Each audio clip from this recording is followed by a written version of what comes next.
Hi. I am ready to play some Restoration Shaman today. That's the goal. Restoration Shaman gameplay. I think this will be fun.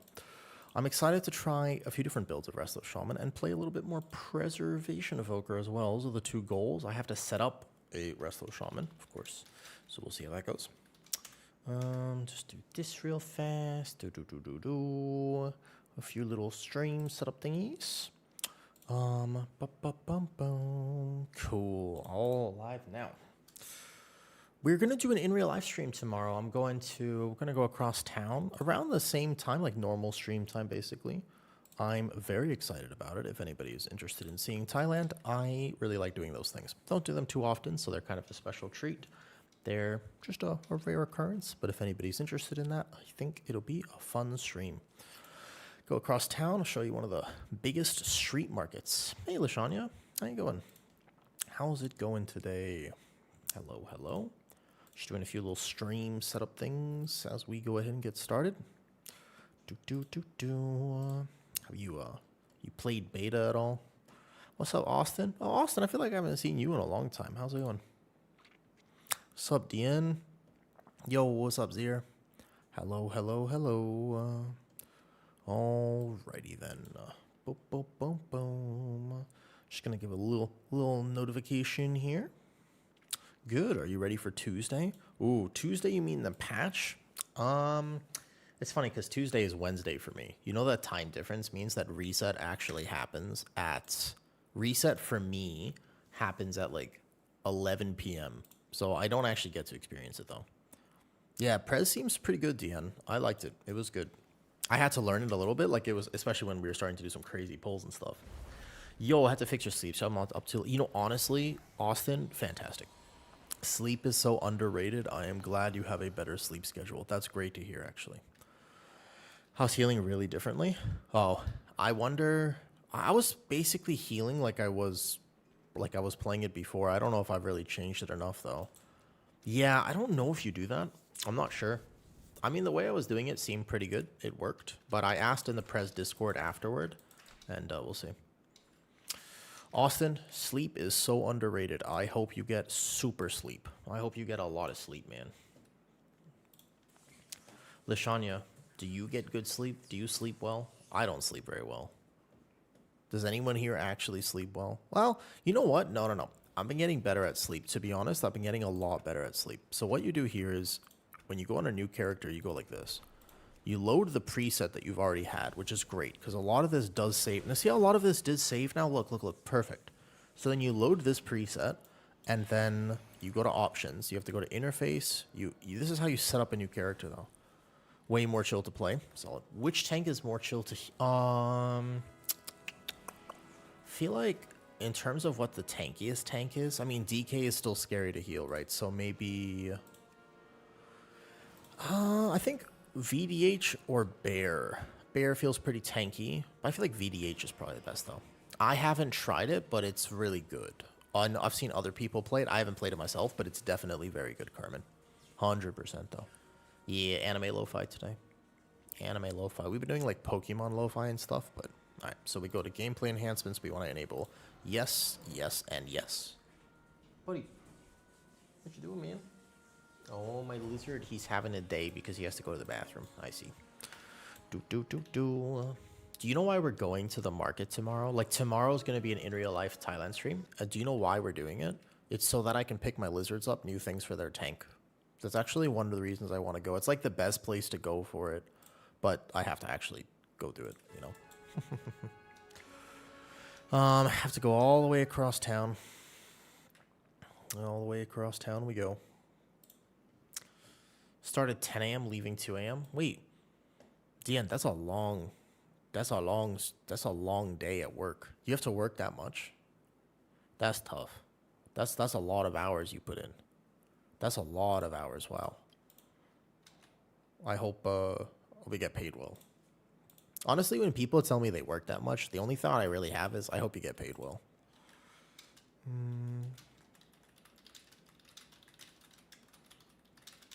You want to see stream market? Pin this to the YouTube. I like to watch vlogs. I guess if you can watch it at work, then it's not too bad. No, it doesn't pay well. Oh, that's tough. That is tough. All right, let me look at Resto Shaman because this has obviously changed a lot. Shamrock said I could ask him questions. Oh, also, you don't want to know something really awkward that happened yesterday? This was, I want to say it's a funny story, but I'm not going to lie to you. It's a tough one. It's a tough story. Yesterday, I went to go follow Shamrock the Shaman because I was playing with him, right? So I went to go follow this dude, and I wanted to make like a good impression. So I wanted to go follow him, and I accidentally blocked him on Twitch. Now, I forgot I did that. Like, in the moment, I was scared. I was like, yo, please, how can, like, a mod help me, like, undo this? And apparently it was on my end, so I have to go do it. But the real issue is that I forgot to fix it later that night. And on top of that, he got a notification of some kind. Because I woke up to a message this morning that just said, hey, I'm just wondering, did I do anything to upset you? Because I noticed that you blocked me on Twitch. Like, I don't want to be rude. I just want to know, like, did I do anything to upset you? And I was like, bro, I feel so fucking bad. Like, no, absolutely not. You were like, it's not, that's on me. That's not you. Like, I misclicked. Like, you're great. Please play with me again. Like, it was so awkward because I didn't realize I did that and I forgot to fix the problem. So let me not procrastinate. How to unblock someone on Twitch. Okay, how to unblock. You have to go to the, okay, using the Twitch mobile app, you go to security and privacy. Gotcha. So you're just gonna go like, boom, understood. So you go like Twitch, you go to security and privacy, account settings probably under account settings. And then you go to, yeah, right here. You find, I've never blocked anybody. It was an accident, it really was. Blocked users, yeah, show blocked users. Oh my god, it's only one, unblock. Oh my god, all right, done. No, I didn't mean to. It wasn't on purpose. It was a fucking accident. I genuinely didn't mean to. It's my bad. No, he's unblocked now. I've never blocked it. I don't even know how I did that. I didn't even know where the button was. I genuinely had no clue. What's up, Sos? I had no idea that it was gonna be like this. It was not the intention. He's a great shaman. I would love to play with him again. Okay, speaking of shamans, let's set up my shaman. I have to read the new talents. I have to formulate my own opinions. We have no cloudburst anymore, so that's weird. You probably want resurgence with how these dungeons are going. Do you really have to do increasing healing done by healing rain and reduces cast time? So if you play acid rain, you probably want this, but do you still play acid rain? Do you... Casting or attacking on the next chain to be instant. Whoa. That's interesting. Wait, Ascendance doesn't... And all healing doesn't increase by 30%. Okay. Okay, and then... Or you could choose the totem. So you don't have both anymore. Alright, the cooldowns are... Yeah. Okay, makes sense. Critical heals. Same. Unleash life heals for 30% bonus to healing effect. Wait, we don't really need this because you use this to proc your ancestor. So... Healing wave critical strike seems decent. Reduce it at 1 second. Don't seem like that's... What's up? How does Mythic Plus feel with all the changes? Honestly, feels great. Genuinely, no problem. Like, Mythic Plus feels alright. The dungeons they're decent. I think there's a few changes they could make to make the dungeons even better, to be honest.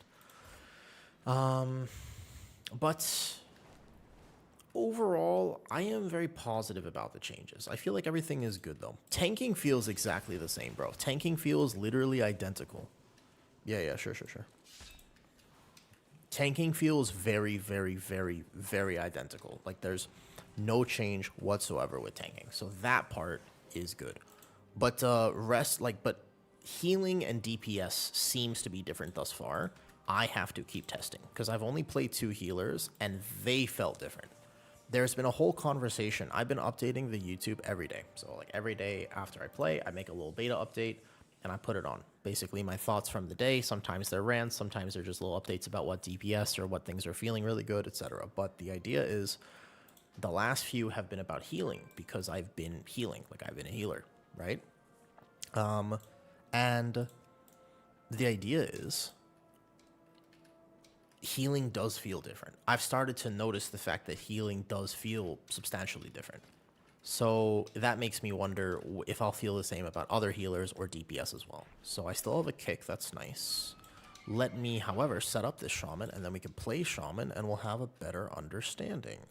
So we don't need these. We need to set up click casting. Ghost Wolf is normally here for me. Left click, right click, so something like this.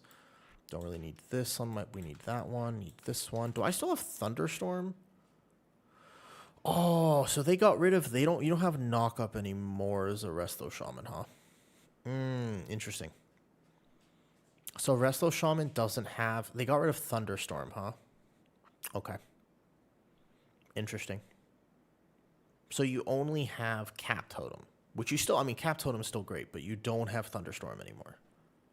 I was wondering about this. Oh, and they put Therazane's Resilience on the left side of the tree. Interesting, though. Focus on last 20s and titles. Dude, so if you're tanking at that level, the truth be told, King Maths, when you get to that level of keys, honestly, things will get equally as hard in Midnight Season 1 compared to now. And that's just because Mythic Plus is an infinitely scaling system, and you're going to have problems where things one-tap. You know, like, there are a lot of casters, but those casters, what I have noticed is that their bolts don't one-tap. So I, as a healer, I can out-heal casters. Versus in Priory right now, if you walk into a Priory of the Sacred Flame and cast go off, like, there's no out-healing it. Like, you just die, right? Like, so you have to be so pitch perfect. Even at like a 16 or a 17, like, it really starts to hurt, let alone a 20. But I think that if they tune it right, what should happen is that a cast at a plus 20 probably still kill you, but at a plus 17, it'll drop somebody to like 10% health. And maybe that means that I'll have a second, if I'm really good at healing, to just giga heal people back up before anything bad happens. Does that make sense? So the idea is that that's what would happen. I think that that is maybe the only way to get casters and bolt slot feeling maybe all right. If it doesn't one-tap you and there's no overlap of damage, maybe there's like one or two, right? Like maybe like one or two overlaps. There are a few packs like that in Seat where there's one caster or two casters, but honestly, there's no... I'm trying to think of any pulls. Maybe Pit of Sauron has like two, but there's very few pulls that have like 5 casters. Like, there's no Priory of the Sacred Flame. I mean, yesterday, there were a lot of kicks that went off when I was playing healer, and I was just sitting there like, there's nothing I can do about this.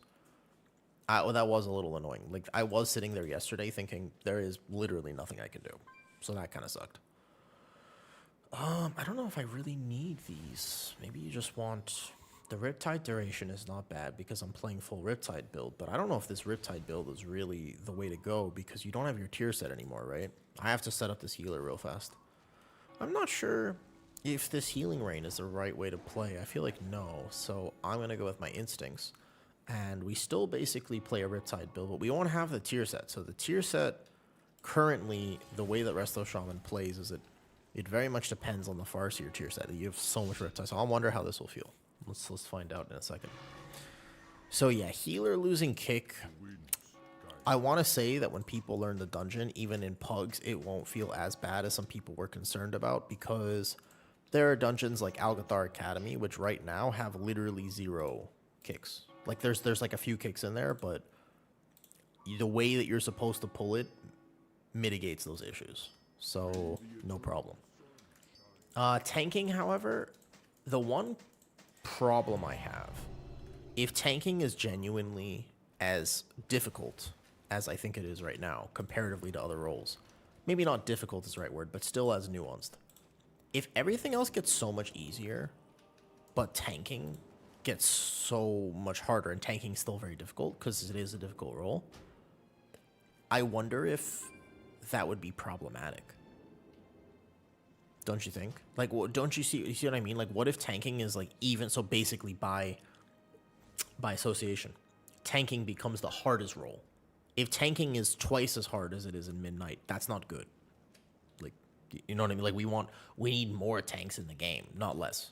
We need more healers, not less. So the healing conversations I've been having on the YouTube are supposed to be a conversation about how we can get more people to heal. Does that mean, for example, that they should make healing easier? Like, should healing be easier and make it more accessible? Like, would that be better? Would it be better if healers did no damage? These are genuine questions. Like, what if healers did no damage? Would that be better or worse for the game? That's a good question. I don't know if there's a strict answer to that. If there's a lot of people who are saying, absolutely, we don't want to do damage as a healer. All we want to do is, you know what I mean? Like we just want to heal. And it looks like they're moving a little bit more in that direction from my testing thus far. So I still need to set up my character. Give me a bit of time. I need to set up my click castings. Whenever you go to a new healer, there's actually a lot of stuff to do.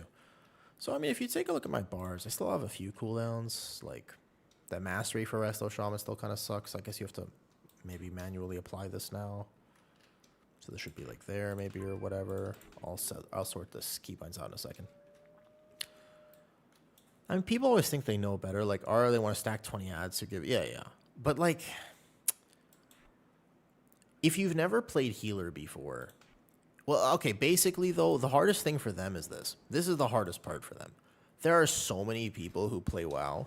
God, I don't envy them, dude. I don't envy them at all. Like, you imagine how hard their job must be to balance the game when you have people who are so, because I've had some comments who are like, I literally won't heal if they don't do sufficient damage. That's the whole point of healing, is to get so good at it that I can do DPS.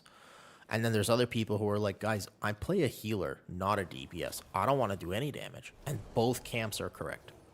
So how do they design a game that suits both people? Like, you can't. And eventually they have to probably go with majority rule and say, well, if 90% of the player base wants this and 10% wants that, we probably have to go with the 90%. And that's a hard thing because there really is no one size fits all here. Like, there really is no good answer. The truth is... I don't know which one is best. Do you know what I mean? Like, I don't envy them is what I'm saying. They must have a pretty hard job. Crit verse over here is fine. We're not going to craft anything on beta. We're just going to buy some shields. Haste verse. Okay, we don't want any mastery, so we go over here. Find a neck piece and stuff. First mystery. This one's haste verse. We can do a little bit of haste for Farseer. A little haste verse ring right there, and there's a crit verse ring. Or if I want the other thing, I could take that. Don't do damage, but it would be fun if you actually did. Yeah, I mean, I wonder, because basically if healers don't do a lot of damage, then people won't get mad at the Resto Druid in their pug for not going cat form. I was surprised. One of the things I was a little surprised about was that the number of people who were telling me, my group goes into party chat when I'm playing Resto Druid, even at a high level. My group will go into party chat and tell me, hey, by the way, f you. Like, wait, what did I do? And they're like, well, you weren't in cat form. You weren't doing enough damage as a Resto Druid. That's why we didn't time the key. It's like, okay, that's not true. Like, healer damage, even on live right now, if a healer does 400k versus 1,000,000, it doesn't really make that much of a difference on timer. There's a key level where it kind of does, but, like, does it really? But that happens. Like, that really happens. It's the same thing as tanking, right? Yo, So's testing reasons. You want to go 15 AA or 12? But I need about 10 minutes. 10 minutes. And 15? Or 12? 15? I mean, 12 is fine. I'll go 15 AA, to be honest. But I played Prez, probably that's why. I mean, so Prez... But one of the things in the video I mentioned... I don't mind either way. Yeah, 15 AA is fine. But the idea is... I mentioned this in the video, but you know that Prez heals through Flame Breath. Like, Flame Breath is a... You should count that as a heal. It's actually pretty impactful. So... The healers who say, look, I don't want to do any damage, that's absolutely fine. But there's a lot of healers where you should do damage because that's part of how you heal. Like, there's exceptions. Like, this version of Resto Shaman, if I play it, if I don't cast Chain Lightning or Lava Burst, like, that's it. I don't do any healing from that because they removed the talent. They removed Master of the Elements, which was a talent that technically allowed me to heal more casting Lava Burst. They removed that, so I don't have that anymore. Yeah. So, Zarkin, that's the thing. That's the conversation that we're having. Healer damages on beta is so low right now. Like, genuinely, it's the lowest. It's probably the lowest healer damage I might have ever seen. That the tuning on it basically says, if you don't do this, no problem. Like, that's kind of the state that healers are in. Does that make sense? Where it's like, literally, hey, if we don't do this, then that's fine. Because no one can get mad at you for doing, does that make sense? So it seems like they're designing the game almost intentionally to make it so that healers are not required to do damage. That's what it would mean if there's just if the numbers aren't there, you know. Oh, Mortis, what's up, dude? Yo, Mort, what's up? Kovon? Or just you? It's you today. Or just you today? You know, okay, good.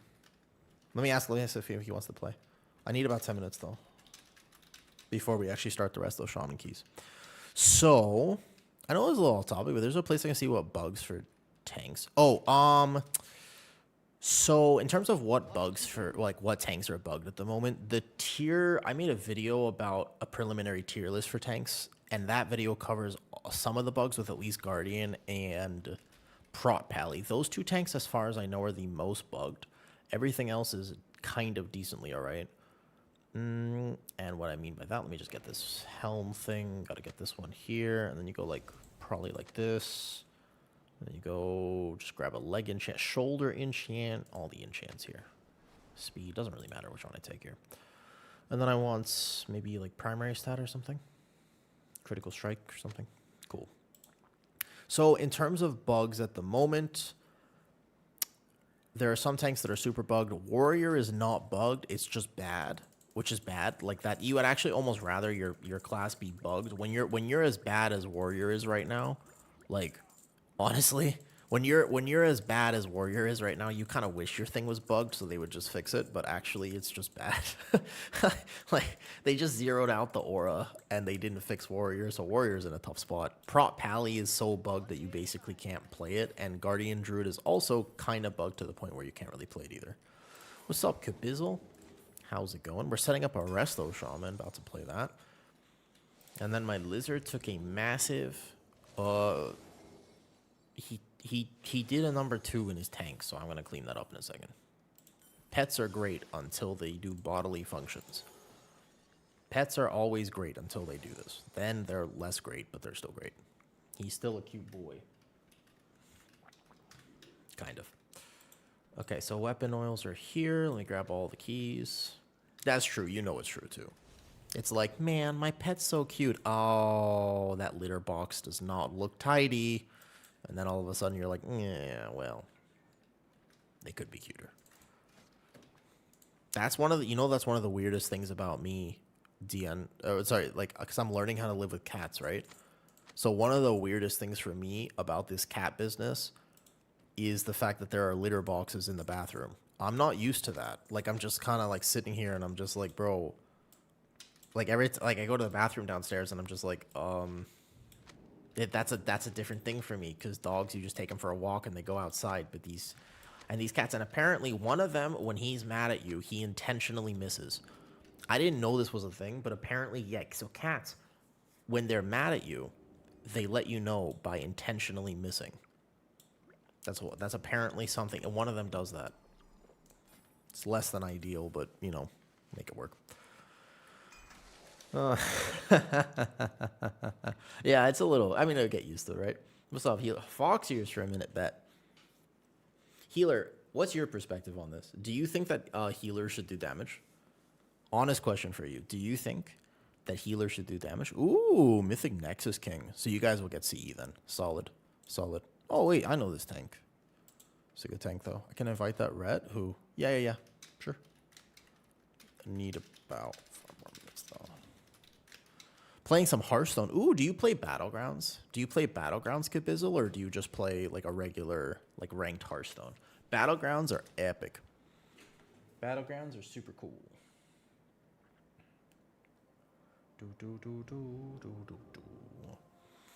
I would get to a key real fast. Not a whole lot, Battlegrounds. King Maths, do you do cutting edge rating? I think that one of the things that I wish they would do, okay? I wish they would do it. They're not going to do it. They're not going to do it. But I wish they would do is I kind of wish they would make it so that Mythic Plusers don't have to raid. Oh, that would be a dream. Can you imagine? Okay, so they did put the tier set in here. Let me see. Cast them strength level reduced by 10%. Your intellect is increased by... Wait, what? Okay. So just you want ancestors. That makes sense. 8 seconds. Oh, they did put this in, but it's 30% instead of 50%. So you can still play a Riptide build. That makes me feel a little bit better about it, though. What's up, though? To actually display, it's the only... I only use one add-on, and it's... because I can't test... That's the only one I use. I have 0 add-ons enabled. Yeah. I would highly recommend. I'd get it. I'd get that, to be honest. It's so simple. It solves everything with resource. You can't see your resources properly. Like, this is the Sensei's resource bar. It's super helpful. All right, I need to finish setting up this character. So there are 2 things I need to do. 1, I need to go into the cooldown manager. This is what it looks like, by the way. So I go into options, gameplay enhancements, cooldown manager. And then I have to actually decide what it is I want to track. Can I be honest with you? I recently have been kind of enjoying this. What if I track nothing? I'm serious, because you can't even see. Look, if I press Ascendance, you can barely even see how long it is. So, like, I don't need this. I don't need that. I don't need this. I don't need this. The only thing I really need on here is Ascendance. Like, Ascendance timing, like, knowing how long I have left on this kind of matters. But there's not that much else I need to track. Like, you can't see. My ancestors are going to be over here. The utility cooldowns, we don't need this because they're on my bar anyways. Astral Shift should be up there as well, just so I can see how long I have left on that. And then maybe a Riptide can be tracking somewhere on here. But aside from this, you don't really need any of this stuff. Like, you don't, maybe, like, Ancestors, kind of. Coalescing Water, you don't really need it. Like, you just kind of play the spec. I don't know, let's make it super clean and basically just go none of these. Remove from track bars. Oh, Spirit Walker's Grace would be good. But I don't know, I would rather have it, so, like, I don't want any of this on my bars. Maybe Totem? 17 seconds there? Yeah, I'm not sure exactly how to set up characters properly with this yet. It's a work in progress. Maybe like Spirit Walker's Grace is a good idea just to have it on here. Like, you want to see exactly how many seconds are left there. And then aside from this, we just need to set up my actual healing. And Resto Shaman should be the easiest to do this, though. What do they change on Resto? What did they change on Resto, you said? Yep. So... does anybody else want to field that question? What have they changed on Resto Shaman, you say? A lot. A lot. Try my Spirit Walkers? Yeah, exactly. Like, Spirit, like, knowing when the last cast is. I think Ascendance is not bad, and maybe, like, your Astral Shift, just, like, seeing how many seconds are left, but it's not too bad, though. I know your name, I just didn't know... Okay, so wait, hold on. Well, last thing I want to do is I want to go into options, interface, go click casting. Boom. Okay, so this is where you set up your cell. Oh, yeah. Resto Shaman changed like a lot. Like, holy. Like a massive amount. Like a whole. I mean, okay, so you know how I say Prez probably got changed the most? Resto Shaman's in contention for that. Let's begin. There's no such thing as Healing Surge anymore, which is let me show you how many healing buttons I have. I have even less than I did before. You remember how little healing buttons I had before? I have less than that now. So, okay, wait, hold up. Okay, add binding, healing wave. So right click, left click. No, left click should be Riptide still. This should be shift left. And then add binding, Riptide. That's it. That's all I need to heal. That's it. That's what I did. Yep. Got that's it. We've bound everything we need to bind. There are four buttons, and this one there are 3 buttons. Holy, there's no way this is actually true, right? Wait a second. This is true. There's no way. Oh my god, it is true. Okay, so as I'm setting up my Resto Shaman, I realize there are actually only 3 buttons I need to bind. This is amazing. Wow. The classes got so changed. Oh, cleanse. Yeah, cleanse. You don't need to bind Unleash Life, though. Unleash Life you just have on your bars. You don't need to bind it to a person. It's not like you cast it on cooldown, but you don't need to bind it to a person. This is like my cell profile. So wait, you're right. Cleanse should be on here. Add binding, purify spirit. Hold on, where is it? Not available? What do you mean not available for click cast binding? Why wouldn't that be... What? Why wouldn't that be available? Save. Does that work? Oh yeah, no, it works. Okay. So hold up. We're just gonna do this one more time. Interface, click casting. Okay.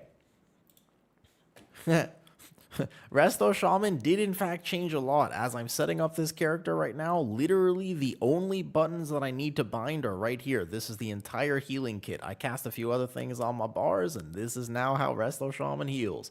This is basically the only buttons you need. Riptide, Healing Wave, and Chain Heal. That's it. That's all you really need. Okay.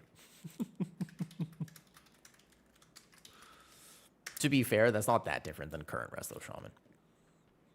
Okay, so that's, I mean, that must be it though. Let me try it. Let me heal this key and see how I feel, right? Because this is the first time I'm playing it, but this is, let me heal it. Let's see how it goes. Okay, so this should be R. That's usually R. This one normally is 3 because I don't actually need this. I can track it right there. Resto Druid has a few more buttons, Cameron. When I was playing Resto Druid, you have to manage a few more things, but not that much more. It's basically Life Bloom, Rejuve, Regrowth, and Wild Growth. That's kind of it, but you have a few other things.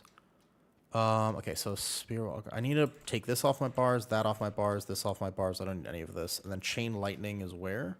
I don't want Chain Lightning on my bars. Wait. Wait. Where's Chain Lightning? Wait, no. No, I'm missing it. I'm missing it. Wait.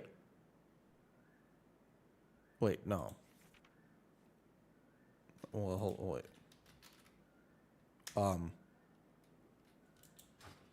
Wait. No. There's no. No. No. There's no way they got rid of Chain Lightning. Where is it? Talon into it. What the fuck is... You have to Talon into it. Top right. Holy shit. Oh my god, I got scared. I was about to say, like, hold up, wait. I was like, what am I supposed to do? Whew. All right. We're gonna be just fine. I just loaded in today, so I don't know what would I drop here. Mastery increases to such a random talent. Increase critical strike. You don't need curse effects in this dungeon. Maybe you could drop like the Wind Rush stuff. You don't need Wind Rush. You could play without this. You don't need... Poison Cleansing Totem is actually good for this dungeon. So Mana Spring you can drop maybe. And keep this. I like that they put Therazane's Resilience here, by the way. No, we still cat form. You do cat form on beta right now, but it matters a lot less, okay? It matters a massive amount less. Like, whether or not you actually do damage on your Resto Druid basically doesn't matter anymore. So, okay, healing buttons are actually here. Utility goes there. There we go. So, Ascendant's there, both like do. Okay, I think I'm all set up now. Yeah, so it basically, like... Yeah, there's still a few bugs, so we don't know yet for sure, but just to say, when you play beta, the move that they're going toward, this is what it feels like right now. I'm not sure if this is 100%, but where they're moving toward is this weird scenario where basically it's like, hey, your healer damage no longer matters. That's kind of what they're moving toward right now, though.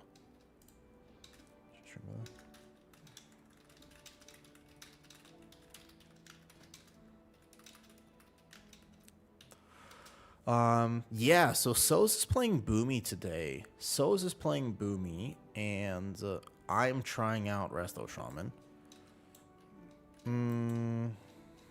Oh, that's why I know your name. I knew you for a reason. That's why I know your name. Yeah, I've played with you before. I didn't recognize it. Is there a Masters list? There will be, Zarkin. That's a good question. I don't think anybody's ever made that before, but 100% somebody will. I'll make that. That's a great... Oh, that's good content. Can I steal that from you? Can I use that? There should be a master list somewhere that says which dungeons need poison, magic, and curse to spell. That actually should be something that they make. I was going to go here, and then I was going to go to... Pretty sure I already followed. Yeah, you're already gone. No, I hadn't actually followed. Yep, there you go. Got it. Got you. Yeah, I'll make that. That's an easy make. Okay, so we buff the group. We go here like this. We go like water shield on myself. No lightning shield, right? Yeah, just water shield. Do I have resurgence talented? No, I'm pretty sure I'm gonna want it though. What would I drop for resurgence? You can't drop this unless you really... You could drop this and go play through some other talents though. Target. Wait a second. Ancestral Vigor is something I really want. I guess I don't need Earth Living. I don't need this. Healing Wave always trigger. I mean, you might heal with this a little bit more. If I want Resurgence, I have to drop, reduce the mana cost of Chain Heal. I'm trying to flip. No, I haven't. But I saw Shamrock try it yesterday, so I'm kind of curious about it. Maybe you do just drop these talents and you go like through here like this. You could probably do this. Let's try this. Why are there mana costs? Why are there mana cost reduction nodes in the tree? Reduce the mana cost of Chain Heal by 15%. Why are there 2 mana costs though? I would follow. I try things. You know, on beta, it's the perfect time. Yes, this is going to be a 15, but honestly, beta is the best time to just try things. I asked in the preservation of Evoker, after playing Prez yesterday, I actually went and asked them. I was like, hey, what do you think the right build is? I was asking them what they were playing. And you know what? Volk, the guy, he's like a giga healer, man. He said the truest thing. He was like, it's beta. We have no recommended builds. We encourage experimentation. I was like, bro, fucking yes. That is actually, no, that is the best response. And that's like the most giga response you could possibly have to that question. Right? Like this, I mean, like, that's a great response, actually. He said, no recommendations. We encourage experimentation. Fuck yeah, man. Right. Yeah, exactly. He does. That's the guy. He's a Prez Evoker enjoyer, so he's pretty active in that Discord. And I was like, yeah, you know what? That's correct. I have all day, and I have plenty of... There's like 3 months left of beta, you know what I mean, though? Everything is 276, so whether you're 12 or 15, it's always the same. 12 and 15 are both 276. So 15s are going to be a little bit harder, obviously. 12s are going to be a little easier, though. Yeah, just try stuff, man. Yeah, exactly, though. But like, there's nothing wrong with just trying things. Tomorrow, Prez keys. I mean, so if you play Prez, though, just, yeah, I really liked that philosophy of just saying, hey, you know what? Send it. Try things. Okay, so we're going to go when he settled here a little bit. Oh, this button needs to be changed. Great. So Spearwalker's Grace. Let's see how this feels to play. Let's see how much damage I can do. This is the real check here. How much damage can I put out as a Resto Shaman? Let's find out. Because you don't actually need a heal. Like, this dungeon is basically the best dungeon to test healer damage. There's no better dungeon to test healer damage than this one. And the reason is because there's literally nothing to do here. This dungeon has actually no healing. Like, a little bit of tank healing here and there, but basically there's nothing. Hold up. Never mind. A lot of tank healing. There's not a lot to do. There's a little bit to do, but not like a ton. I know I'm going to in a second. I can't see. I want to do it, but I'm just like doing this here though. Balance damage, he is, but let's go over to DPS so we can actually see. Yep. Soz is doing pretty good. We've seen like crazy 1 million bursts here, so should be all right now. Perfect. Let me see. I'm doing... I mean, that's not nothing for a first pull with combat pot. That's still decent. Like, I mean, my tank, I made him fight for his life a little bit, because... Yeah, I mean, Prez does double this, for sure. Well, no, it does not. Because if you're going to talk about healer damage, you can't talk about healer damage unless you also talk about the fact that group buffs still exist in Mythic Plus. Unbelievable. No. You can't talk about healer damage unless you're also willing to discuss the fact that group buffs still exist. Because this is a big problem. This is a genuinely massive problem, and I don't think it's been talked about enough yet. If healer damage is tuned very low, okay? So if healers just don't do damage, do you know what's going to happen? group buffs will carry even harder. Does that make sense? Because like your individual damage contribution is so much lower, then your group buff is going to matter a lot more. So I can tell you, basically, I can tell you like right now what is going to be meta. Let me see how this feels to heal. Let me actually do some healing now. Let's see how this feels. I mean, pretty easy. It's the Resto Shaman. So you would weave in a Riptide, boom, try to proc the Apex talent. Maybe defensive here because somebody's going to get hit. I didn't get rid of my bleed and I don't have Dwarf, so that's fine though. I mean, healing feels fine. I don't know. I can still get some damage out. Basically, though, we're going to probably Spirit Link for the... Oh, I have Poison Cleansing Totem.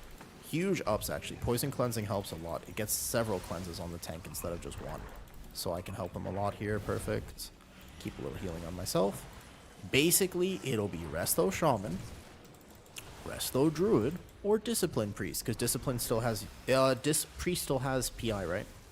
Am I remembering that correctly? So I'm going to need to just watch out for myself here. I'll proc the Ascendance. Yeah, so PI still exists as well. Remember, if the balance between healer damage goes up, like if so basically, does that make sense? So like the healers will do significantly less damage. Holy, Ascendance is the most giga cooldown that has ever existed. That is the... Oh, fuck. Alright, hold up. Never mind. Don't clip that. Whatever you do, don't clip what just happened. But basically, that was amazing. Holy. I was obsessed. I was so distracted by the fact that my Ascendance is currently doing as much as it just did. Holy. Let's Spirit Link for the tank here. Keeping the Spirit Link. I can't dispel you. I'm a Shaman. I only have to spell every other. Oh, uh-oh. My Balance Druid can dispel him. I'm getting him. Big healing on him. This Boomy, he's good, though. I also want to see the build he's playing. Oh, shit, he has 2 bleed stacks, so I have to watch out here. Okay, so there's literal healing. I gotta heal here. I'm doing numbers. I'm doing numbers. No Riptide. So I didn't get an Apex talent proc. We're gonna go here. Boom. I'm not healing super successfully right now. We have to get into this. Oh, we're gonna die. Nope. We have to try to get into the thing to clear the bleed, otherwise it was gonna be a problem. The ad is not dying fast enough, and I will have this in a second for him. Run, tank, run! Poison Cleansing Totem. Don't run that far. That's too far. Uh-oh. I can... Oh. Okay, that ad needs to die way fast. You think it's easier to tank or heal? In general. Wait, could we kill the boss? We totally can. Don't give up. Don't give up. Don't give up. Healing wave. Healing wave. Big healing waves. Oh, wait, we got it. We got it. Easy money. Never doubted. Never doubted. All right, bet. Easy. Never doubted. Rogue tank. Rogue tank confirmed. Do you think it's easier to tank or heal? Tank. What key level? What key level, actually? I think it depends. I think that in very high keys, it's easier to heal. And I think that in low keys, it's harder to tank. Or harder to heal. Because tanking in low keys is basically you're responsible for yourself. And you just basically do... As long as you do your rotation, everything's going to be fine. So you're pretty independent, right? Like, you just kind of do your thing. But healing in low keys is toxic as hell. Because you have no idea if anyone is going to help you. That's the problem with lower keys. Like when you're doing a 12, like healing a 12 is oftentimes genuinely harder than healing like a 20. It can be, depends. It's like complete RNG though, because sometimes your team does not press that. They stand in every swirly, but it doesn't kill them. It just brings them to like 10% health and then they die. And they go healer. And you go,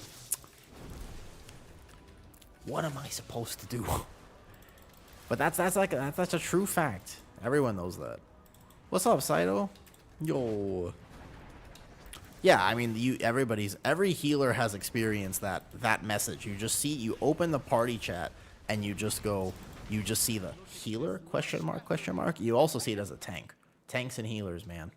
Tanks and healers. Yo, tomorrow, just so, if anybody is curious, tomorrow, I will not be playing WoW. I will be outside in Thailand. Gonna do a little in real live stream. I love those. I think they're very fun. They're obviously not World of Warcraft related, so. But if anybody wants to see Thailand, we're going to a big street market, and I want to pick my lizards up some extra stuff for their tank. So if anybody's curious, around this time tomorrow, we'll be live in Thailand. About like an hour before this, give or take. Yeah, it's tough. Well, so one of the things, though, that's important to mention about all of these changes is the reason that we should have a conversation about it is because, specifically, because I want there to be more tanks and more healers in Mythic Plus. So the whole point is to get more people interested, not less. If the healer changes encourage more people to try healing, I am happy. If the healer changes encourage less people to try healing, I am unhappy. Right? Does that make sense? Let me get some more meters up. I want to get a new HPS meter as well. So it depends. Like, the way that they design the game basically determines how we play the game. Like, that's something that a lot of people don't really understand, is like, it's not just the class balance. It's also, it's not just the class, it's also game design. Like, the way they design dungeons. Somebody asked me in my Discord yesterday, they said, hey, do you think with the change of healer kicks and everything else that there's going to be a more of a, like, is prop pally and things like shaman going to be better because of the kicks and whatnot? And it's like, the only answer to that question is we don't know, because dungeon design is going to determine that. Like, if there's a dungeon like Priory, maybe. But if there's no dungeon like Priory, maybe not. Then it might actually be chilling. Do you see what I mean? So we don't know what the new dungeons are going to look like yet. You just got anything other than Resto Druid? Yeah. Yo, I'm very new. Should I start at Bear Druid or Healer? What's up, Skirts? If you're very new, what appeals to you more? What do you think you'd have more fun with? Regardless of how hard the role is, because you can learn anything. But if you're gonna learn something, my question for you is, what would you like to learn? Oh, Juju. Juju. You know I have two cats, and one of them is named Juju. Well, her name is Juan Meow, but we call her Juju. I don't know if you're... Can I... Alright, don't judge me too harshly for this. Don't judge me too harshly for this. Juju. 1330. Are you a bad Juju or a good Juju? I couldn't resist. Couldn't fucking resist. How was I? It's not even that funny, but my brain was like, it's not that funny. Don't say it. And then I was like, I ain't gotta say it. And then my brain was like, no, it's not that funny. And I checked it 3 times in my head, and it's still not that funny. But somehow, here we are. Okay, so here we go like this. Pretty easy to heal this. Not bad. Easy enough. I'm still doing... Okay. Resto Shaman is doing a little bit more damage than I had been seeing from other people. That's overall right now. So that counts the first pull and stuff. I'm still doing fairly okay. Like, what's my single target right now? This is single target, right? No, this is overall. Single target's like here? That's not that low. That's not as low as I was saying. I think the Acid Rain build is doing a lot less. The Resto Shamans I've seen who play Acid Rain are doing significantly less. Oh, we didn't get the third one. How many of these are we taking, guys? How many of these are we taking, guys? Somebody put it in. Put it in. Nah. Okay. Unlike real life, I absolutely know if... Okay. Okay, well, we're alive. Unlike specific real life circumstances, I could absolutely tell that it was not in. I want to see HPS as well. Let me create a new window. Can I do it in the middle of a fight? Yes.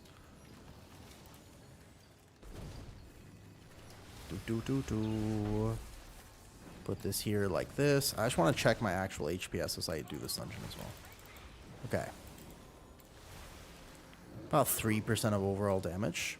Wind Fury, Sky Fury, add like 4% to that. Don't underestimate the power of group buffs in Mythic Plus. Group buffs do so much for Mythic Plus, it's insane. Group buffs are massive for M+. Did mine just bug? Do I not get the thing? That's lame. I want to get the thingy. Yeah, group buffs are massive. So remember, if all healers are doing that little, but I have a group buff, then that group buff alone does that much. For example, quick math says 3% verse, right? 3% verse for the group, Mark of the Wild, is still 3% damage, basically. And 3% of a DPS's damage is going to be a lot more than just doing a bit more of your own individual healer damage. A well-timed PI on the right DPS right now does more damage than my, chain lightnings will do. And the problem with that is not that that exists as a concept. The problem with that is that the fact that there's not balance, because not every healer has an offensive group buff. Mistweaver, technically, if you actually play a physical comp, then Mistweaver does a lot of damage too. 6% is for yourself. They made it so the talent is 6% for yourself. It's still 3% for party. If it was 6% for party, it would be GG's. Resto Druid is the meta healer every time. Again, but then it depends. Like, is Boomy going to be good? Because if Boomy is really good right now, then maybe you would play Resto Shaman or Priest. I bet you the answer is probably Priest. But Shadow Priest is also pretty good right now. So then, wait a second. Do I just play Shadow? What's the plan? What's the play? It's hard to say. The only real answer is we don't actually know. Oh, I didn't lust that, did I? My bad. So, yeah, just remember that everything is going to be okay. Like, we're all going to be fine regardless. Like, the game will survive, and it's all going to be all right. Caster comps look really solid right now. I can tell you from my testing that caster comps seem to be kind of in the yes. Ooh, we're pulling a double here. Okay. I press Ascendance. I go like this. Boom. Ascendance is, however, probably one of the coolest cooldowns now. I love this button. Because... Uh-oh. I almost fell off. Because it makes your chain heal instant cast. Holy, that is a fun thing to have. Instant cast chain heals are lit. That's a badass ability.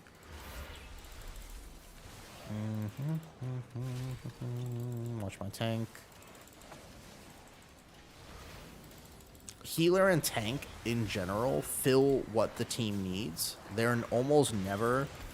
Like, healer and tank almost always is about what your dungeon composition actually needs. That's first and foremost what healing is. So, for example, if your DPS, like if Boomy is the best DPS, then you probably don't play Resto Druid or Guardian Druid. If you have a very physical comp, but Mistweaver isn't tuned that high, then you don't play Mistweaver. Or, sorry, then you would play Brewmaster, right? Because, like, tanks and healers in general, I don't think you make your comp around them. You make your comp around whatever the DPS requires. You need a Dispel of this nature? Okay. So, Demon Hunter tank, again, massive tuning incoming. This is all very preliminary type thing. But basically, Demon Hunter is the best tank on beta. Right now, Demon Hunter is definitely the best. Both specs, in fact. Aldrachi is tanky, and the other one is kind of pad, but they both work. Finally decided to get... Hey, congratulations, healer. No problem, we're chilling. I mean, we can reset if they really want to, but... So this is overall here. Man, this rogue is pumping. He's outlaw? Ooh, outlaw rogue's kind of doing good.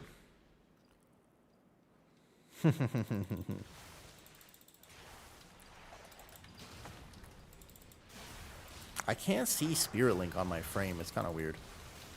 So Cat Totem now. Boom. Focus on healing this pull, because there is a lot to heal here, though. I can get one of these kicks. Aha! Let me fill some volts. I won't be getting a single more volts for a long time. Unfortunate, but it is what it is. Retail is so, like, beta is so much more fun. And again, I have to try everything. I thought about it, actually. If I spend a single day on a single spec, like let's say I played Resto Shaman in all 4 dungeons today, and that's all I did was play Resto Shaman, I actually would be, just in 40 days from now, finishing all the specs, kind of. Like, it's weird how many specs there are in WoW when you actually stop and think about it. There's a lot. That's a lot, you know?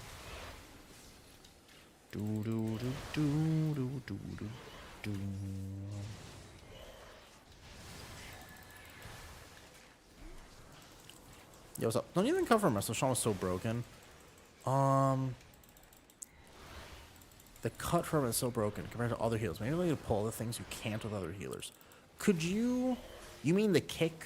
Hey, doll. Do you mean the kick? Like the fact that Resto Shaman still has its interrupt and other healers do not have their interrupt? Is that what you're talking about?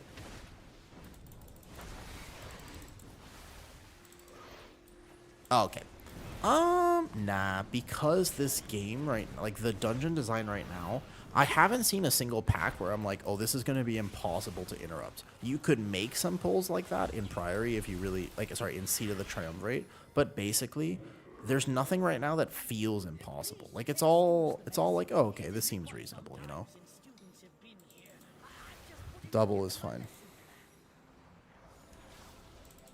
I need to sleep. Yo, have a great night, healer. Have a great night. Maybe I'll see you tomorrow on the Thailand stream. Ascendance, boom, boom, boom. Instant cast chain heals, feel omega good. Oh shit, there's a triple. That's a triple, not a double. Well, we said double, not triple. I can get this kick. Yeah, I'll get one of these kicks. I'll defensive now. You don't need defensive for the boss. Big healing, boom. I'm kind of doing like as much healing as I can kind of put out, but it's not a lot at the moment. I need to switch this to current. I don't think that's gonna, oh, there it is. Yeah, triple is a no here.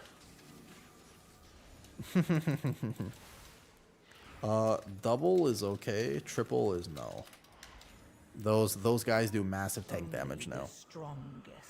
Let me see current. This is overall, right? Current, I wasn't really doing that much though.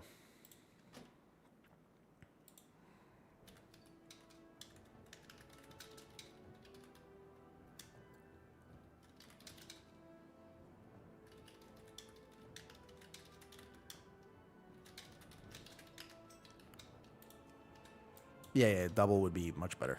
Wish I could find a guild to raid on. Dude, finding a guild... Well, hold up. Actually, you know what would be great?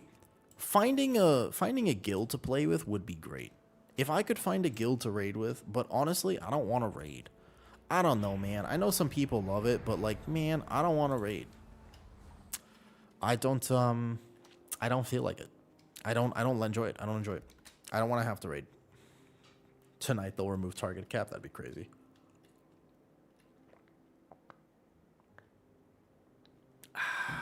Okay, Resto Shaman, I need to test it on actual HPS. I need to test it on HPS because right now, the HPS is suspicious. I do not feel confident in my HPS. I need to actually see it in...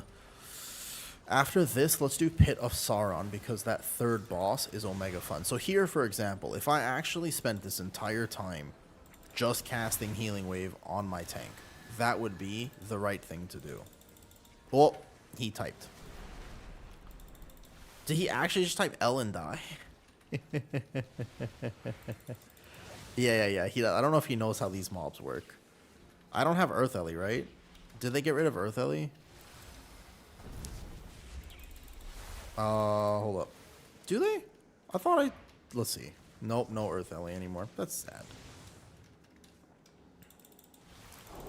Hold up. Run. Oh, nope. So the axes. So the axes now. Is it a talent? Oh yeah, it's a talent. I just didn't take it. What they do, they have additional magic damage on hit. So they hurt tanks a lot. If you don't have full cooldowns, gotta pull them slow. If you don't have a plan for dealing with those battle axes, you have to actually pull them kind of slow. They hurt a lot. They hurt a lot. I want to go Pit of Sauron. Let's go Pit real fast.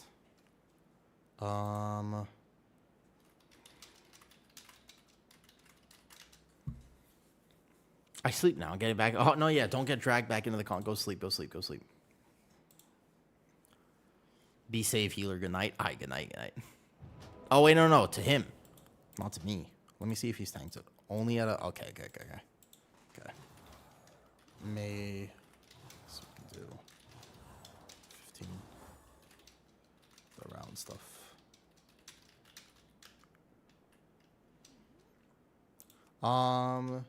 I don't know. Let's try pit. Let's see. I want to test HPS on first boss. I want to test HPS on the first boss, to be honest. Well, it doesn't matter if EU. No, Mort's not EU. Mort is NA. After 16-hour shift, I deserve... Yeah. Well, I mean, that's fine. Yeah, you can... I mean, you know, if you're a degenerate, then you're a degenerate, though. Now I am. I think it's just Beta Realms. Beta Realms, they do that. It's one server, though.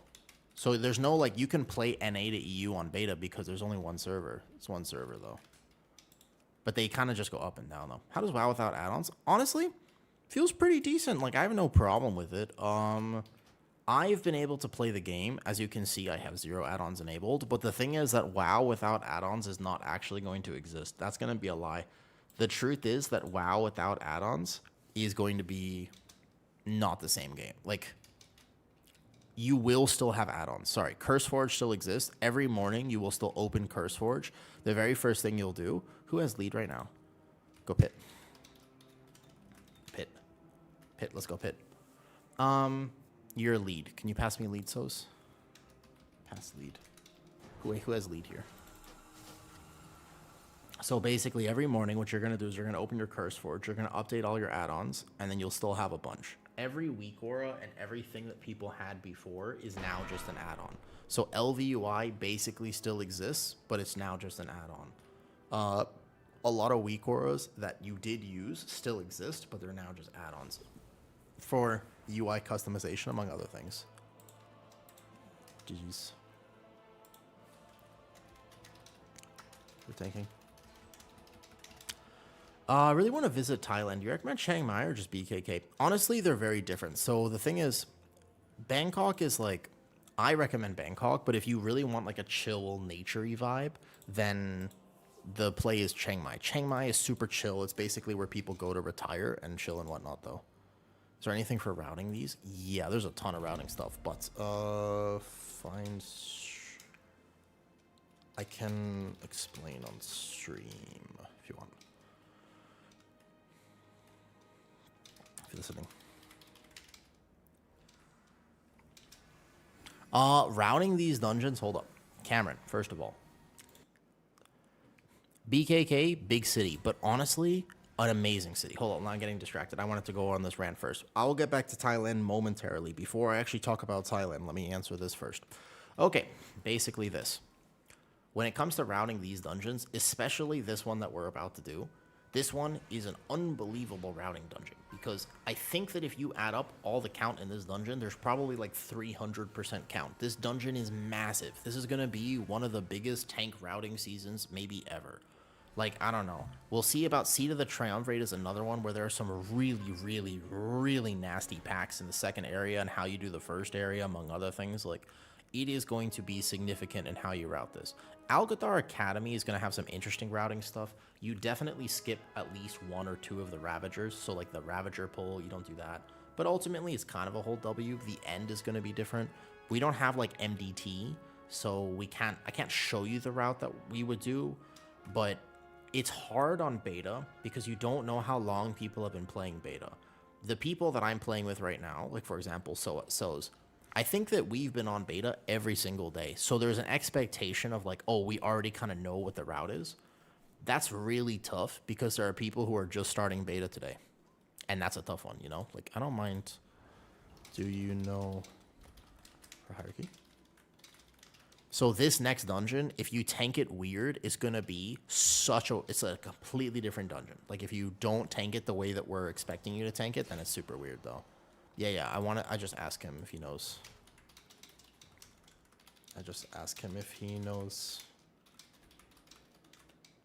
Hard to tank pit. Never seen it. I would prefer, if possible, for us to find a tank because I want to test the healers. And the problem is, like, you know what I mean? No, sorry, I haven't done it yet. Okay. No problem. No problem. They're a hard dungeon to route. But these dungeons are massive. When they have massive... Imagine going into Priory. We all know Priory today. But can you imagine Priory when it first came out? Do you remember what people would do? It's pretty different. Like, because that dungeon is massive. Like, you might go pull 5 things that you're not supposed to pull.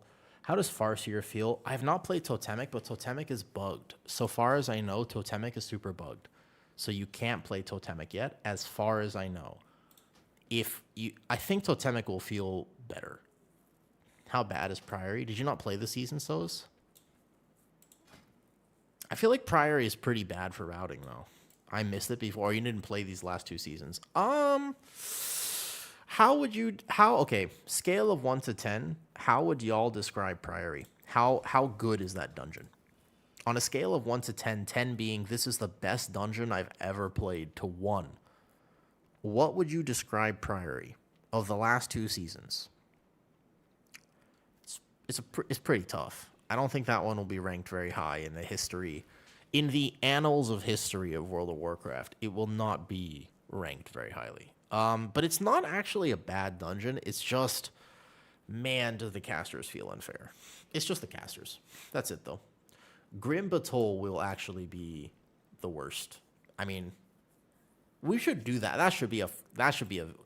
Why don't we actually take a day to go rank old dungeons of the War Within? We should absolutely do that because I'm complaining about Priory, but I'd just like to point out we also have things like Stone Vault and Grim Batol from Season 1. Can't be worse than that. Those 2 were... City of Threads was also not very fun.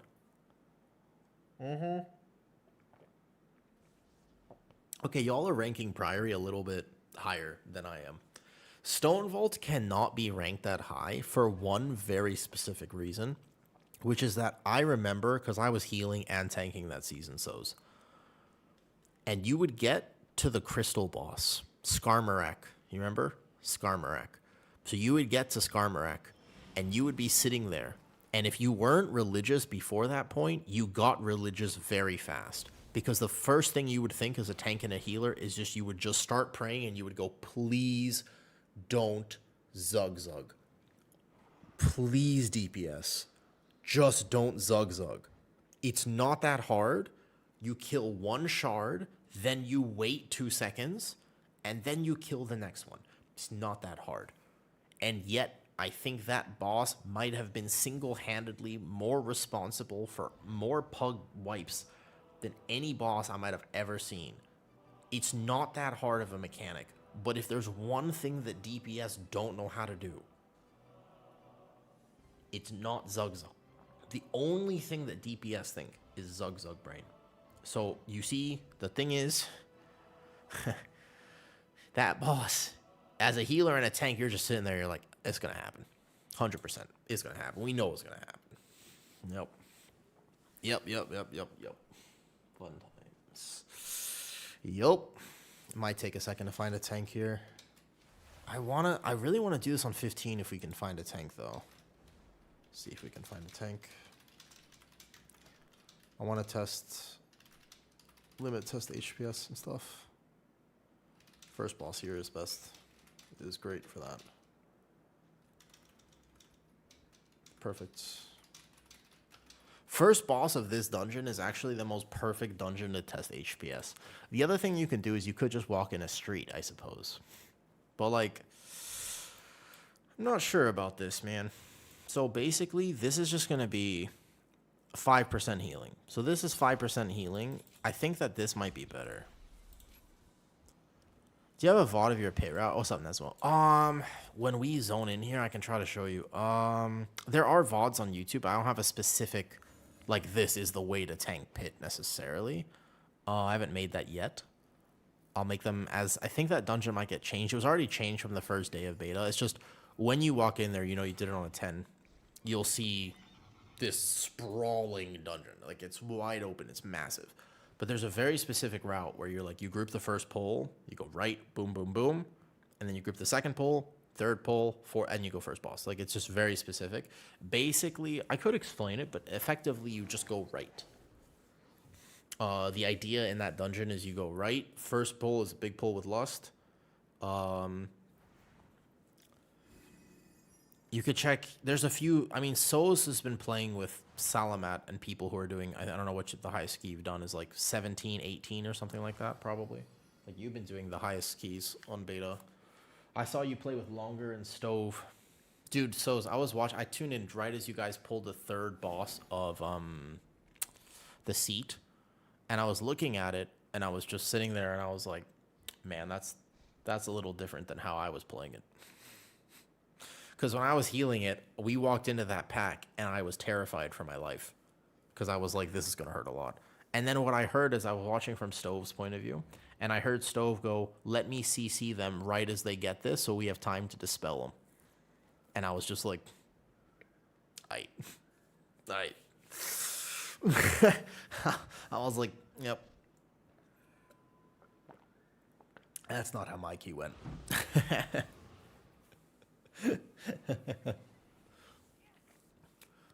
Yeah, no, that's not. I mean, you can out-heal it for like one or two things on a cooldown. But it was nice. I watched the Disc Priest heal the third boss, and I was like, that's about how I felt on it. A little bit better. Disc Priest seems like it would be good for that fight. Watch your tank tier list. Good work. Oh, thank you. Yeah, I'll definitely make more, but I have to test everything first. Like, I don't want to make a tier list if I haven't actually done it myself and have a good perspective. Tier lists, obviously, WoW players love tier lists. There's one thing that World of Warcraft players love, it's tier lists. They, everybody wants them. But I want to use it as an opportunity to talk about the game, and that's kind of the plan with it, Oh, let me go this. Stream tomorrow. You want to see cool stream market? Should pin this. Boom. Pin, yes. What's this? What?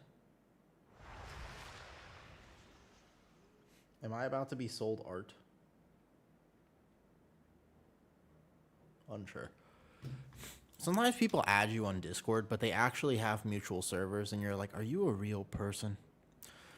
CC is more important. I'll extend the cooldown after kick. Yeah, but, I mean, casters don't seem like the worst thing. There's a few things in this dungeon. I don't know if I'm going to be able to heal first boss with this build. That's what I'm really curious about. Oh, so if you go here... the Riptide duration is really nice, but I'm not sure if you super want this. I gotta actually check. This is the thing. I have to check my HPS, man. Can I get rid of this talent? Oh, I don't need this either. Okay. Can I get rid of all three of these? Whoa, wait a second. You can get rid of all three of these. I didn't even think about that. Is there still... Because there's enough talents in the first area now. Ooh. You're telling me... that I wasn't using Healing Rain with that last build. Interesting. So I could take...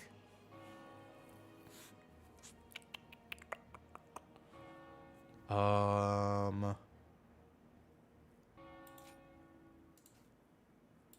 could take this. I'm not sure if this is actually necessary in any way. And then I could also take this. Maybe 1 point here? Yeah. Or the duration on Riptide. Either one works. Okay, that's cool. I'm going to give this about... Nesma, if you want to come tank this, I can teach you the route. There's not a lot of tanks right now. I don't see any tanks on beta. Beta is a little bit dry, isn't it, Soz? Are you having a hard time right now on beta? You like Demon Hunter tank? I mean, Demon Hunter tank is the best tank on beta at the moment. But, like, it's... I don't know if I would say I like it. It might not be my preference. I don't know if I need the mana cost reduction. I'm not sure if it's my favorite thing. It's not normally my cup of tea, but I don't mind playing it. Like, it's okay to play, basically. So it's not the end of the world for me. I think my mastery is definitely... You would ideally want, like, 0% mastery. And more crit, for sure. Let me go tank. Do you want to, Soz? All right. I would appreciate it. That'd be cool. If you could.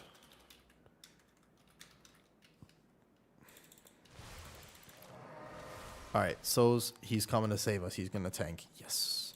So, remember, this is the problem. This is what we're... Excuse me. This is what we're trying to avoid. This is the whole point. This whole waiting for tanks and healers business. Play main... I'm going to main Druid, yeah. Almost certainly I'll play Druid. I mean, unless Druid is really bad. But even this season, Druid is not meta this season because of the damage and a little bit of utility. But honestly, Druid is good. Like right now on retail, you could put me in a +20 and I would be able to tank it. Like Druid is good. So as long as Druid is adequate minimum, then I would play Druid.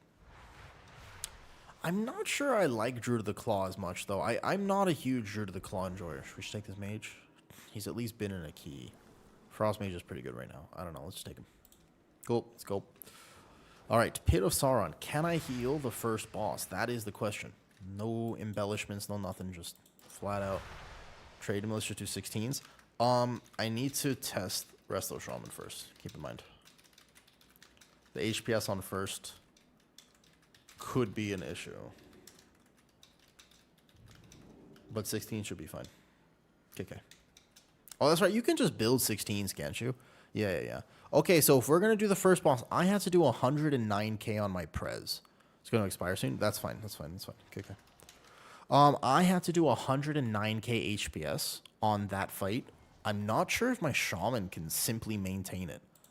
I don't have Stone Lord. I should be getting this. I don't know why I didn't spec. So I don't need Wind Rush. Let's get rid of Wind Rush and let's spec into the... Oh, that's why you need it. Well, there's also curses in this dungeon, so...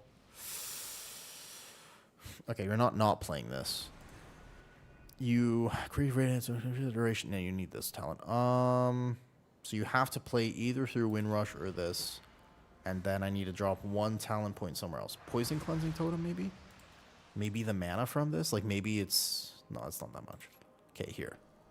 Why don't we play a build like this? And let's do it. I'm not sure.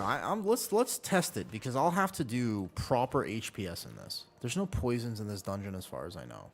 Trade you it? Okay. I'm very curious. If this is a 16, then I'm going to have to actually heal. And I don't think that Resto... I mean, let's find out. Let's see. Hey, Kalisko. Yo, I saw you on beta yesterday. I just happened to see your name on beta.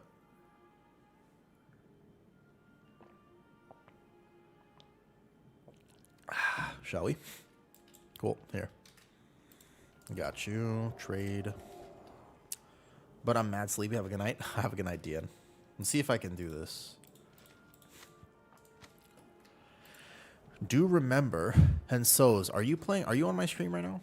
Are you listening at all? I don't know if you're actually listening. I'm a Harani. Oh, I'm a Harani. Wait, what are my racials? I forgot. I haven't even put this on. Route walking. Performer rituals didn't... Oh, no, you don't need this. What? Wait, what? I forgot.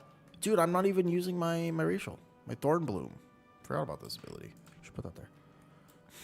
Just pray for Storm. That's what I'm thinking, right? Okay, listen, Assmaster 2K. I agree. But it's not proccing a lot. Like, it's kind of RNG, and it's really... I'm very curious about this. Because it's not... I'm, like, trying to get them to proc, but they don't seem to... I think they should increase the proc rate to, like, 20%. I really wasn't getting a lot of them last dungeon. You know, I consider myself to be somewhat of an ass master 2K, except that I aim for 4K. That's why I have to get waxed first. Oh, sorry, never mind. Let's go. Ready? Let's see if we can do this. So we put earth here, and let's go. I just want to see the HPS. So, like, it feels fine to play. Like, damage-wise, feels decent. Good question. Good question on the whether I will play Haranir. I don't know. Haranir is probably just a... I mean, I like my Tauren a lot. It would take quite a bit for me to not want to play Tauren. There's a proc right there. So you can pre-generate a proc. This is a 16, by the way. So this is an actual... Oh, look at that. I kicked. Oh, I have a kick. Haha. So I have the kick. Let me help him with aggro. You know, Earth Ellie can actually help a lot with aggro. Okay, healing now. Boom. Probably just press Ascendance here. Alright, so like you can see, I'm doing pretty good right now. There's my Thorn Burst thingy, proc like this, bam, bam, bam. And here, boom, like so. I mean, this is like a big, like I'm doing HPS here and I'm doing some damage. I'm still getting a few chain lightnings out, but just not a lot. Let's go dispel this one, dispel myself. I should probably be a dwarf. There's a lot of good dwarf potential in these dungeons. That always makes me kind of sad, by the way. Whenever I test things and I'm like, you know what, I should probably be a dwarf, I always feel bad about that. Not because there's anything wrong with dwarves, but mostly just because, whoops. What killed him just now? Was that the curse that I just didn't heal off? I'm actually not sure what killed him. Okay, healing here. Boom. Move this over here. How come my Resto Shaman got bound with a mouse kick and the other thing, though? So I'm going to dispel this curse on him. Wow, that does a lot of damage. So, like, right now, my HPS is fine for this pull, yeah? Like, it's no problem. But the biggest thing, so is what I was going to tell you, is I swap around specs every day on beta, which also means I don't get to master any of them. Does that make sense? Like, the problem with swapping every day and saying, oh, well, I learned how to do it on Prez yesterday, but I don't get to play Prez right now, so now all of a sudden I have to play, you know what I mean? Like, now I'm playing Resto Shaman, but this is my first time playing Resto Shaman. Whereas other people, they do tend to stick on one spec a little bit more, so there's a little bit of a lack of mastery that happens. So I'm actually a little bit concerned. Can Resto Shaman heal it? Absolutely. But it does concern me just a bit, because I don't have the reps built up. And sometimes bosses like that, when you heal, you actually need reps. That's one of the things. It's so nice having a kick.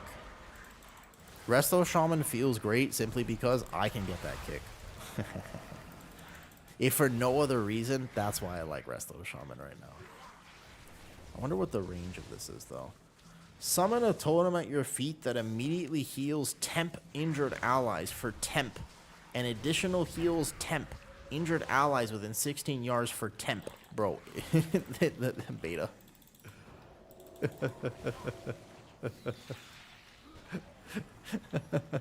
Did you see that at the bottom right? The tooltip just says temp. Okay, so we can go here.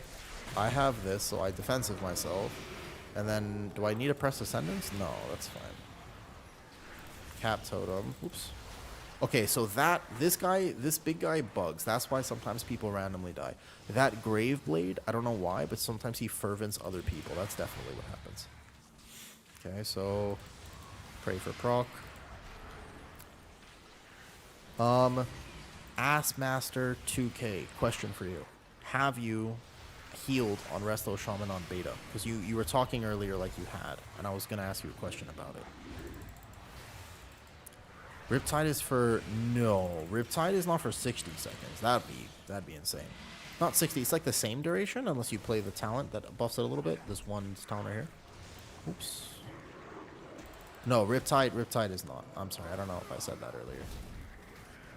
Riptide feels... I mean, my damage is... I'm curious to know how much the Thorns does. This one's overall. This one should be current. But we've actually chain pulled this entire time. I don't think we've dropped combat. So this is current, and this is current HPS as well. Keep in mind that the requirement for the first boss is going to be something like 100k HPS. Give or take. Give or take a little bit. Hey, Slambits. How's it going? So let's just focus on healing here, because that Chain Lightning Global just doesn't matter as much. Good healing. I have that kick. My kick. No, it does feel good to have kicks. I maybe didn't realize just how much I miss the ability to kick things on my other healers. But I feel it now. So I have to out-heal this curse. No problem. Boom. I feel like I have pretty decent healing on these packs. Like, the packs feel okay, but let's test the actual HPS. So, you remember Kajin in Halls of Infusion? Is going. Oh, yeah. What drove you to try? I mean, I want to try everything. Eventually on beta, my plan is to try everything. Like, I will actually just play everything at different points. So, right now, I'm trying Resto Shaman, but over time, I'll also try a bunch of other things, too. I can stop that. I have a kick. Ascendance has another second on it. Okay, done. Decurse that one, out heal this one. Totem here. Boom. No decurse just yet. Perfect. All good. No kick, but I have cap totem. Eventually, over the course of beta, I really will. I mean this too. Like, I will try everything. Pretty much every spec. I have the idea, the plan of saying, well, look, I want to try every single spec in WoW. So all 40 of them. At least for one dungeon. Like, there are some specs I'm just not a huge fan of. Like, you don't ever want to see me play Rogue, as an example. You don't want to see that. You will have a lesser opinion of me. If you ever watch me, you will have a highly reduced opinion of me. And remember, just because a spec is meta doesn't necessarily mean that it does well. Big thing to know about this. Like, Frost Mage is currently really good right now, but this mage is maybe learning or testing. So he is not going to represent the spec. When you test beta, you have to actually test multiple dungeons. See how hard it is for me to find that caster? Blizz frames. I went to get the kick, but I couldn't because I didn't have the right frames on.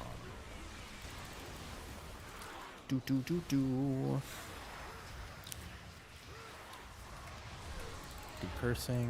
Boom. Out heal this one. Oh. Doesn't... I think he also has decurse, right? The mage. He has to spec into it, though. Those do hurt a bit. If I don't have immediate healing for them, they are noticeable. But the tank feels nice and tanky. Nice job. Okay, so decursing this one, out healing this one. Big healing wave. Perfect.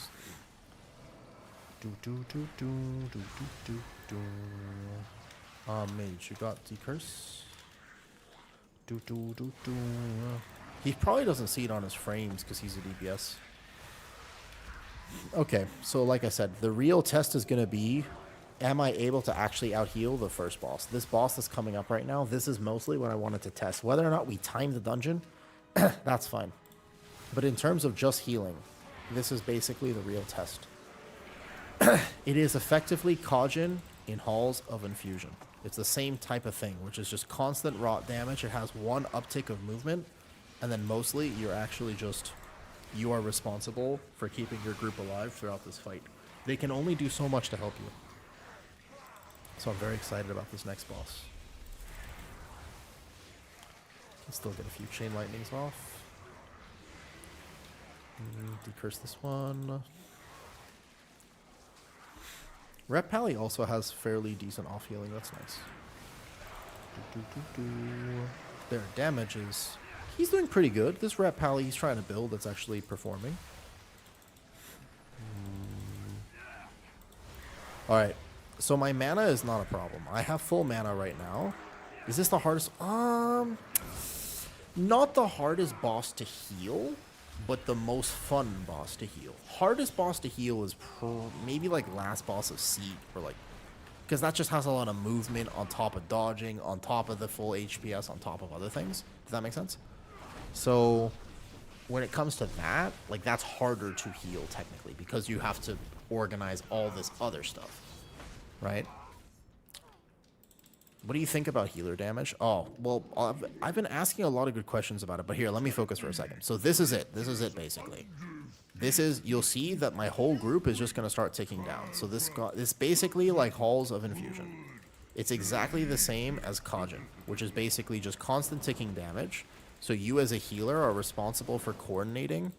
There's going to be a slam here in a second afterward, but I need to manage both my mana. Like, all resources need to actually be managed here. So I need to know my Riptide here. I do this one here. And then I'll gain my Spirit Walker's Grace for the next one. Don't have Riptide yet. And then you go behind this pillar for the boss. So you keep one close. That's correct. And then I can go... I don't need to proc my Ascendance yet, but my HPS meter is going to be down here to the right. So this is Ascendance now, because there's going to be a big wave of damage. Like right there. That was the plan. Dispel this one. Keep everybody alive. Pray for a proc. Good. My Ascendance did not work as well as I wanted it to, so I'm going to go here. One closer to boss. This is what I mean. I'm going to struggle to heal right now. I can proc the Ancestor here. My Spirit Walker's Grace is up. I need to go Riptide. Riptide, Ancestor. Get this chain heal off. And then move. Like, I'm only at 100. The reason that people are dropping low is because my other healers... I can't read chat right now. I'm actually so locked in. I actually cannot read chat. This is a problem. Spirit Walk, Spirit Link. Yo, cast. Holy. That Spirit Link, goddamn. Okay, so lusting right now. Hopefully people use defensives here. Yeah, we gotta place that a little bit better. Okay, I got this. I don't got this. My other healers, keep in mind, they do about, like I said, 100k is probably going to be the minimum that you need for a boss like this. My Riptides are not coming off cooldown fast enough. It's basically Kajin. Yeah, it's the same thing as Kajin. I should be using Healing Wave. Keep in mind also, I am not playing optimally because there's definitely Healing Wave. That's what I should be doing. Because I keep going to like that Riptide right there, that cost me quite a bit. I was expecting there to be a Riptide, and there wasn't. So I need to be Healing Wave instead. Yeah, Healing Wave is definitely what I should be filling with outside of this. Maybe I need to change the talent as well. Okay, so here, I know that I'm going to be fine. Go here. Spirit Walkers right now. Perfect. Big healing. Maybe defensive. Dispel this real fast. I have Ascendance now. Boom. Instant cast chain heal. Oh, I'm a little confused about Ascendance. I thought it gave me the instant chain heals. I'll put this one closer to boss. Healing potion myself.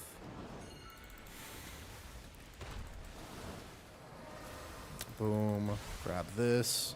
I'm at 100k. Like I said, 100k HPS is actually a bit low for this right now, to be honest. My mana's fine, so I have just enough time to do this. Healing Wave, so I could be healing this way better. I could definitely do more if I was actually gaming this a little bit better. Yeah, but keep in mind, I love bosses like this are giga fun. Like, I don't mind bosses like this at all. These are fun things to do. Like, I like being able to do this, though. Ascendance, you get... Hold up. Oh, it's the... Oh, right. Okay. Thank you.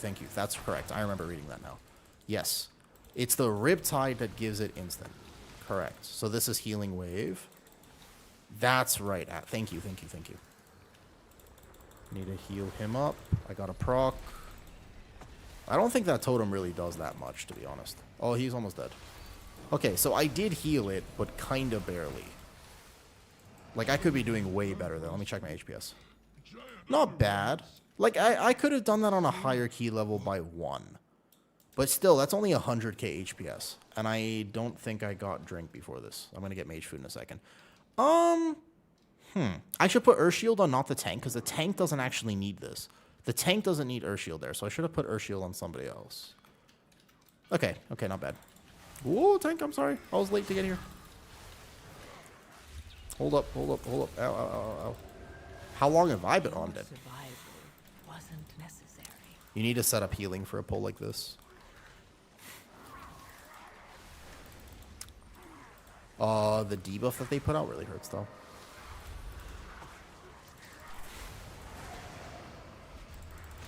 So, this gives me the instant Riptide, I see.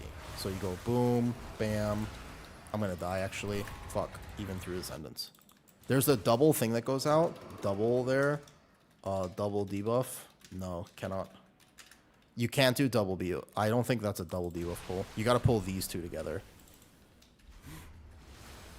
I can dispel one, but I can't get the other one. That hurts a ton. The debuff is just instant death. I don't have the power, actually, just straight up the raw HPS to out-heal it.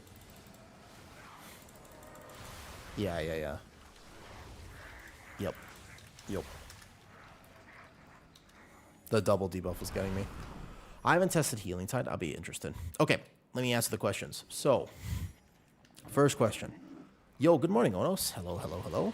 I'm like locked into playing Resto Shaman because this is a 16. 16s are way more fun to do at the moment. How long have I been playing WoW? So, I have an older brother, and I had a neighbor. My next door neighbor basically started playing WoW.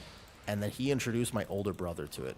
Now, the problem with that is that my mom was like, you should definitely not let him play WoW, because she already knew me well enough. I was like 8 years old at the time, so it was 20 years ago. 28. Almost 29. So it was a long time ago. And when I got into WoW, I was 8. Anyways, my mom went on vacation at one point, and my dad was home, and then obviously my brother and I knew that my dad was going to be easy to win over, so he was like, we basically went to my dad, and we were like, yo, our neighbor says we should try this game, can we install it on the computer? And he was like, yeah, sure, go ahead, I don't care. So basically, we got WoW, and then when my mom came back, it was already too late. From that point, my entire life was decided and dictated. She didn't know. She kind of had a feeling, that's why she didn't want us to play it. But the problem is, the second you play WoW, you can never go back. It's impossible. You can't go back. Like, the second that you actually engage with World of Warcraft, you're like, it's over for me. It's over. Anyways, I was 8 when I started playing, so 20 years, but I've had to take time off. When I first moved to Thailand, I did not have a computer. And no computer. Ready. I can do it. I can do it. He's going to take this into boss, right? I'll manage. I know how to do this boss. I have all my defensives. I have all my cooldowns. I start greeting my riptides. Here we go. I prep damage. I prep this. Boom. I have a decurse, but not a lot. It's fine. 1, 2, 1, 2. 1, 2. Boom. Decursing. Bam. Because on this pool here, though. Yeah, I've been living here for 8 years now. Almost missed it there. This boss can be a little bit toxic, let's say. I can kick that one. Hold up, let me make sure I have my tank here. I managed to heal it. Nice, good job, me. That was perfect. Perfect. I got that. I did that there. I work online. I work as a trainer, so I get to help people. But I basically have a little home gym set up, and I work from my studio here, which is nice. I used to work at gyms like a long time ago, and I didn't like it because gyms have too many rules, and it prevents me from actually being able to help people. There's too many like liability issues working at a public gym where they kind of force you. Like, it's like the medical industry where sometimes you want accurate medical care, but the problem is that they have to operate within a certain subset of rules. Like, if you didn't know that, doctors can get absolutely fired. Hold up. This is going to be hard here. I don't actually have this yet. I only have this. I'm going to be in trouble. The strongest survive. Spirit Link does not work there is the problem. So, like, that's an issue of how do I heal the second one if I can't actually tell my team that I need a link? Because there was just too much damage. Like, maybe I shouldn't have shifted the first one. Knowing that I had Ascendance for the first one, I should have saved my shift there. That's probably the right play. Or trust people to use defensives and help me decurse. Actually, you know, honestly, a second decurse would probably solve this for me. A second decurse would basically make it possible.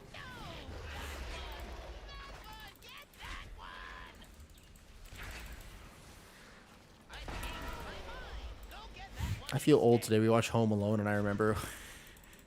Onos. Sometimes I feel old, but then you come to say hi, and I feel a little bit better, I'm not gonna lie.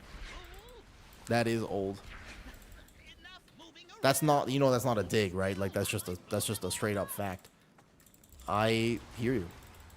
Okay, so I can decurse this one, but then I'm in a lot of danger for the next one. Because I can keep everybody topped. Oh my god, this is with shift on myself. Goddamn. Hold up. Wait. No. I think they need to change the double decurse in this dungeon. Yeah. It's mostly just the double decurse. Need second decurse, to be honest. I mean, I could out heal it on my Prez, but not on my Shaman. Shaman doesn't work like that. This boss is hard. If people don't help you with it. I think the biggest thing is if people don't help you with it, it's hard. Tomorrow I'll feel young again. I think you feel pretty young. You seem to live in a youthful way. Also, Shaman just doesn't have the raw... Like, In Ascendance I do, but the other ones I don't. Without Ascendance, I just can't heal it. You have to... I feel like I'm missing a button, basically. Well, here's the problem. Hold up, wait a second. You know what it is? They can't... Okay, so here's the thing. They can't take away healer cooldowns and then design fights like this that require healer cooldowns every 45 seconds. Wait a second. No, they're not allowed to do that. That's the problem. Because, like, you need a cooldown for every one of those. I don't have that many cooldowns. I only got one big cooldown, if no link. I don't know actually how I'm supposed to do that, though. The second one, I was just shy just a little bit. The first one was doable. The second one, because you press Ascendance, and then it's every minute, give or take. Like, that phase happens once a minute, and you need about 10 seconds of coverage. A second decurse would have helped a lot. I can heal it on Prez easy. How would I... So how do you get healing tied down? With Water Totem Mastery? What did they change, Master, to get healing tied down? What am I missing on this one? Cooldowns on... Prez is... No, I mean, Prez is not like that at the moment, though. Do you wish, instead of amending your team, lets you get some more reps? No, because that boss is... Not at the moment, though. Yo, good night, Cameron. If tomorrow you come to say hi, I'll be in Thailand, by the way. I'll be doing the in real life stream. How do I get healing tied down? What's the interaction that I'm missing with that? Because if I can get this down to a minute, I can have it for each one. Well, Ascendance or healing tied totem is active and their durations are increased. Not this one, though. What's up, Muzz? Muzz, are you playing beta at all?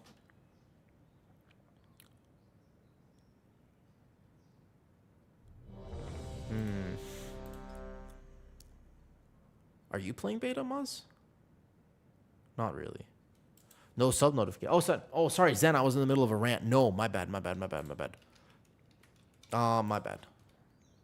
I was in the middle of something. Zen, thank you for the resub, dude. No, they're working. I was just completely distracted. I was focusing on that fight and how I could do this though. Oh, dude, thank you for the resub. 3 months. Thank you, Zen. Zen, how are you? Are you gonna play beta at all? Are you guys beta enjoyers? Ah, my bad. Sorry, I was so locked in trying to figure it out. I'm on my quest to do everything, though.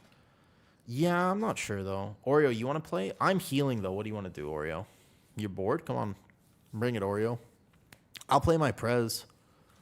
I'll play Prez if you play... Are you gonna... Is this Mashimba? Devourer? Oh, no skipping over the years? Sorry, I'm distracted today. Is it open beta? You have to pay for it, basically. Technically, it's not open. You have to pay for it. Yeah, Shaman feels like I'm just missing a button. Like, I have Ascendance, and Ascendance feels good, but then after Ascendance, I'm just not sure what to do. On encounters like the one I was just doing. This epic, yeah, you have to buy the epic edition, then you get it. Some people, I think, were selected without doing that, but mostly it's the epic edition. Been a very busy week. No problem. No problem at all. What have you been busy with, Zen? What you been up to? Okay, so Oreo will come play Devour, and then I guess So's we're going to be listing, though. 12? What's this 12? We're doing a 12? If we're doing a 12, I'll stay on the Shaman, and I can try a different build. We're doing 12s? What's up, Oreo? Let's do is that we could do 15s. All right, 15 seat. Oh boy, dude, I straight up wonder if my Shaman has the raw HPS required for 15 seat. Last boss. How the fuck am I gonna heal last boss? I genuinely don't know. Like the first boss I was able to do. Keep in mind, like I did 100k, but I might have to play Prez. Maybe my talent build's wrong. Maybe you have to play through the double dip. Like I'm not sure. Cooldown of most totems on 5 seconds. You can't. I told them shouldn't make it. Yeah. Like I just don't know, because that boss requires like every minute is a burst of healing and people's health will drop. Boom, boom, boom, boom, boom, like this.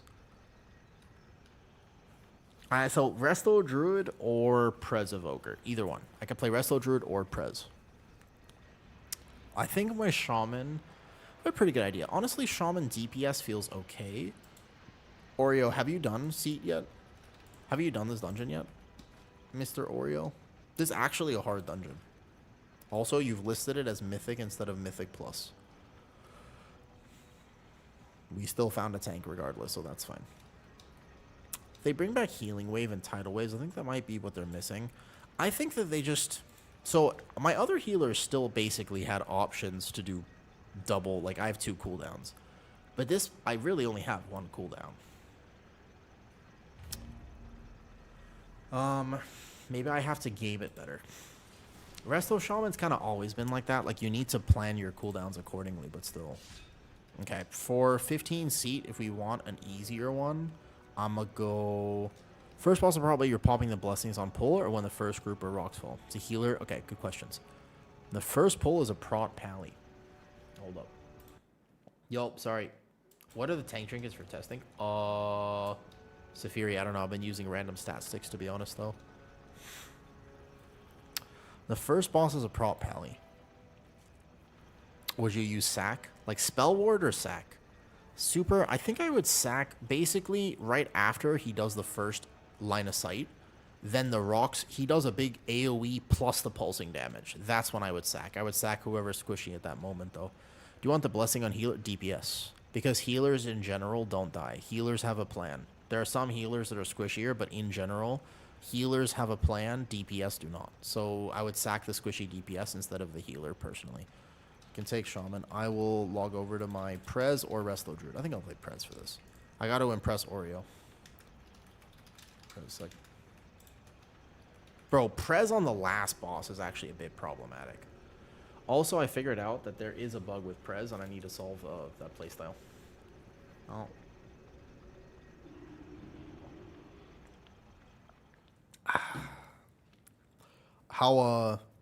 How many chain guys are we pulling right away? That quadruple chain pull was fun as hell. All right, Prez. Swapping over to Prez. Friendly reminder to everyone that tomorrow I will be, if you tune into stream, I'll be in Thailand, showing it off. I would save your I would save your lay on hands for that AoE. If you notice somebody drop to like 10%, I would save my lay on hands. You only get 1 use in the fight, so that's what I would worry about. I would focus on that. Alrighty then, preservation. Let's go. I feel like I should craft some stats or something, but it's okay. Will we be uploading the random. Unsure. Maybe not. Maybe not. I haven't decided on that one. Possibly. Okay, so we have this food here. We don't need mage food because you can just open this chest and it will give you all the food you need. Devour been fun. I feel like what's interesting to me is Devour. Like, Devour isn't that powerful. Like, what's interesting to me is that it doesn't feel omega giga powerful. It just feels good. Like, every time I've played with one, I'm like, they're not bad.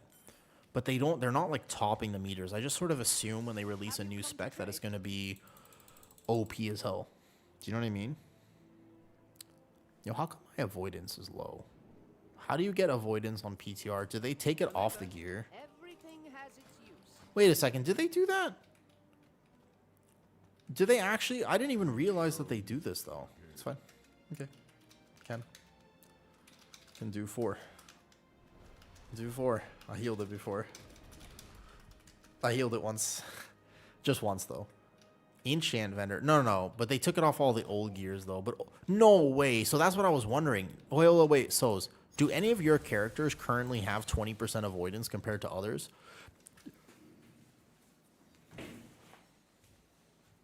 No, man. That's so not cool. That is actually not cool. So some characters are just casually playing with a 15% damage increase? This beta is a mess, man. They also changed the scaling, so some keys were done without scaling, and now this.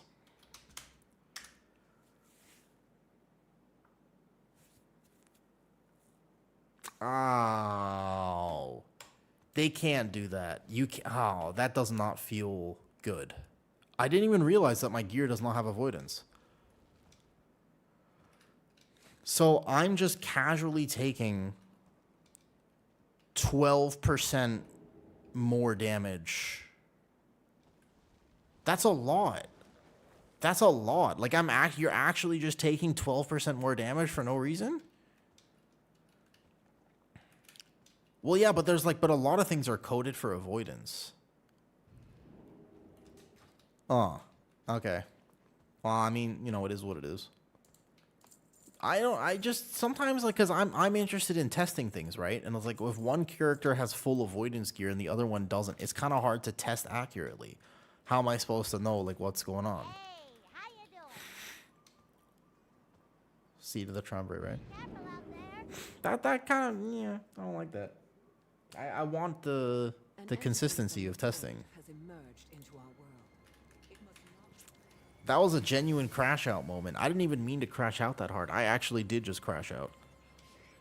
It's absolutely the difference between living and dying on some dungeons. That was a full-on crap. My bad. It just, the other thing is that I had some keys, which I was doing before this though. It has none. That's why I just crashed out about. Just now. That's the whole reason that I just crashed out. It has none. That's what I'm saying. The only avoidance I have is from my enchants that I put on. Can't you refresh vendor? I mean, I don't think so. That's what I'm saying is my gear, even this has no. The gear, it doesn't have any. That was the whole reason. I wish I could share I wish I had a contact at Blizzard and I could just be like, yo, Blizzard, either keep it in or take it away from people. But you can't have some characters who just have massive, I guess, yeah. No avoidance now. None of them have avoidance now. That doesn't feel right. So let me look at my team. Inspect. His gear also doesn't have avoidance because he is just, well, look at these. These are hilarious. Bro, these rings. Amazing. Amazing rings. Oh, I love this neck. These are some of my favorite rings and necks, actually. Yup. This is my favorite ring in the game right here. This has got to be one of my favorite rings. What is his gear? Okay, ready. So we're doing 2, right? All right, let's game. Combat log enabled. My key, right? Craft weapon ring. I should craft, to be honest, but I haven't done so yet. You can't. Yeah, so it's that's what I'm saying. Holy smoly! But so basically, there are some people who will be 17% avoidance, and some people who will be like me, 5%. That's a big difference. That's a massive difference. That's why I just crashed out a little bit. Yeah, that's actually a big difference. Yeah, I mean, I'll take gems. If you can craft gems, sure.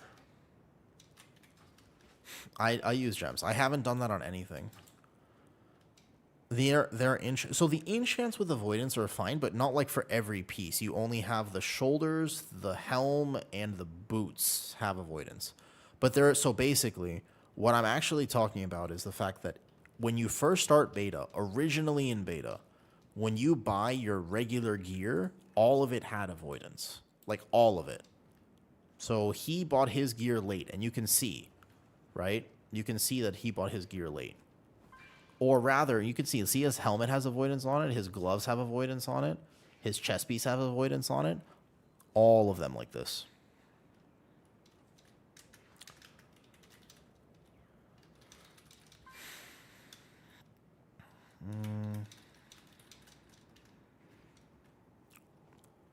Yeah.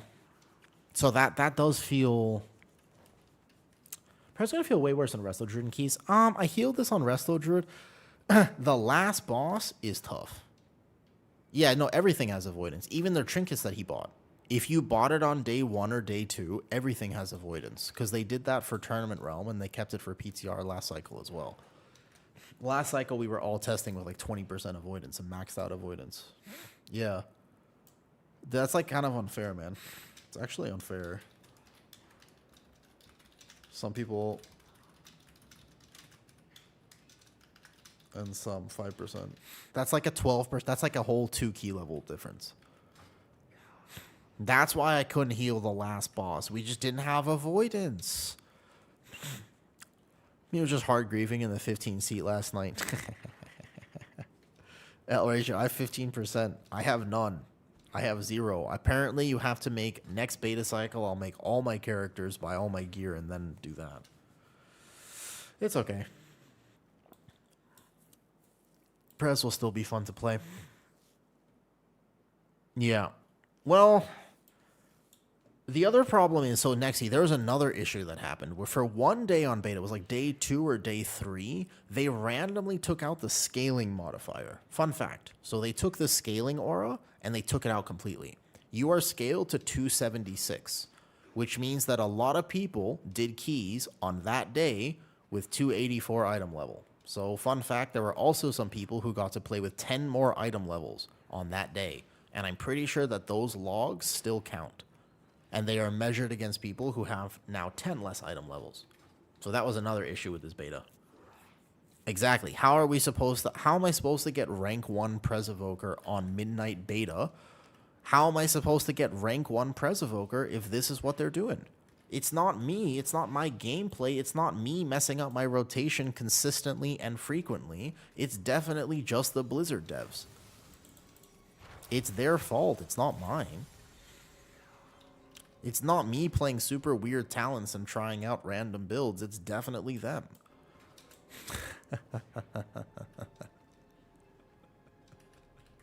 Oh, man. You know, I found out for Prez yesterday, because I was wondering about this. If you pop stasis, so let's say you use your blessing, right? If you pop stasis, this will consume 2 charges of it. Look. So the second burst of this consumes a second charge. It should, at least, or it was in keys. So now this should complete the stasis. Okay, well, never mind. Don't look at anything I just showed you, because it definitely was doing that before, but apparently is no longer doing that. Really?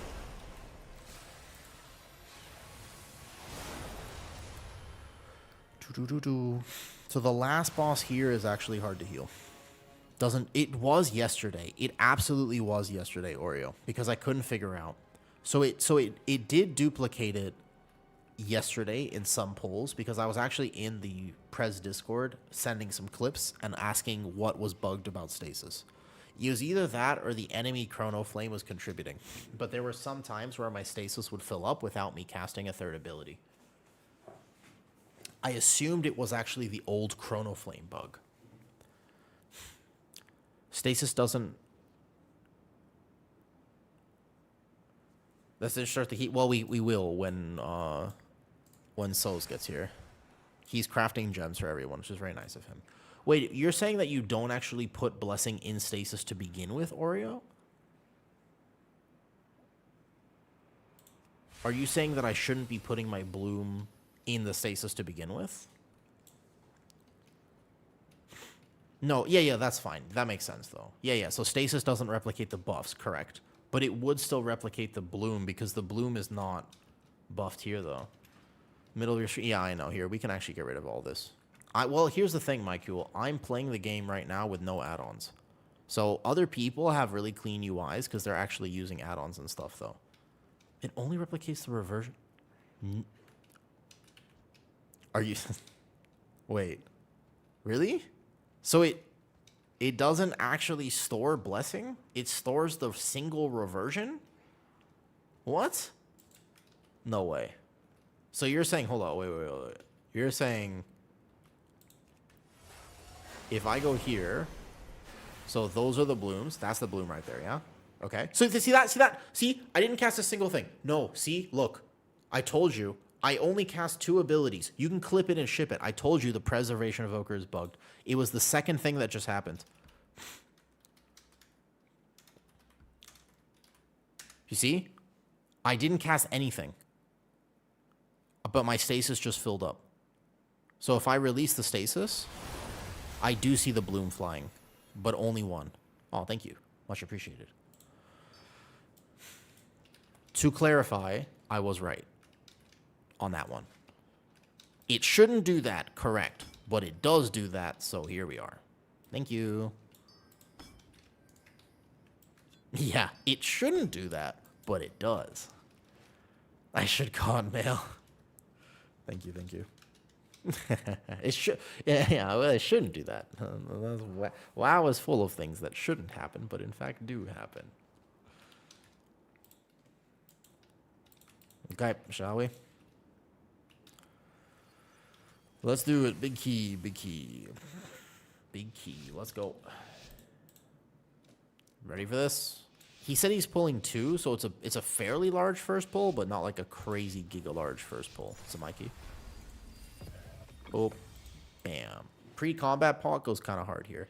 I want to not have anything on the tank, so I'm going to TA away from my team so that I can get reversion sticking and start here, though.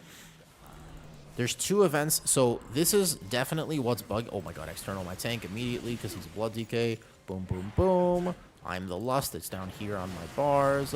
Perfect. Ready? That is actually perfectly synced. I respect it. And release the stasis right away because this pack does giga damn. That was a bad deep breath indeed. Healing absorbs, go boom. There's a few issues I have, right? Oh.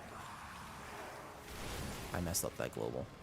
One of the issues I have is that I also can't bind my chrono flames, which is really annoying, by the way.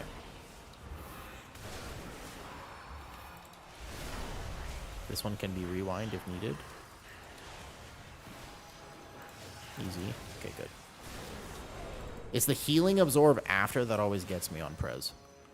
Can it only be echoed? You can echo it, by the way. So you can echo the blessing. That one I did figure out yesterday. Prep this. Boom, boom, boom. Like so. I'm a global late because my game is laggy as hell. I keep using life bind like it's the old life bind though, and that's my bad. So here I have to manually click and then I can out heal the absorb there. See? Once you out heal the absorb, it's no problem. But the only way to do it is with a life spark. It's like any healing, like single target healing in general for Prez is always like this. So I can echo, echo, echo. And I'm pretty sure that from here I'm supposed to, I can use the Life Giver's Flame first of all. And then I can Spirit Bloom or effectively Blessing. But I'm not sure if I'm supposed to be echoing that, to be honest. I also should be playing E-Loop because E-Loop is significantly better. My HPS is fairly high. Oh, sorry, Oreo. I wasn't paying attention. I think that people a lot of times misunderstand Prez because sometimes on Prez, the hardest thing to do is do burst healing and then fix afterward. So right now, this Void, I'm concerned about it. This scares me. I can get it right there with that. That should out heal it. Holy. It's a healing absorb after my burst healing that actually concerns me. Everything else is healable. So you have to make a plan for that on Prez. You know what I should have done is external the second one. That's what I should have done. I'm going to external my tank here. He procs his perk for sure. No problem. Set up the healing. So here I proc, boom. Then I go like this. I proc like so. Boom, boom, boom. Easy healing. So I got to get ready. Pre-echoes on the tank as well. Go through Oreo with this and heal him up. Nice. Prep the next one. And you can get a little deep breath. I have no kick, so I have no ability to help my team if those casts do start going off. So here, do I Verdant Embrace or do I echo this? Got this here. I'm supposed to be building a Life Spark, though, because this next Leeching Void is going to be a problem for me to heal. I can try to outdo it like so perfect. All good. Okay, Prez heal's decent. And I'm still doing 25k, which right now for healer damage, 25k is actually excellent. 25k is like very high for healer damage. Healer damage is not exactly in the best state it's ever been in. It feels pretty low right now, honestly. Have I ever even gotten to play my Prez in front of Oreo? I don't know. Maybe this might be a first. So I want to cast... Oh, it does still echo reversion, by the way. That's interesting. I just saw that. Everybody should be fine here. I'll have time to heal. I'll have time. I'm just gonna rescue this person back, maybe. Let's go over here, actually. Boop, boop, boop. I have the stasis, but I want to wait a second to use it. Go through to my this. Bam, boom, boom. Watch the tick of the ground. Instant stasis back up. Perfect. And onwards and upwards.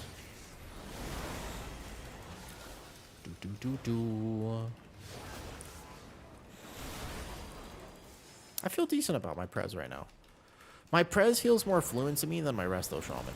Prez does not feel like it lost. It lost its communion, and that's a fairly substantial deal, but honestly, like, it doesn't feel as bad compared to my Resto Shaman. My Resto Shaman actively feels like, bro, I'm just, like, missing a full button. Like, that feels way worse, to be honest. Prez still feels like I'm playing Prez, which is honestly really good, because that's something that I would be so sad if Prez did not play like that. Because Prez is, you know, it's like my heart. It's my heart spec. Oh, Oreo. Ouch. I went to get you in the last second. I went to save you. We have another res, actually? Okay. Oh, never mind. We don't have another res. I went to save you, but I didn't do this, though. We might have to go again real fast. Dude, my DK is doing massive damage. This is actually a good Death Knight. They're probably going to die. I feel like that does enough damage that they would struggle to live the next AoE. They'll live that one, but not the next one.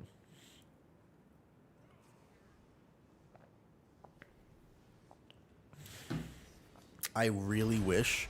My biggest gripe with Prez, to be honest, this is my biggest problem with it. All I want is to be able to take that talent. But in the current build I'm playing, it would be troll for me to try to path through it. I think that I might anyways, because honestly, the only times that I have died right now on my Prez Evoker are when I have to Verdant Embrace to somebody in an emergency. That's actually the only times that I've died. Ah, I think they got this. They do have this. Good job. Like, when I saw Oreo there, I could have tried to rescue him, but I tried to VE just as an emergency heal, because that's what I have to do. If I just had this, right? Like, if I just had this, then it would be fine. So maybe I'll actually drop these talents next time I play and try to play with that. Because sometimes when Prez dies, it's because I tried to save someone else, though. Never try to save people as Prez. I gotta take that talent. I gotta take that talent. It's like the only time that you die is when you VE to somebody that you're not supposed to VE to. It is the problem. Okay, let's go. Ooh, that's a big pull. Alright, I got this. No problem. Just ramp it. So remember, these things hurt a lot. Go through. Bam. Bam. And here. Perfect. One deep breath is fine. Dispel myself real fast. Get reversions ticking for the golden hour. For the grace period. Boom. Stasis 3, 2, 1. External the Clothy, who's very squishy on this. Big healing. 3, 2, 1. Nice. And watch my blood decay for a second. Reversions ticking. Watch the next set of bleeds. The only problem I have with Prez is that I end up locking in a little bit too hard and get very unchatty. The second I start playing Prez, I'm like, giga. I'm like, just holy shit, hold up. My gameplay is the only thing that matters. So it's not a very chill healer still. Like, is it capable of doing everything? Absolutely. But it does not feel chill. And I kind of wish it did. Part of me likes being able to just chill in World of Warcraft. Like, I don't always like having to work giga hard. It's nice sometimes just to enjoy the game, you know? This one, I could also make use of rewind a little bit more since I am playing through that at the moment. So here we would echo this. Boom. 3, 2, 1. Just get this going. Because my click castings don't work, I missed that heal. It's okay. Push my tank. Bro, my Blood Decay is doing very large damage. I think this is actually the most Blood Decay damage I've seen thus far. So get this ticking. There's going to be another thing to heal here, though. You know what is weird? I haven't skipped a single leg day because I have stairs now. So because I have stairs now, I never skip leg day. My legs, actually, I will say, you know, I have been skipping, I'll be honest with you. Nerds, I will be honest with you. I have been skipping leg day. My butt still looks great, but honestly, I am still skipping leg day at the gym. Instead of leg day at the gym, though, here's what I can tell you. Here's what I can tell you. I have stairs in my new house. There's 4 flights of stairs. And oh my, I get so much. That just bugged. So you see my echoes just got consumed? That's definitely happening. I promise you it's happening. The Prez Discord was like, there's no way that's happening. I was like, it absolutely is happening. My enemy Chrono Flames are consuming echoes and stuff that they're not supposed to.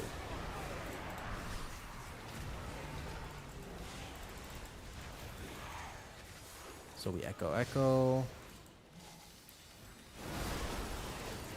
Tail swipe that one. Here we go. Echo this. Perfect. Pretty difficult to see group help on Holster. I know, right? I know. I know. You can't even really see what's going on. That's one of my problems is Prez has a lot of things to keep track of because it tracks your echoed heals. This is the base UI, and as far as I know, there's nothing I can do about it. I could make it bigger. I do have the potential to make it bigger, but I can't do anything else with it. I know. Isn't that kind of annoying over so? It is, because you're like trying to watch what's happening, and you're like, what is going on? It also tracks my Blessing of the Bronze, and I have no idea. Up and down for all day? Yeah, it did. Trust me, my legs actually look like super toned. It's basically like being on a step mill all the time. My legs are... See that? See that Chrono Flame? It's consuming. It definitely is. I'm 100% certain that the Chrono Flame is currently consuming my echoes. When I manually echo people, it absolutely is. 100%. Like that, sometimes when I have Leaping Flames on, it is consuming. I don't know why. Let's test it right now. So I'm going to put echoes out. Let me heal this first. I'm going to put manual echoes out. And then... It must be a mouse over thing or something.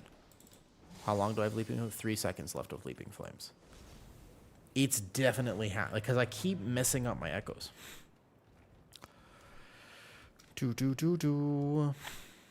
where are we going? We're going this way for his route. Around we go.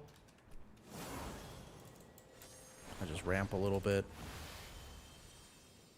I must report the bug. I must report the bug. Here we go. Boom. So with this one's a big healing pull. Watch. Oh, he's gonna pull it into. Okay, that's fine.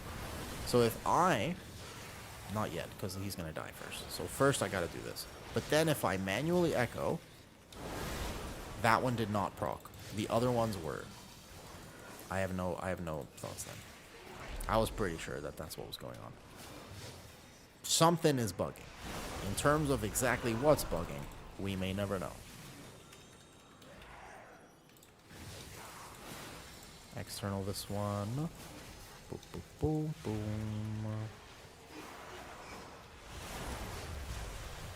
It is actually tough to see. I could make my frames bigger. I think that when I started playing Prez, that's when I actually made my healer frames bigger. That is actually what happens. So, hold up. Maybe it's a target count thing. Maybe it's that at low targets, that's probably what it is. So, Leaping Flames, when it actually hits an ally, because of low target count, that's probably what's actually causing it. I'd be willing to guess that. He's not going to pull us into boss, right? Because this actually hurts a lot. Please get hit by this Dream Breath. Nope, you're behind. I'm going to rescue you like this. Well, why try it on dummies when you can just try the absolute hardest key on beta like this and do it live instead?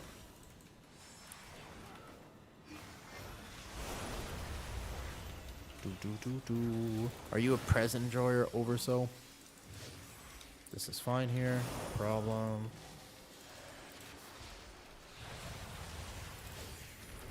Knockback from me. So here, let's try it. You won't be able to see it here because I think there are too many enemies. Nope, no, you saw it right there, right there, right there. Clip it. That's what it is. Leaping Flames is absolutely causing an exclamation clip. There it is. That. That's that. It was right there. It's the low target count for Leaping Flames, 100%. I just tested it. That's confirmed now. That's exactly what it is. Lust. Okay, hold up. Yep. Figured it out.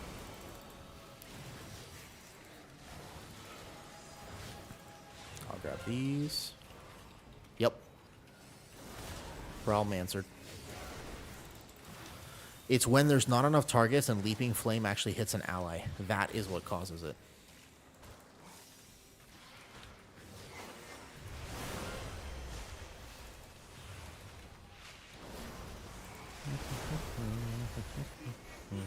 Oops, I should be stacked more, I'm sorry.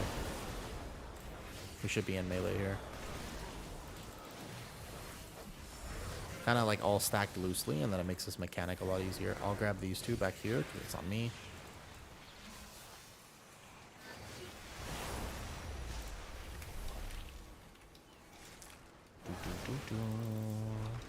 Rock this. Boom, boom, boom. Cheeky little VE here. Go boom. Tip first. VE. And then from here. So this won't consume all of that.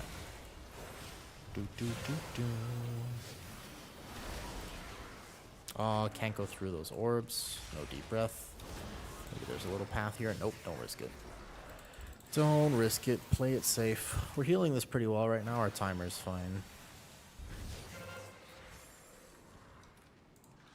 Okay, go boom like this. Projection. Yeah, I know. It's kind of hard to see what's going on with the Blizz frames, I know. There it is. That Leaping Flames right there. That consumed it. 100% though. I was bro saying, I mean, you just make it work, to be honest. I'm not gonna lie to you. You know, the way I play WoW is mostly through memory. Like, for me, once I learn something, right? Do we have purges for this? Holy fuck, we don't rewind. Are they gonna purge it? Because these guys are kind of unhealable otherwise. This is... you actually kind of can't heal this without purges. If you... Hold up, purge. We have two, technically.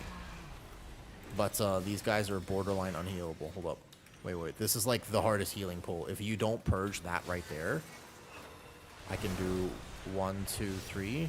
Okay, it looks like they were purged that time. Scary, scary. Scary, scary. Also remember, some of us have 17% avoidance and other people have not avoidance. I'm used to playing through memory, so like I could probably do a lot of this blindfolded, and that's why I could tank the blindfolded key before. It's just because the way that I'm used to playing WoW is once I kind of learn what works, I just repeat the pattern. It's like playing chess. You kind of figure out your moves, and then you just go from there. So I don't actually use my screen to track a lot of information that I super need necessarily. That's not in general the way that I play the game. I know it's the way a lot of people do, and they like require that information, but my brain either subconsciously processes it. We're not purging this. We're not purging it. Purge it, please. Holy shit. So much healing. So my brain either subconsciously processes it, or I need a defensive this. I just don't actually think about it. Most of the time, to be honest, I don't think about it. If that kind of makes sense. It's kind of like the way I play is almost like a chess match. I could tell you almost everything I'm going to press before I press it. And I could do it before the key starts. So it's like a memorization thing. A little bit of a memorization. That makes sense? Wait, where's he going? I haven't seen this before. I don't know if other people play like that. I do feel like... That's why I don't like specs that are proc reliant. The reason I don't like specs that are proc reliant is because I'm actually having to respond to things that appear on my stream. that appear on my screen instead of just be able to predict. My shift, my bind for rescue is not working. That's fine. That was going to be cool, though. What's up, Code Man from Europe? Do you code? And do you live in Europe? I'm going to go out on a limb and just say yes. I could be wrong. I don't want to assume, right? Because maybe I'm wrong about that. But if I had to put my money somewhere, it would probably be that you code and that you're from Europe. It's not 100% guaranteed, but seems likely, right? This mirror, does Resto Druid feel the smoothest and most powerful so far? Resto Druid is arguably the smoothest and most powerful so far. Please purge this. This is going to be impossible for me to heal otherwise. Hold up, wait. This is a tough pull. If we don't, like, stun and purge. Hold up. I think I can do it, but... External him. Watch this. I have the rewind. Holy god damn. That global was pitch perfect. And there's casters in here. I can tail swipe. Hold up. Wait. Bro, I'm at 200k HPS. That was an amazing fucking pull by me. Okay. I'm very proud of myself, but I still have to heal more of it. Because we're not... These mobs here, they... You have to either CC them or purge them. Holy HPS. Haha. Nice. Okay, also, this pack is exactly the same, and I have no cooldowns now, so good luck.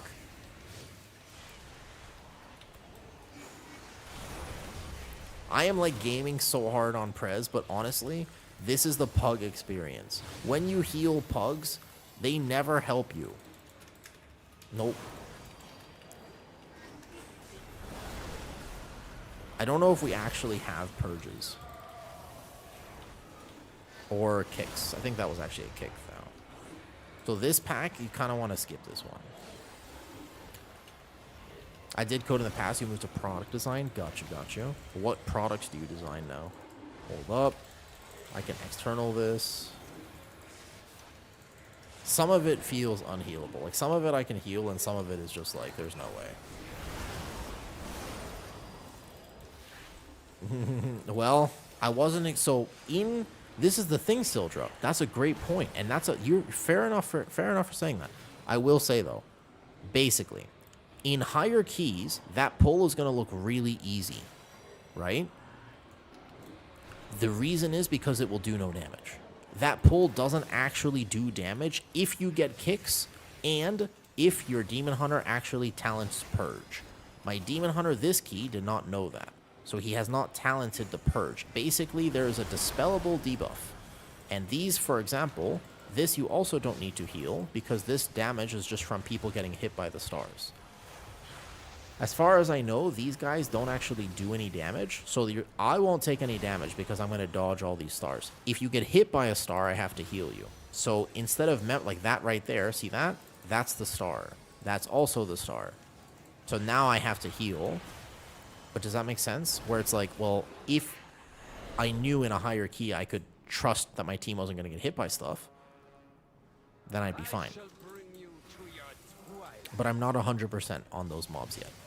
Also, I think we're short 2%, but that's fine. So we don't lust here. We lost the last boss. I have to prep healing. So here I can tell you what I would do is I would go boom, boom, boom. I would love my priest to be a little bit more stacked on me, but I'll manage. So now we would prep.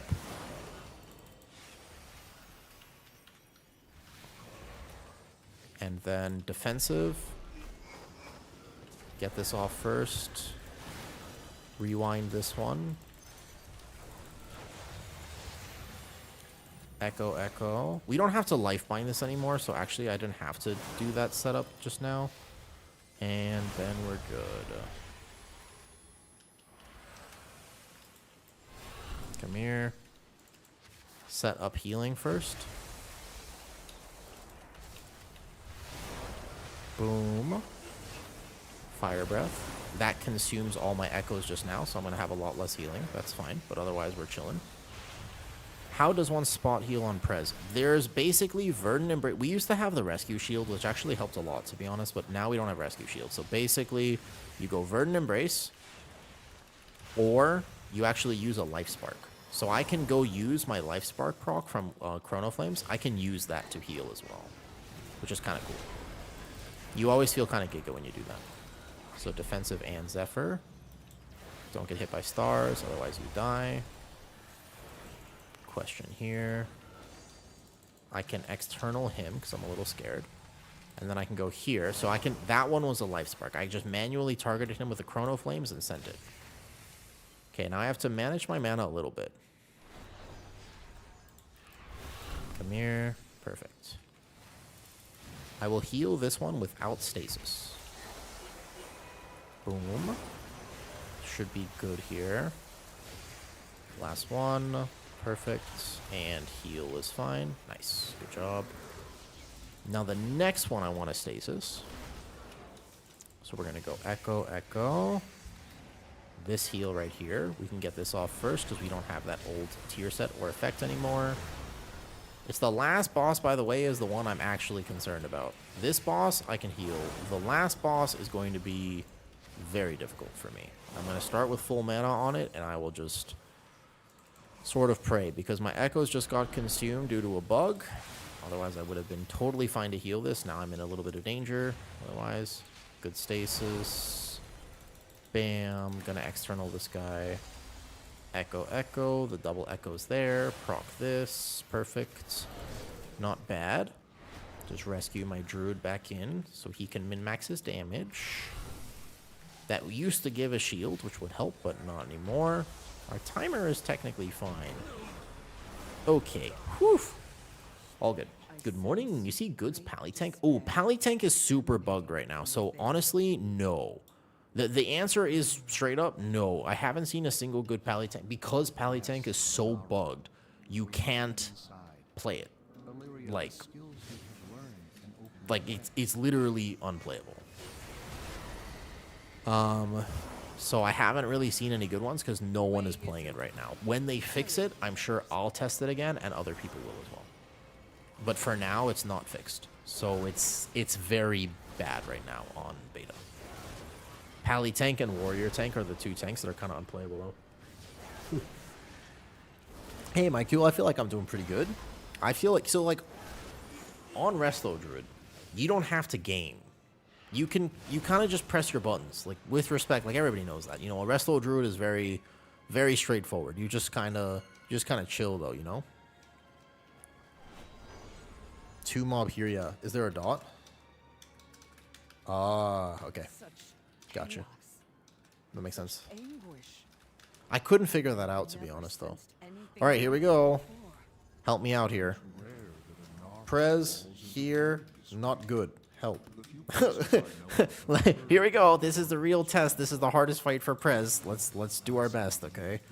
I'm ready to do my best. Are you ready to do your best? Let's do our best. Here we go. Bear form is ready. We have the timer. The question is, do I have the healing? I don't know. This thing, no, we lost the phase. We lost the phase for sure. We lost phase. 100%. So you don't stasis now. You stasis the next one. Don't get hit by the beam. Don't get hit by the beam. Rewind it? Fine. I'll rewind it right now then. Okay. So here, I'm going to have to external this already. God damn. God damn, dude. Don't die to this. I can heal you right now. Just don't die to this for a second. Oof. Big lag. I got you. This is the hardest thing for Press to heal. This is like unbelievably hard to heal. Ah, stop consuming my echoes. God damn it. That bug is really annoying. And I think did we miss a crystal? No, I think we're good. Nope, that's the beam. Okay, no problem. I'm stasising. I've got this here. I external myself. Big heal. I got this. Last second. Echo this. Turn. Dodge. Big flame breath. Don't consume. I can't hit this button until I hit this button. That is the thing.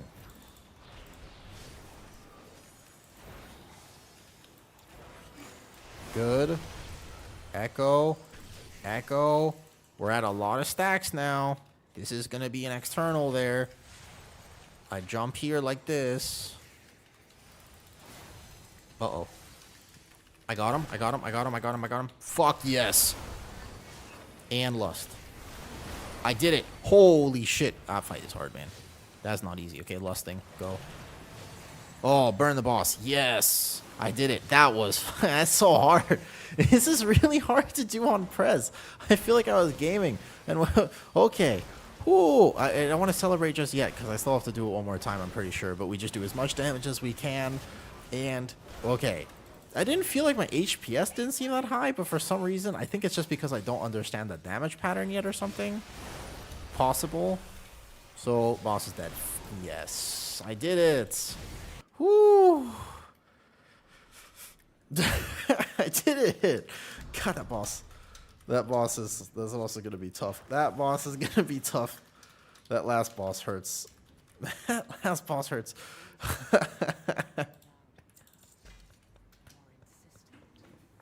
HP started like 30 seconds. Oh, okay. That makes sense, though. Woo. That was a little close. But if I was on my shaman, there's no way. Like, I don't know how shaman heals that, man. The thing is, I question, how does shaman heal that? Like on Prez, it's one thing, but shaman? Also, wait, I have my DPS meters here, right? Bye-bye. GG's. Wait, can I add you? Hold up. This guy was good. I want to add him. Can I add you for more beta tanking? Let me add him. Wait, let me add this Shadow Priest too. He's also good. Make friends on beta. GG's. Can I add you? I will test beta every day. And you were a good tank. Alright, add him real quick. Add this other guy. Oof. GG's. Can I add ya?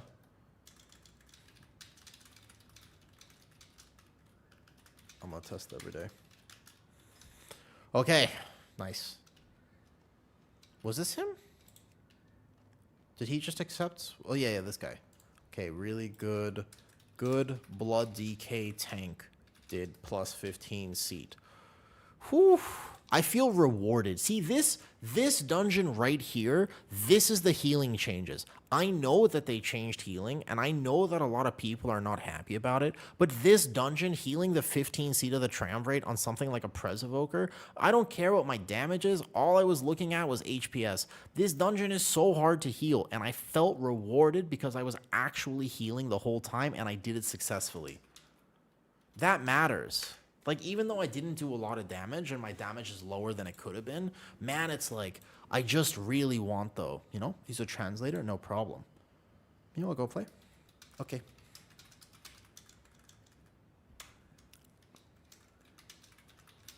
I just try to help. No, I appreciate it more. I felt it. Okay, no problem. That DK was good, though. How are healers feeling? The biggest thing is that healer damage is really low. I think that is maybe a small problem. Healer damage is very low, but healing itself feels decent. There are some healers that feel like they're missing something. When I was playing my Resto Shaman earlier, I was like, how do I... Like, I don't know how I would do that last boss on Resto Shaman. Like, straight up, I just don't know. Because it's actually a lot of healing. I wish I could see on this. I have to log it, huh? Yeah, I was watching Stove play yesterday, and he was also just blasting the meters. S-Priest, you did great, Morge. S-Priest did solid. And also, you have PI, and PI is not to be underestimated. You still have double PI on S-Priest? Did they change that? HPAL feels the same. Do you know what is Leech Voiding? Is that the thing that... It counts as an HPS, right? It's the thing that counts as the first area or something? The thing that kills you on the very first pulsos. Isn't that what that is? It's the thing that the chain suppressor dude, they put a healing absorb after the chain goes out, after the first AoE. It's a pretty I have about 2 seconds to heal you. Check your HPS overall. Yeah, there's some effect here. Is there something special about it? It's this. Yeah, I've seen this before. I don't remember exactly what it is in this dungeon. Ooh. So, like, I feel good about the fact that I did 15k there. I still managed to do something. Oh, man, that felt so rewarding. I I don't know why I got that dopamine. It's only PTR, but there's something rewarding about Prez Evoker. It's like I have to work a lot harder than a Resto Druid does, but I feel so happy when I do.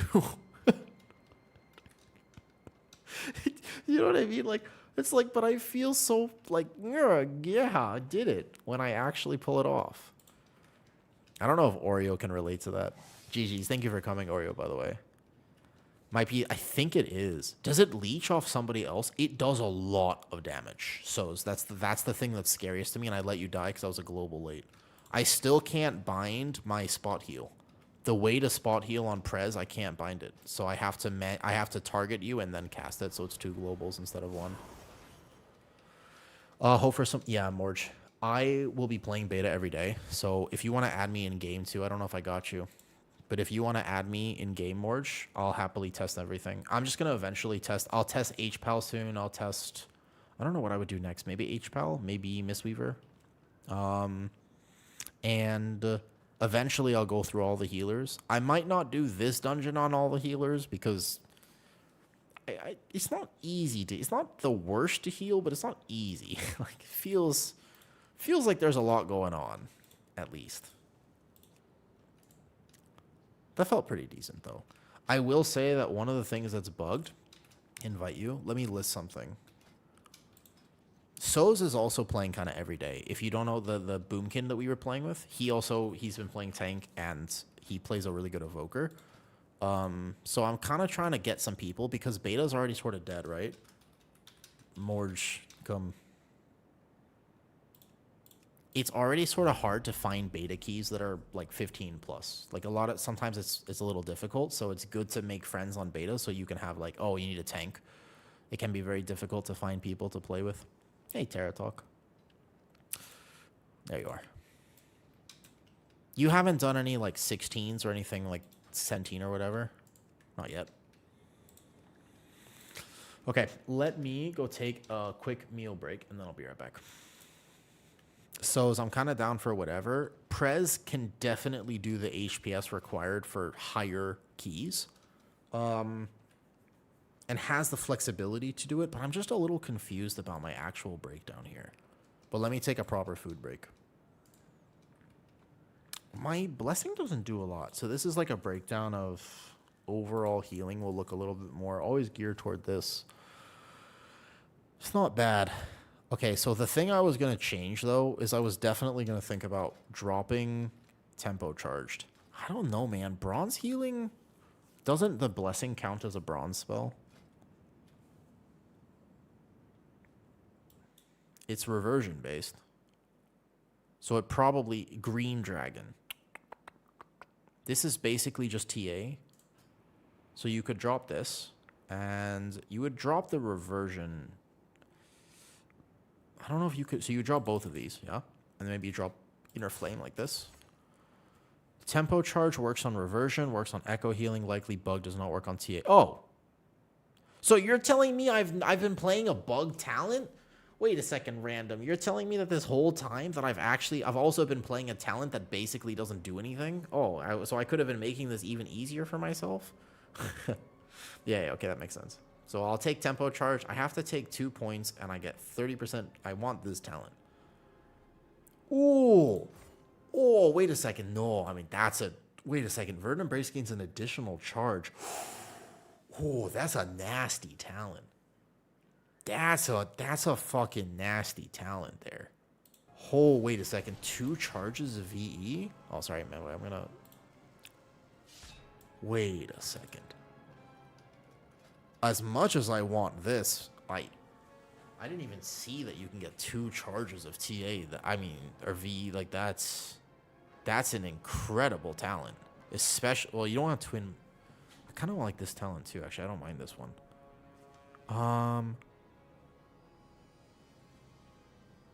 It's so weird to path here without taking capstones. Bro, that is a... Wow. Wouldn't play the Apex talents.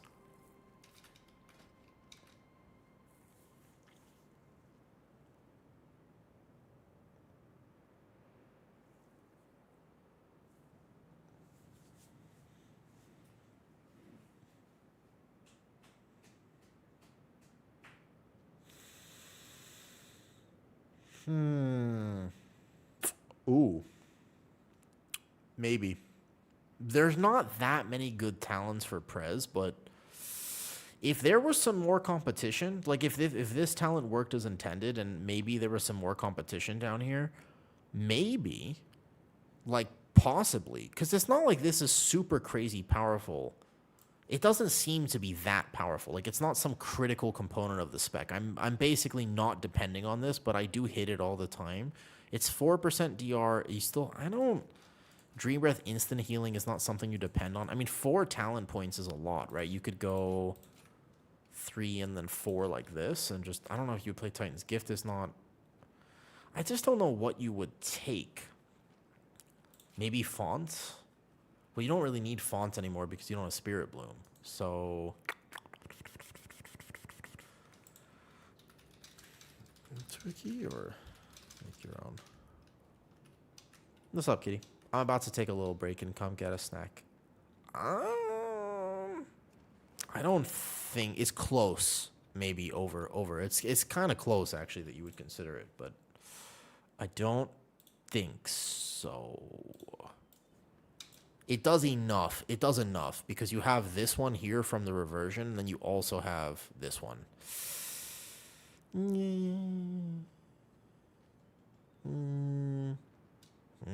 Not sure. Not sure. So if you're live logging though, I can't make a group without a key. Comes this. I got you. Got you. Here, I'll help this guy. He wants to know how to find a key real fast.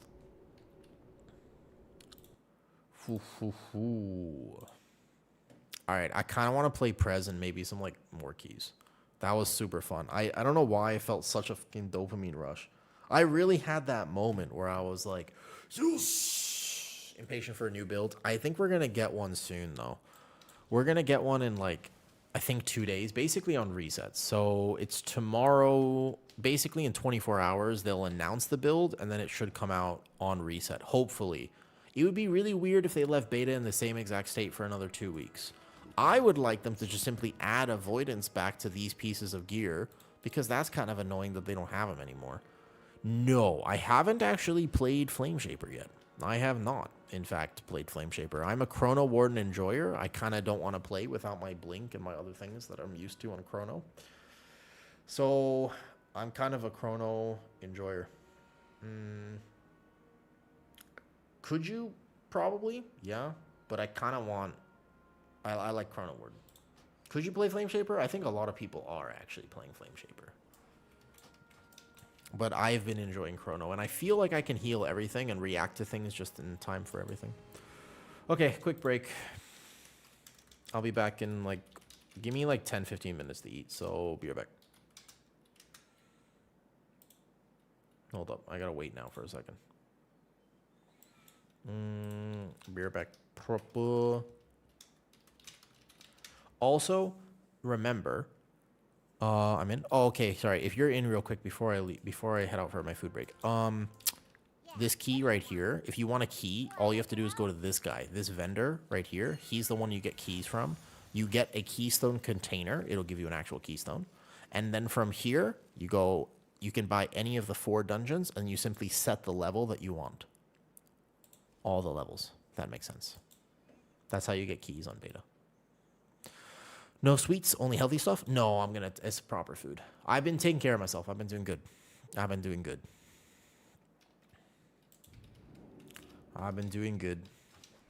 Need 15 pit? We can do 15 pit after. I think I did. Did I do that on my Evoker already? No, actually. I did. We did a 16, and then I was too tired, and I died to a swirly on the second boss. But yeah, we could do that if you want when I get back, March. Just give me about a little bit. And friendly reminder, tomorrow, because we won't have a beta build, tomorrow there will be no update. I don't think we'll have any new things to test on beta tomorrow. I'm pretty sure that tomorrow is going to be, we have one more day of this. I'm going to do an in real life stream. I'm going to go out, actually. I'm going to take care of some things that I need to get in real life. So if you're curious about seeing a Thailand street market, I will be doing that tomorrow. That is the plan. If you're interested in that, just join the Discord or something. I'll post an update there. But yeah, Kitty and I are gonna go do an in real life stream. Maybe I'll upload it to YouTube after. Let me see how it goes. But like, we'll just hang out for a few hours out in Thailand. If you have any questions about that, I think those streams are super fun. Okay, now I will actually go get food. Give me about 10, 15 minutes. Be right back.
I was back for a bit.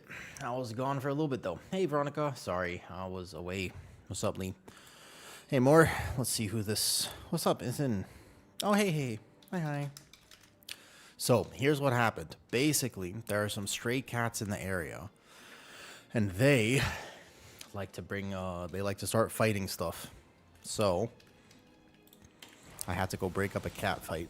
And then we went to explore a little bit. And then... something very interesting, way more interesting than that, I have to say, I have to share. If anybody's still here. Type 1 if you're still here. Type 1. Do it, I dare you. So after testing healers, what do you say about Shaman? Shaman feels a little weird. Cleaxy. All right, Cleaxy's the only one here. Apparently everyone else needs to wait for Simon. All right, So's. Hey, Veronica. So, what do you want to do, So's, by the way? Let me know what I need a Fodum swap to. We don't know yet. Probably a patch tomorrow, I imagine. Tomorrow, by the way, I will be doing an in real life Thailand stream. So when you tune in to stream tomorrow, I will not be on World of Warcraft. I will be outside in the real world. Veronica, have you done that yet? Have you tried an in real life vlog yet? They're interesting, but that's what I'll be doing tomorrow. I was gone for like 30 minutes. I'm sorry. I had to get a snack and then... What's up, So's? So's, what do you want to do? Anybody on beta right now? Petco's on his paladin. I haven't got to actually play much with Petco and people. They removed flapping, did they? So, I have a genetic health condition. It's called EDS. It used to rule my life, and then I figured out how to solve it. So, basically, all my joints in my body go like this. Yeah? Like, like this. Yeah? I'm very bendy. It's called Ehlers-Danlos syndrome. It affects my inner body as well. It affects my heart, my kidneys, my connective tissue, but it also primarily affects my stomach. So I've had a lot of stomach problems over my life. I've had many procedures, many this, many that. Been in the hospital for quite a bit. Many hours of my life have been spent in the hospital. Many years of my life, in fact. So nowadays I know that I have one weird adaptation after living 28 years with this. There's the intercostal muscles. I don't have good proprioceptive feedback with them. Now, normally you wouldn't even think about this. The intercostal muscles are your rib muscles. It all comes together because basically, I think that the reason I get so lightheaded with stream is because I don't breathe properly. I've always had an issue with diaphragmatic breathing because my stomach gets so tight with all the tension and it goes like this, constricts, that I can't expand it. So for example, if I tell you right now, I want you to take a deep breath in, could you expand your stomach? Basically, could you pretend that you had just been to Korean barbecue and make it look like that? I have a very hard time doing that because of an adaptation we make when things feel unsteady is we go like this. We tighten them. So for example, oftentimes if your shoulder is really, really annoying you, it can mean that there's a weakness somewhere. And to compensate for that, you're pulling it up like this. So we need to strengthen the thing that's weak so that your body will relax it for you. Because if you've ever had the type of shoulder pain where you're like, oh, I just need to get a massage. And then you have somebody, you're like, yo, if you live somewhere massages are expensive. I don't know why you would live there because in Thailand they're like $10. But let's just assume it, right? Oh, does Pekka want to come? Oh, he does want to come. Perfect. Let's go. Sure. Hey, Pekka. Hey, Pekka. We'll go tank? Okay. What do we want to do? So, anyways, it continues. Basically, if you've ever had that thing where you just go, oh, you just want a massage like this, but then it comes back in 5 minutes, then it means that your body is creating this adaptation for a reason. So if you've ever had that where you're like, let me just get in there and you're like, oh, it feels so much better. But then literally an hour later, it's just already back. Basically, it's the same thing then. Then your body's creating that adaptation. You have to figure out why. Yeah, so can I ask your ideas on a few Mythic Plus changes? For sure. That's all too familiar. So in that case, when you figure out why, the first thing is don't keep attacking it in the same way, because that's not going to work. Okay, Souls wants the tank. Morge, did you want to come? You're a good Shadow Priest. Did you want to come back, Morge? One of the adaptations that my body has made to deal with just the many stomach problems. All right, sounds good, no self. Perfect.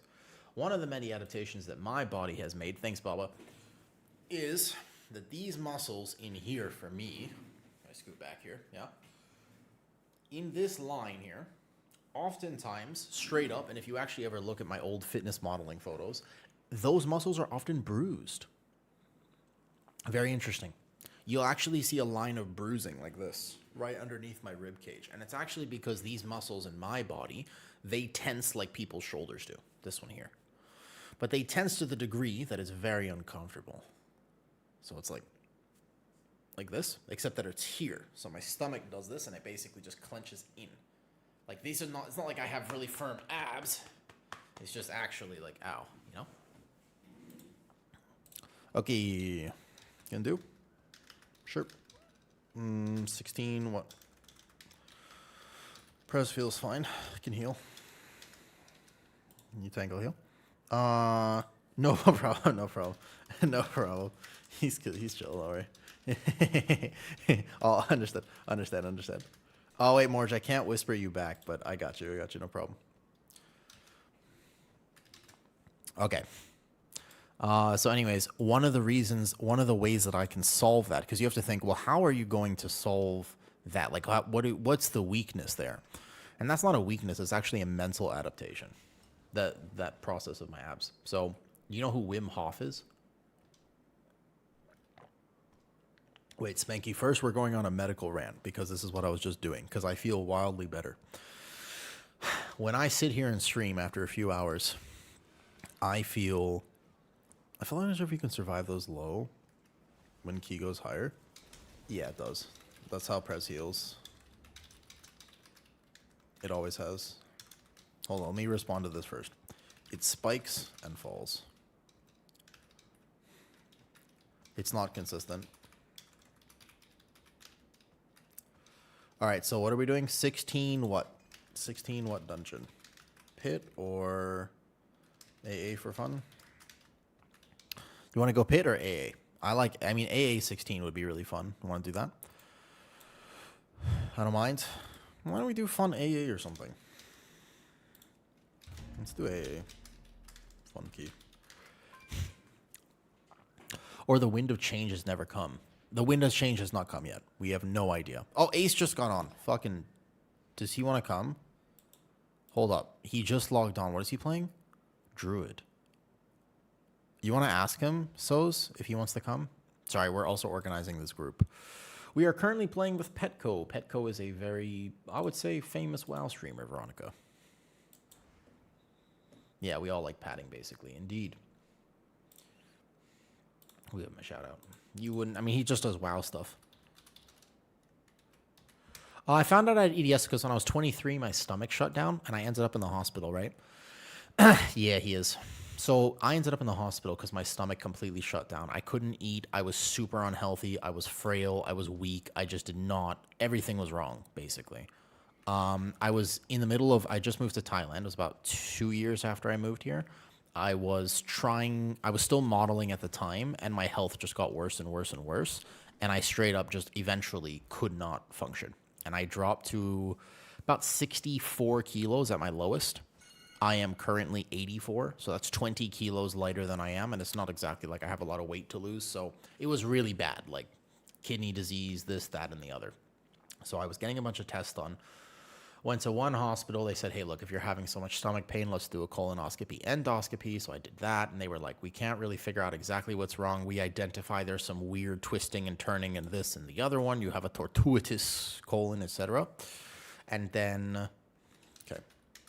And then they sent me to another specialist. That specialist sent me to a different hospital. So the third hospital, they were like, it just so happens that we actually know of a very specialized clinic that works with, like, stomach problems. So I was sent to this clinic. This clinic is the only one that was able to identify what was actually going on. They did a bunch of tests that you've probably never heard of. I had to eat radioactive eggs, and they took an x-ray of my system 1 day, 3 days, and 5 days after I ate the radioactive markers to test how quickly those things passed through me. And what they found after that, this was the first real sign that something was very wrong. Because everything else was just like, look, we don't know why you're in pain. But basically, the marker test, on day 5, you're obviously supposed to have cleared most of it, but on day 5, I had like 90% or something left. I don't remember the exact number, to be honest. So they were like, we don't know why your system is not digesting food. Like, it's not moving. So when you eat something, it literally doesn't pass through you. And I was like, I know, it's super weird. I've always felt like that. And then that clinic started doing tests. So I got... This is crazy. I'll just admit this publicly. I have no problem with it because I think it's more important to be honest about medical things. You see me today and I'm healthy today, but it was a very hard fight to get here. I had to do biorectal feedback therapy, which is basically when they stick a bunch of electric nodes up your rectum and try to figure out where the contractions are happening. Turns out I did everything wrong. So then they tried to fix it. So then they put water balloons. They put like air balloons and stuff up there, and then you have to like try to contract and push them out. And then you have to do a bunch of other things. I won't go into all of the different various tests that I had to do weekly, but basically I was doing all of this consistently for months. They put me on some prokinetics, which are like, they force peristalsis. So they force your system to contract like boom, boom, boom, like this. That had crazy side effects. They normally only give them to like opioid addicts or like cancer patients or people who have like significant illness. They're pretty significant medications. There's some of the lighter ones, then I went on some of the heavier ones, and they didn't really work. They didn't solve the problem. And then after months of this, it just so happens I was obviously keeping my mom updated. My mom was also having a bunch of problems. She went to the doctors, and then they were like, basically like, hold up, you're also having some joint issues. And they mentioned EDS to her. I mentioned EDS to my doctors who were doing all of this. And they looked at me and they said, holy fuck, that's exactly what's going on. And then I got tested for that, and I was like, yeah, I passed all of it. Because they were like, wait a second, that would explain all of your digestive issues. And they did the Beighton scale, and I was like, hello? Like, my joints are literally like, this is not me pushing it, it just happens. Like, my thumbs just go boop, boop, boop, boop, boop. All my joints do this. But, and then they asked me for the family history. And then they asked for like other signs of it. And it was like, yeah, actually, every time I go for a run, I'm in blinding pain. And they're like, why? You're not supposed to be in blinding pain from running. I was like, yeah, I hate it. I don't know. I've never liked running. And they're like, oh, because your shoulder is dislocating every fucking time you run. And I was like, that makes sense. If you look at videos of me running back in the day, after every run, I'm literally just like collapsed on the ground. Like literally like I'm like my face is like contorted in pain. And I'm just like, how the hell do people do this? I never understood. I was like, I can't breathe. I'm like, how in the hell do people run marathons? It turns out my shoulder was so unstable that I just basically, like, it just fell out of the socket every time I would go run. We cannot find anyone for this. Unbelievable. Let's see who's on. DPS at all? I'll do 16A with... A good differential diagnosis worth so much. Indeed. Absolutely. So yes, 100%. Because when I was 17, I had Toradol and lidocaine injections into my shoulder because I had such shoulder issues and I was in so much pain all the time and they couldn't figure out why. And so if you look back at the history, and then when I was 12, I had this problem. When I was, it's like, hold up. It was all the signs were there for my entire life with the different allergies that I had, with the different this, but it's very difficult to find doctors who even know what EDS is. I mean, it's very common to go into a doctor and they don't even know what EDS is, to clarify. So yeah, and then also I have POTS, so they figured that one out really fast. And the biggest gain that I got, by the way, from getting diagnosed, this is the biggest thing that I got. I have salt pills next to me at all times, and I carry them. If you tune into stream tomorrow when I do the In Real Life Thai stream, you'll notice that at one point I will pull this out of my wallet. This is not suspicious. I'd like to clarify for all the mods. These are sodium pills. They're nothing. They're just salt. But I have sodium pills always next to me. It's suspiciously comes in this bag, which is, I'm not going to lie, it doesn't look right, but it's just sodium pills. So these are just salt. And I carry them with me in my wallet wherever I go because I need to have enough salt. Take this guy. Yeah, it's super weird because obviously pulling that out in public, it begets a certain. It's certainly like you just go into the side of your wallet and you pull that out and you're like, don't worry about me.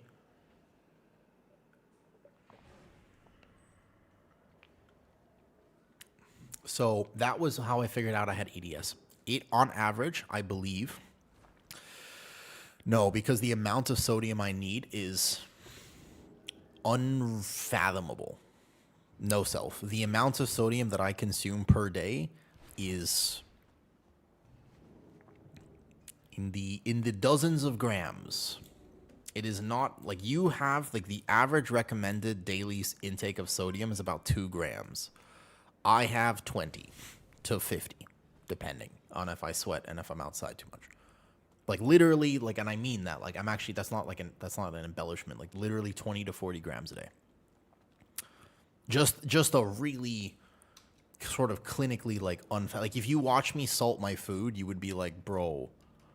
That's why I've never done a cooking stream because it's the most insane amount of salt. You can't put more salt on your food than I put on mine. It's yeah. It actually, like when I cook for other people, I have a hard time figuring out how much salt to put sometimes. So I need a lot of salt for that. But yeah, that's like an interesting. So it's like some of the things I've been through. That was when I was 23. It took me a few years to figure out exactly how to counteract all this. It got really bad. I mean, they offered me at one point. They were like, "Look, you're able to kind of function right now, but truth be told, we don't know how to solve this. And the reality is, if it's needed, there's a surgery we can do, but it'll change your life." And I was like, "What's a surgery?" And they said, "We can take out part of your stomach effectively, and you can be on a feeding bag, but you'll never have to worry, and you'll probably be in a lot less pain." So that was an option of like, well, do I want to go through that and basically get a feeding bag? Like, is that something that I really want to do? Like a colostomy bag, basically. And I was like, I had to consider that for a second. I was too young. I was 23. I'm glad I didn't do that. It turns out that the actual way for him to be healthy, and when I was able to eat, I figured out that basically I just can't eat fiber. That's the real catch. Let's take this guy in game. Let's game. So I have no fruit, no vegetables, no grains, no legumes, no nothing. My diet is very just carnivore. It's carnivore, sugar, and dairy. Anything without fiber is fine. I have no like problems with food groups. Like I have no problem with like sugar or anything like that, but I just can't eat fiber. Yeah. I have not consumed a single fruit or vegetable in many, many years. Isn't that weird? Yeah, by the way, hold up, watch this, look at this. This is insane. Just take a look at this. Yeah. Listen. This is actually insane. Here, look. Let me check this real fast. Ignore whatever this is in the background. But here, look, see this room cam? This is what I look like. Okay? This is me. This is my body. I'm in pretty good shape. I'm healthy. I'm fit. Yeah? Pretty good. So that's me. I'm healthy. And I have not consumed a single fruit or vegetable in many years. Our understanding of nutritional science is fucking weird. Our understanding, I've never been stronger and I've never been healthier, and also my blood markers have never been better. Welcome, friend. Yeah, the training with EDS is insane. Nope. It's mostly that I have to eat beef, even though it's more expensive, unfortunately. I have to do that, though. No, I don't supplement nearly at all. Almost zero supplementation. I take vitamin C because it makes me feel better. And I'm actually not sold on this one. I've been taking a single magnesium at night, but I don't know if that actually makes that much of a difference. The problem is that we don't fully understand the nuances of the human body, man. You got Kisos? And what I mean by that is, when you mess with magnesium, you also mess with copper. And then when you mess with copper, you also mess with zinc. And then when you mess with that, it also messes with this, because everything exists in a check and balance. So for example, when people say, well, you know what you have to do? You got to take vitamin D, because vitamin D is very important, very good for you. I said, okay, but how do you know you're deficient in vitamin D? And then people will say, well, I got a blood test. I said, okay, which form of vitamin D did you test? And they said, I don't know, the doctor just said your vitamin D is low. Okay, but there are different forms of vitamin D. And if they test, normally they test vitamin D25, which is the inactive form of it. The only way to actually get vitamin D levels is to take a biopsy, which they're not going to do. So basically, what I'm saying is, you have to be careful when you start messing with the human body, because we don't fully understand it. We pretend like we do, but we don't. So that's just an interesting little thought process to think about, is we don't actually fully understand what does or does not happen in the body. We are just trying our best to understand it. We know more every year, but you got to be careful with stuff like that. All right, here we go. 16 AA should be fun. Anyways, yeah, so I don't supplement a bunch. I've just, my blood marker, so I had like kidney, my EGFR was like, fuck, it was really bad. It was like 20.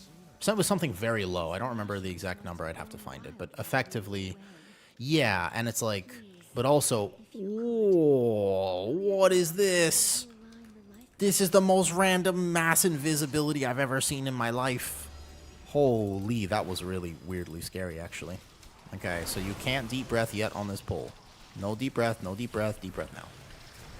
Boom, big healer damage. I'm on the meters. I'm out DPSing my warlock. Yeah, where's my mage?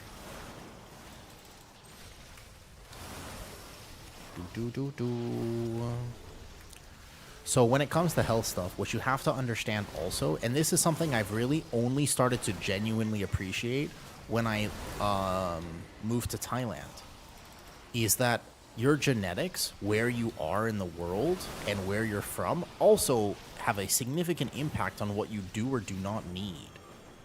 Do you know what I mean by that? I swear a lot of people don't understand this still. Is like, oh, I'm playing a weird talent, I just realized. What I mean by that is a lot of people think that health is a global concept, but goddamn, since I moved to Thailand, Thai people are not the healthiest people I've ever met in my life. And yet they're some of the strongest, and they don't need as much, like they're just unbelievably fit and healthy, and the rate of obesity and diabetes and other problems, health problems, are just so different in Thailand. But it's not like they don't eat a bunch of sugar and oil all the time. So then the question is why? And it's like, well, is it lifestyle? Is it this? Is it the environment? Is it the difference in food quality? Is it the air? Is it, who knows? It's complicated to say, actually. What are you doing? I would say it more than, yeah. Well, we don't know nothing, but we don't know as much as we think we know. This is your fault. It's very important to remember when you have conversations like this, everyone will come at you and say, well, we know this. It's like, well, you could say everything that I say, you could say, can you fact check it? And eventually we'll get to a point where the answer is no, because we don't have the studies for it yet. Right? Like, eventually the answer to that question is no. That doesn't mean that it's not worth having a conversation about. Because everything, the end point of science is we don't know. At least that's what it's supposed to be, if that makes sense. Yeah, exactly. Remember the food pyramid? But the food pyramid, I mean, by this point has been effectively, we know that it was made in order to sell more grains. We all know that, right? You ever heard that before? Do you know the history of the food pyramid was just after World War II? They had a surplus of grains because they had changed the farmland a lot back in the day. Do you know the history of this? There's a whole, this is like the Ansel keys and the whole thing. Like, there's a whole understanding of this in history of why we had certain, like the food pyramid, among other things.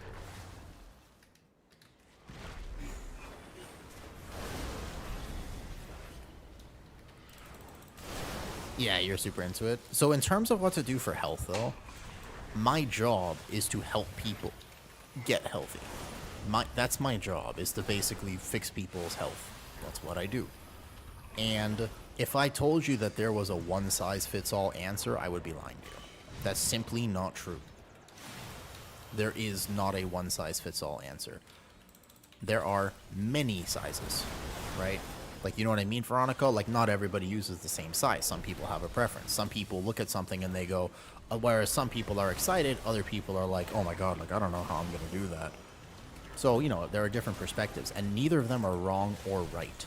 It depends, is the question. I'm sorry. I can't resist. Occasionally, I just, you know, it's like a special hobby of mine, like the old Disney movies, just to get in a little innuendo every now and again. Makes me feel intelligent. Makes me feel nice and smart. Real smart. Okay. From here, maybe a rewind on this bleed, actually. No, I didn't need it. Yeah, so exactly, though, right?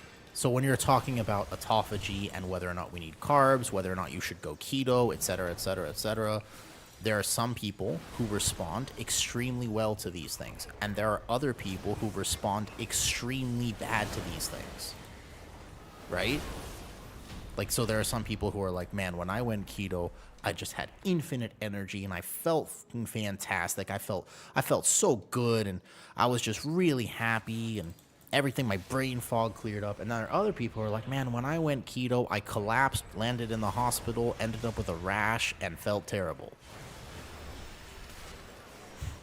If you Google right now, and this is the thing to understand, if you Google right now, should I go carnivore, you will find something, an actual research paper that says yes. And if you Google right now, should I go vegan, you will find a lot of science that says yes. Those could not be more different than each other. Which one is correct? There are some people who will tell you, well, I know, it's definitely this one. My take is, try both. What do you have to lose? Oh, I have that to lose. I'm about to die of that. But what do you have to lose? Try both. See which one works for you. I was vegan for a time. I felt really bad. That might just be because my stomach works the way it works. From an ethical standpoint, but there are arguments against that too. And that's just, again, to keep in mind. That's not a foolproof. That's not like 100%, like, because there are many things about mass farming that completely destroy soil, the environment, among other things. And there are many things about raising cattle that completely rejuvenate the soil and is fantastic for the environment. And from an ethical standpoint, if you really cared about the environment, you would grow cattle. From this is not my point. I'm playing devil's advocate, okay? So this is not like I don't have a particular vested interest in this. I'm just saying, when you study it, I am not an ecologist. I have no idea why that's the case. And I have no idea if what I said is accurate. But I heard it before, and it's interesting. Likewise, you could say, yes, but this. Or yes, but this. So my take is, you have to find what works for you. And it might not be as obvious as you think it is. Does that make sense? Rather than say one way or the other, because I don't pretend to know. So like, rather than get into the argument, I'm simply offering that perspective is important. And I think, let me turn on my tank here. Hold up. I don't know enough to have this conversation. I simply don't. I would be talking to you, and the only thing I would be able to say to you is what I've heard on a podcast. So I could tell you what I've heard from the people that I listen to, which social media suggested to me. I don't trust social media to suggest to me perfectly balanced, fair takes. Don't you think? So I would not be able to. I don't have a personal experience with this. I was not raised on a farm. I've never grown my own crops. I have a black thumb. It's the opposite. Like I cannot raise crops to save my life. I have no idea. Every time I try to raise a plant, it dies. I have zero ability to raise anything. Well, I'm okay with pets, I think. But does that make sense, though? When it comes to fitness or when it comes to health, stuff like that, I have a lot more of like, oh, I can have this conversation. Because what I'm telling you is not just things I've heard on a podcast, but these are like genuinely, from my experience, all these people that I've been able to help and have had such crazy foundational changes in their life. Like they thought their life was heading this way. And look what we've been able to do. That is actual data. Like that's, you know what I mean? For this kind of stuff. I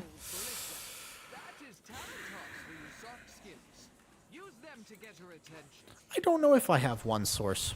There's a lot of, so I've listened to, I have listened in the past to all the carnivore people.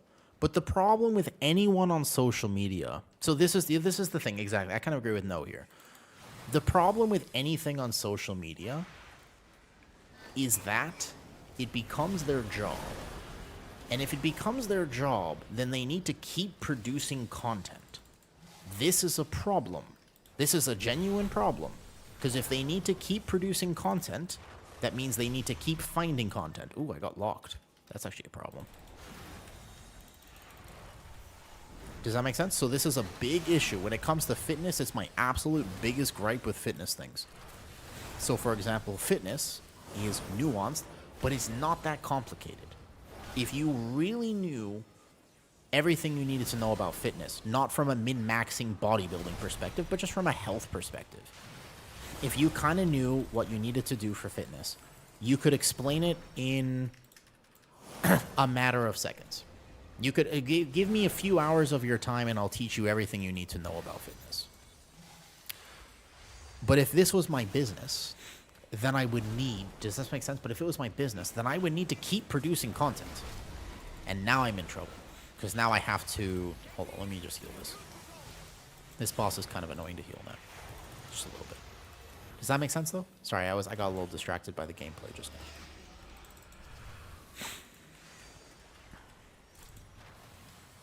So basically, fitness gets corrupted. It gets insanely corrupted.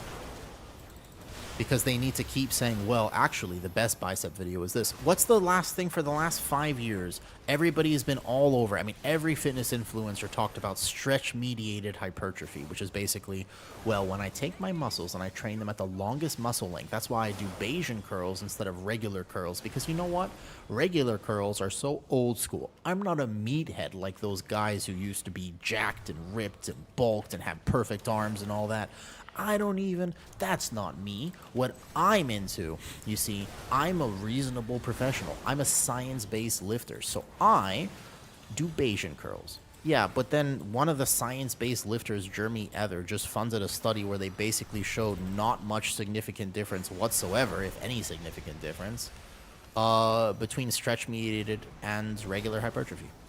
Because at the end of the day, if you work hard at the gym and you don't do things terribly, you will get results. What's the best way to optimize it? Well, that depends on you. How old are you? What's your history? Do you have any injuries? How does your body move? Those are all good questions. You see? I am healing this absolutely terribly right now. I have to burn that pot. How do you even see what's under your feet? Honestly, the reason I can chat this much and play the game at this very high level is simply because I memorize almost everything. This is actually kind of interesting, because I realized the other day that not everybody does this. But I don't play the game responding to procs. I actually am doing almost all of this on muscle memory. Did you know that? Like, so for example, if I close my eyes right now, I couldn't dodge the tornadoes, but I could tell you almost the exact timings on everything. Yeah, I'll probably take it off. I don't actually need it. I was thinking about this the other day, though, for real. Like, I just don't play the game in the same way that everyone else does. I just, basically, it's like, it's about memorization, and then you just execute the plan. It's like chess. So, when it comes to health, though, it is so important to just remember and take a step back and say, it depends. Because that's the best answer. The best answer is it depends. Oops. Why did that get applied to him but not the other ones though? Well, other than health in general, a few health issues, so I'm always interested. I don't know if I have anyone. Because, like, there are some answers that people could give you, but, like, think about how much things change. What I can tell you, Veronica, is instead of thinking about who you should listen to or what you should listen to, the perspective of how much things change is probably more important. So have you heard of, I'm going to give you a controversial one. Are you ready for this? Have you heard of Andrew Huberman before? You know who that is, yeah? Do you remember a few years ago, everyone was like, do you listen to Andrew Huberman? He's fucking fantastic. I can't believe he gives all this information out for free. Like, he should charge for this. Like, this is unbelievable. This is the best science-based research that we've ever had access to. Do you remember that? A few years ago, if you're into, like, health and fitness or podcasting or whatever, everyone raved. Right. Holy shit. We've never had access to information like this. This is the most unbelievable thing. And now, what's the perspective? Do you know? When was the last time you heard of him? Does that mean he's a bad source of information? No, not at all. He probably helped a ton of people. There's a lot of people like that who at some point were helping a lot of people, and then maybe it was a business or for whatever reason. Yeah, me neither. I also haven't watched something in a while. So you just, in terms of what you should do, here's what I can tell you. I'd recommend listening to somebody like Gabor Mate. Gabor is not somebody who talks necessarily about health and fitness. He talks about stress and what people's adaptations. He says some things that I don't agree with. He says some things I do agree with. I haven't heard, I don't even know what he's doing currently. It's been many years, but I think that he really helped form a lot of my perspectives, which is that the only thing that really matters for health is stress. You can see this very clearly if you actually just take a step back without bias and look at the world. There are people who are unexplainably very healthy and, like, as in, like, physically, like, they have no, like, they're going to have a long life, maybe not the highest quality of life, but they're not going to die if any. They don't have chronic autoimmune conditions. They don't have joint pain. They are able to eat and enjoy life with their friends and then go on a hike, no problem. Like, they can function pretty well, yeah? Yet they basically drink like 5 Red Bulls and beer, and they had like a donut for breakfast. And then there are people who are like, look, I don't do any processed food. I don't really think sugar is good for me, so I completely avoid all of it. And I'm perfect with my food. I don't eat outside, in fact. I do this and I do everything perfectly. And then they have like every autoimmune condition, and they're like, look, I have chronic insomnia, I have joint pain, I can't sleep, I can't fucking function, and it's like everything hurts, and I take these medications. Oops. Res me. Res. Gotta res faster. So, is that just genetic? Part of it is, for sure. But is it all genetic? That kind of like, it's an interesting thought process. I learned about this. My abilities are bugged. If you can see my bar, hold up, just focusing a bit. Big tail swipe up. That was a double cast on me early on. I can't see who's being casted on, so I can't outgame these perfectly. My frame no longer shows me like Cell does who's getting casted on. So like I can defensive here, but I don't know who this is on actually. I can stop the cast with an emergency here, but that's it though. Well, so what I have realized is this. The people, because I work with a lot of autoimmune conditions and joint pain. This is something I work with.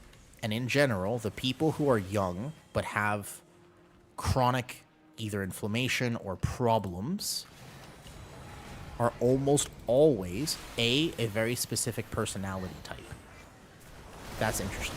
I've noticed a pretty consistent personality type among the people who tend to hire me. And then 2, they are balls of stress. I've never had a client who was like giga relaxed about life. Never happened. Next turn on my tank here. They're always worried about the next thing that's going to happen. So anxiety goes hand in hand with these health issues. To varying degrees. But I've never had a client who was like, you know what? I'm completely chill. Like, I've got a lot of pain, but I'm content. It's like that. like, oh, that's interesting. So from my perspective, although I will take a look at what they're eating and what their lifestyle is and how they're moving and if they have any specific dysfunction in that, because that's my job. Like, I can help with the movement side of things as a PT. But does that make sense? So that's what I would look at, though. If you really want to understand health, take a look at how stressed people are. Stress can be measured in very different ways. Did we?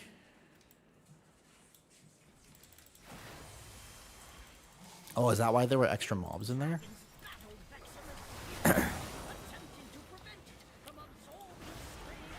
But yeah, that's where I would recommend. Now, in terms of who talks about this, there's a fundamental issue with this perspective.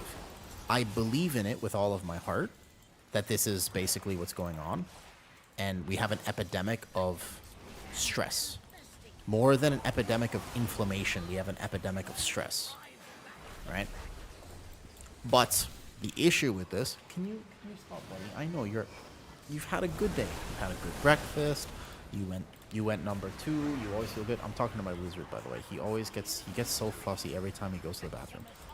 He doesn't go every day, but whenever he does, he gets so grumpy. It's like, I don't really understand. He's always been like this. Ever since I first got him, ever since he was little. Maybe he has stomach. I think that maybe pets take after their owners, and he also has stomach problems. But Gabor Mate has interesting perspectives on this and like what addiction means. He talks a lot. He worked as an addiction doctor, so that's like a lot of his perspective is about that. But he basically says addiction is a response to a problem, which I kind of like that perspective. So rather than say, oh, well, this is exactly what it is, it's like, hey, what are you trying to fix? Is the question that you should ask anyone who suffers with chronic addiction to anything. The first question you should ask is, what are you trying to fix? Like, that's the real question. And if you can solve that, then you can solve the addiction. That is a very worthwhile perspective, because a lot of other doctors focus on, well, there's actually this brain circuit we found, and if we can simply bioengineer this brain circuit out of people, it's like, oh, okay, well, it's cool to think about. Or, you know what I mean? Or we take this medication which rewires the chemistry, and it's like, yeah, but a lot of times that version and that perspective, people end up in the same exact situation as they were. And so it's like, for people to make worthwhile fundamental change, like, hey, my life was going this way and now it's going this way, is different. Does that make sense? So like, what creates that fundamental change? This was obviously a bit of a rant, but I'm kind of passionate about this topic, and it is my stream, so sorry. Well, I need to take the other talent. Because guess what I just did? Verdant Embrace to my death. Verdant Embrace. Here we go. The famous dragon. This is what you do when you don't play that one talent that I should definitely be playing. You Verdant Embrace to your death. Every time. Every time. See why you have such a chill personality, especially when you know... Well, so I consider myself to be kind of a stress ball. Let's put it this way. If 10 years from now, and let's not put this into existence, but to be honest with you, if 10 years from now I developed a cancer that I had to deal with, right? Like a health problem. I would have two perspectives. Number one, is this a result of the vast, vast, vast medical issues I've had in my life? Because that's possible. That's very possible.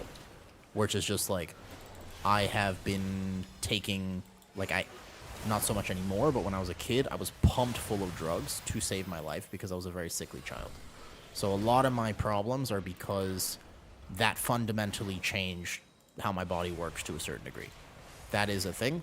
and I have to be aware of that. So I have certain health issues because when I was younger, I had some irreversible damage type stuff.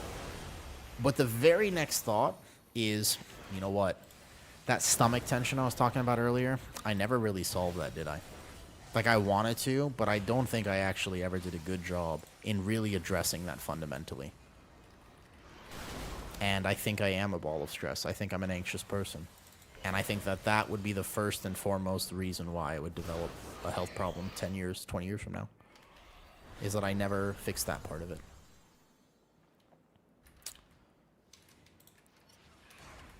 That's my personal belief system. It wouldn't be because of the way I eat. It wouldn't be because of like, oh, well, I was breathing in air I wasn't supposed to breathe in, etc., etc. It's probably because I never did enough to change my perspective on my own health. And I could have done more for that. Let's not get any which way, because this is a very productive conversation right now, and it's an important one. Like, if you're chatting about this, then you obviously believe it's important. Like, people's health and their happiness and their ability to just live their life and play with their children and have a good life, like, that's important. Yeah, that's super giga important. However, let's not make it in any way, shape, or form political, please. Because that gets territorial and tribal, and people attack each other instead of having a positive conversation. So just be careful about that. Cool. You'll note that a lot of this conversation, some of it is my opinion, but oftentimes I try to take my opinion out of it and just give you effectively either anecdotes or actual research. Like, I can tell you, oh, there is a study here, but I don't know how much faith I put in those studies, because oftentimes those studies are fundamentally flawed. Something a lot of people do not give enough credit toward is the fact that studies are, like, very expensive and difficult to do. So not anybody can just, like, fund a study. You know, it's not like you can be like, oh, is sugar bad for you? And it's like, let's just take 2,000 people and do a proper scientific analysis of this. It's like, oh, who's paying for that? Because that's like millions of dollars. So, like, who's gonna pay for that? And you're like, well, we happen to have a sponsor. Luckily for us, Coca-Cola is willing to step in and fund this very important research paper. you see, like, a lot of studies work like that, man. Like, this is an unbelievable. There's an unbelievable amount of studies work like this. Not just in the nutritional space, but in every space. Like, so sometimes you're like, I don't know. Just because a study shows it doesn't necessarily. You have to look at the study. There was like, we based so much. I remember at one point in fitness, there was something about. It was like another stretch-mediated hypertrophy response, but basically, oh, we're skipping this. I'm not in combat. Okay.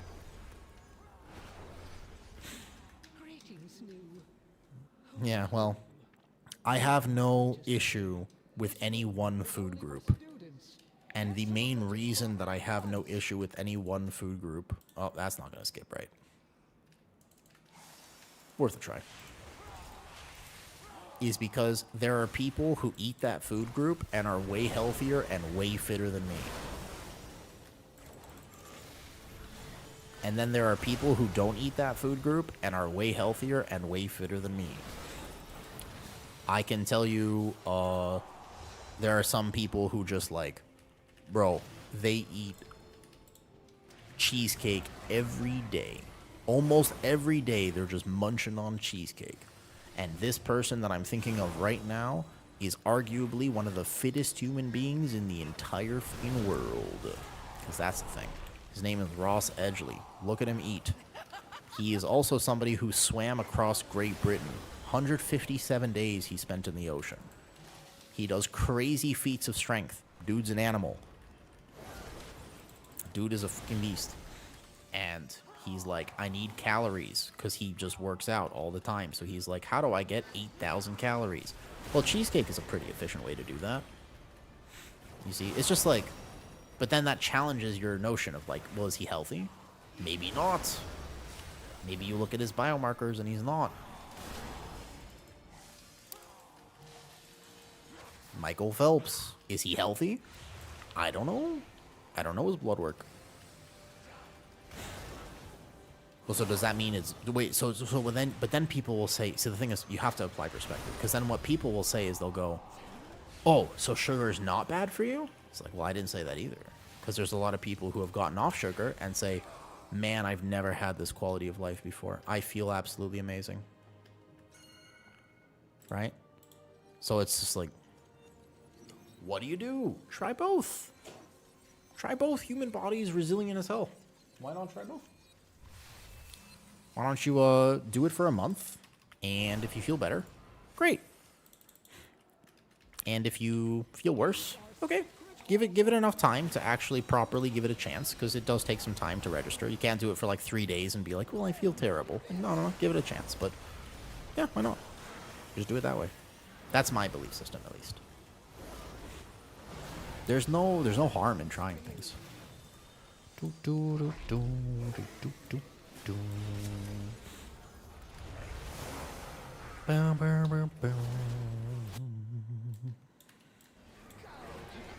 could rescue somebody out of this like a beast. Actually, my warlock has gateway and my mage has blink, so nobody really needs a rescue. I might have just deep breathed us all to Evoker. My bad. That deep breath was not worth it. But yeah, Hungry, you asked me a WoW question earlier, and I was mid-rant, and that rant lasted for about 30 minutes.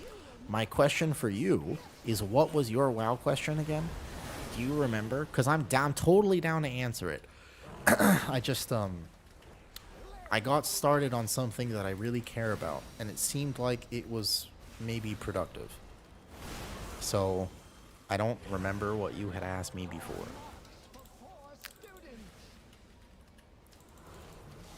Veronica, are you still here? I imagine you might have already started stream. What time is it? Maybe you're already starting stream. Soonish. You are? If you feel comfortable, maybe productive is your middle name. Hey, Kitty. If you feel comfortable, if you want, message me some of the things if you want to. If not, no problem. But it's so hard for me to just say you should listen to this, because it very much depends. And hopefully this conversation has at least, if there's one thing you should take away from this, it's that rather than think any one person knows the answers of how to fix you, you might have to go on a quest, use the information you can gain from other people, but it might be something that you have to learn and figure out on your own as well. Like, that might be something that you know what I mean? Like, you might have to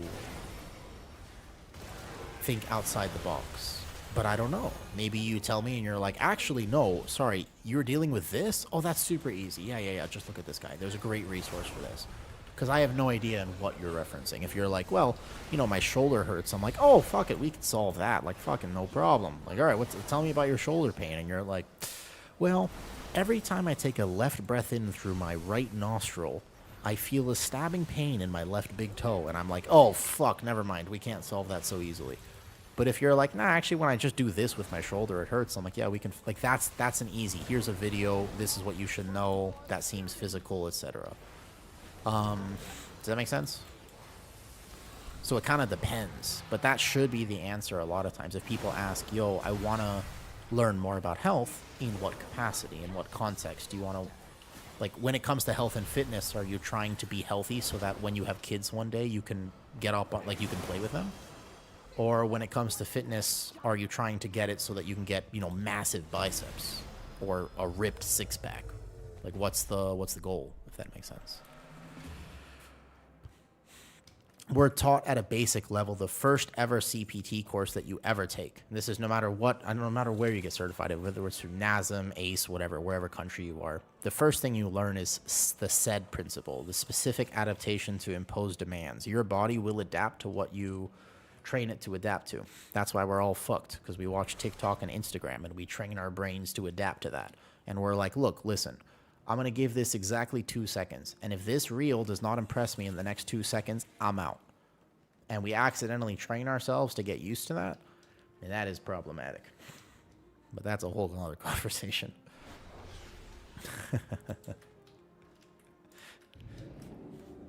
All right, what next? The tank tier list is very preliminary. We're expecting big, massive changes soon. There will be many, many changes soon, by the way.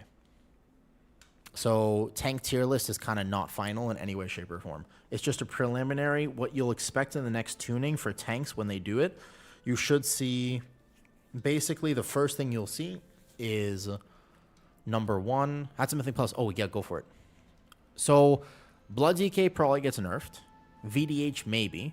Prot Paladin bug fixed, which means buffed. Prot Warrior buffed, most likely what you'll see, because Prot Warrior is just obviously tuned poorly.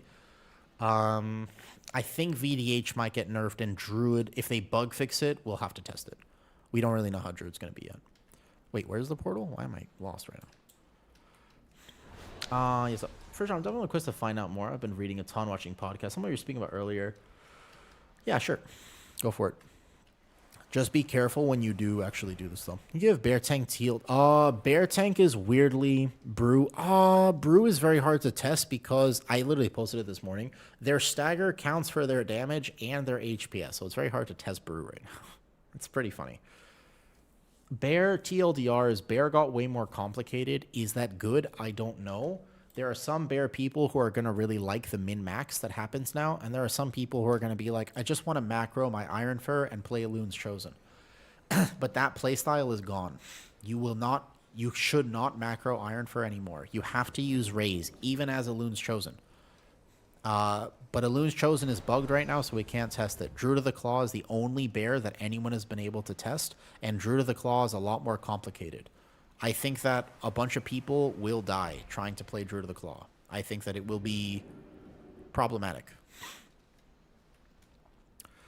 That playstyle is Demon Hunter. Demon Hunter now macro spikes, correct. You can macro spikes as a Demon Hunter. You just can't do it as a Bear anymore.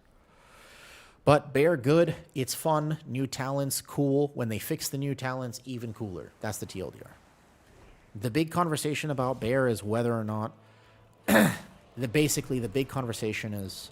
Should it actually be complicated? Because I feel like that's one of the reasons people like Bears, because it's so simple, you know? Do you want to do those?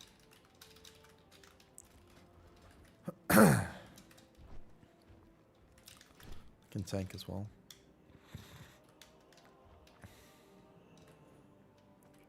Okay. So's. Why don't we do... What about an easier Sky Reach? What about like 15 Sky Reach or something like that? 15 Sky Reach? I need to heal that still. Our group, HPS. How does it feel? Good. No. We don't have... We can... Okay.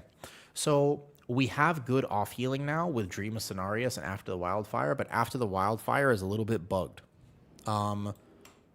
The rage that you spend on Killing Blow doesn't count for it. This is not a TLDR. This is nuanced. But basically, when that gets fixed and Bear gets hot fixed, I feel like it'll be a lot better.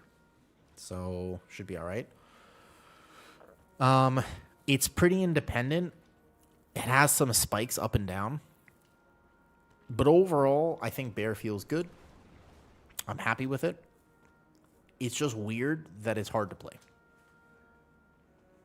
I'm a bit washed and long, doing your best. Oh, that's you, Cleaxi. Oh no, you're fine. Don't worry about it.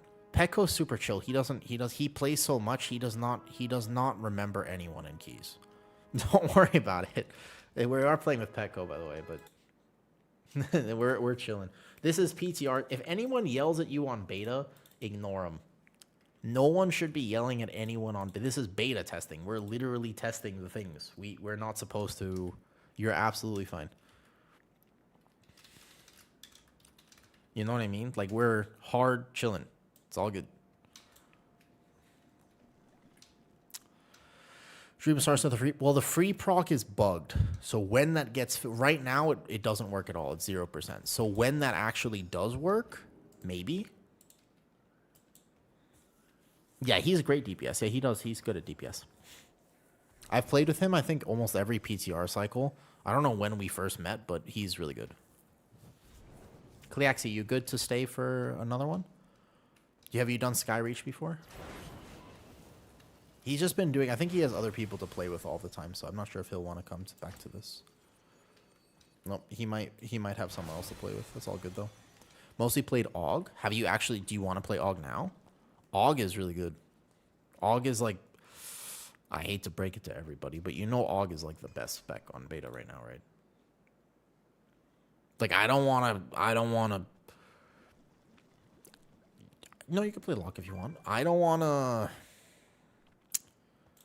to summon this into existence because I don't think AUG is good for the game. I think AUG actively makes the game worse. But I'm just saying that AUG right now is arguably the best spec on beta.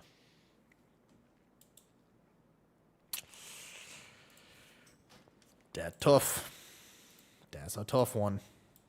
I actually want to do double Evoker. I mean, I could play Shaman as well. Like, I don't mind. I'll hop over to my Shaman. I don't mind. Okay. Misu goes AUG, and I go Shaman then to test. Yo, is 15 Skyreach hard to heal? Has anyone healed it before? Do HP... I don't have my HPAL set up. I need to do it like in days and like in chunks also to properly test. I mean, I've gone through a lot of characters already, but keep in mind, I want to test not just in one dungeon. I don't believe in that. I don't want to like log on. So when I do HPAL hell, I don't want to just do one key on HPAL. I want to do several keys on HPAL and actually plan it, but then I have to set up the character. It takes forever. It takes forever to try to set up a character right now, so it's like kind of annoying. What are the other Haranier racials? It's like increases herbalism skill. What's this? Okay, these don't really matter.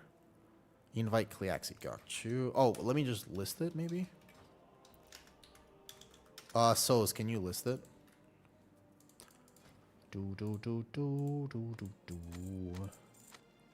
Also, do him a solid. Soz is like, I don't know how long he has or has not been, but he's like a chill streamer. He just does gameplay stuff, but I don't know if you're streaming right now, Soz, but if you are, Petco, obviously, everybody knows him. Very established streamer. Very good. Very good. Soz, just go throw him a follow. He's nice. It's listed as Cleaxi. That's the one.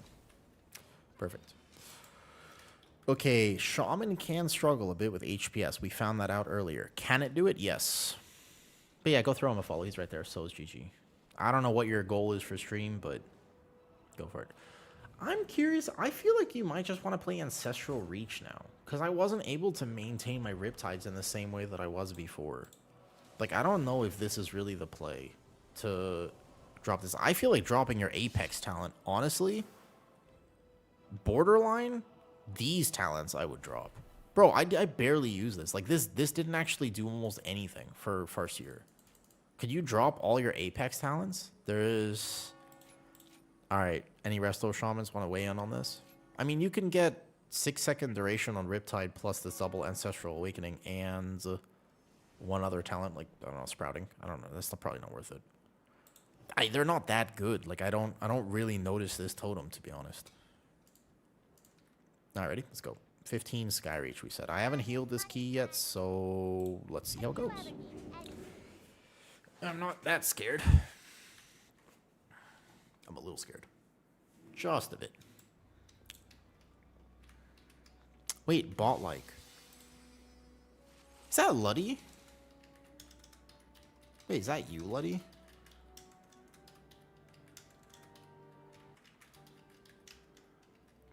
I didn't even realize. I didn't catch that. I didn't catch that. Is that you?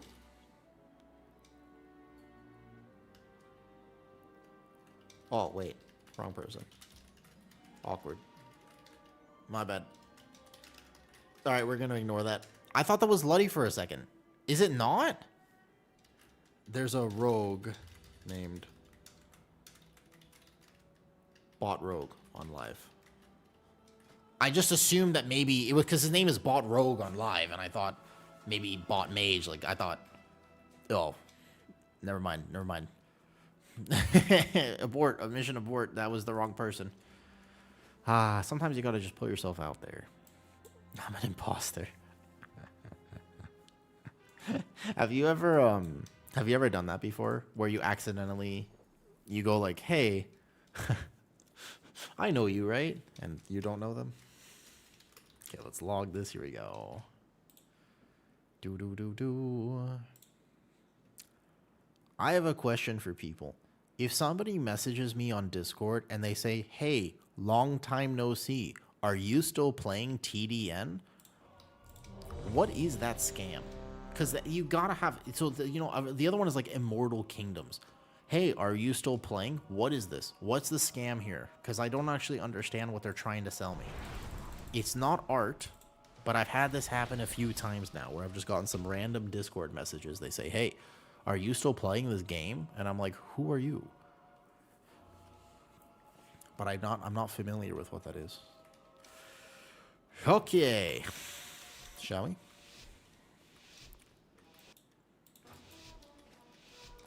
You never gotten that one? Is this my key? Let me just get it just in case. All right, let's go. Playing these talents. This is what I got for now. There's no curses in here, so you could actually do something like this, but that's fine. There it is. Here it is. I have Healing Stream Totem instead of...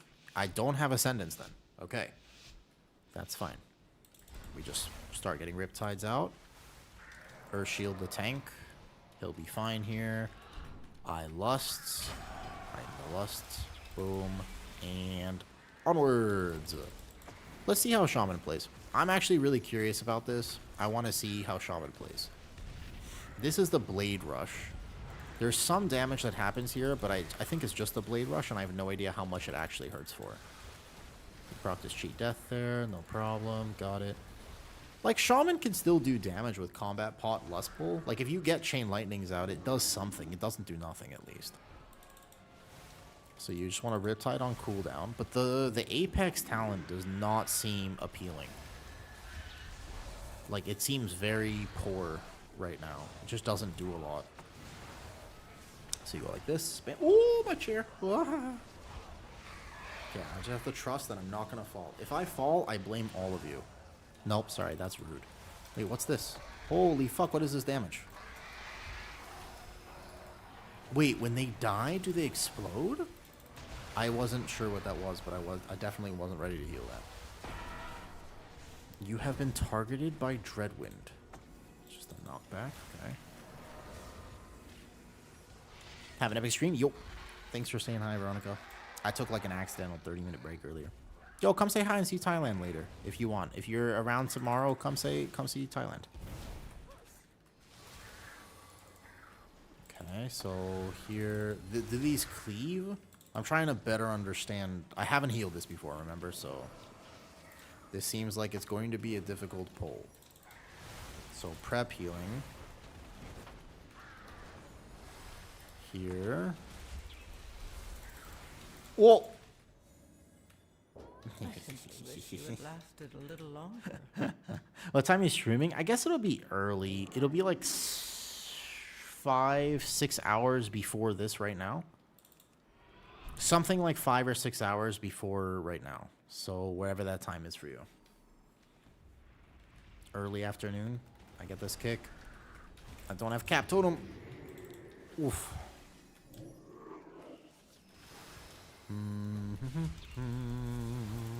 Cool.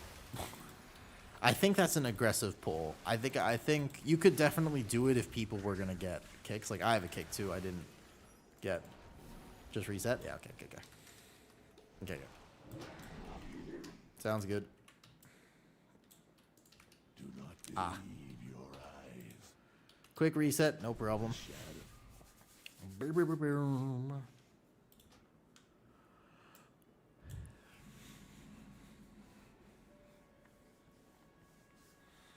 Shaman felt good otherwise. I just need to know what that other damage was and get ready for that. I'll have no combat pot for the first pull.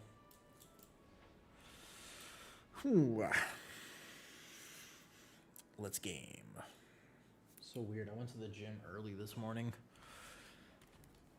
Wow.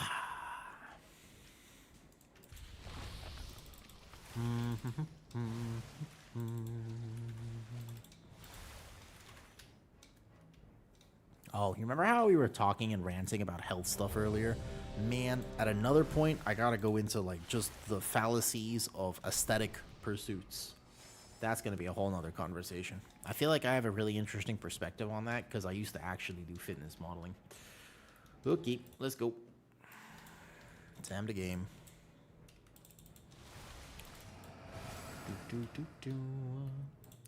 Interesting. Interesting. Alright, let's go. Wrestle Shaman. Ready? Let me play some music for myself. My key, maybe? Is it my key? I'm not sure. I want to get the music going.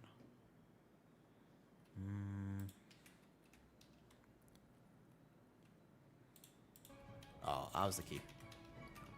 Do do do do do do.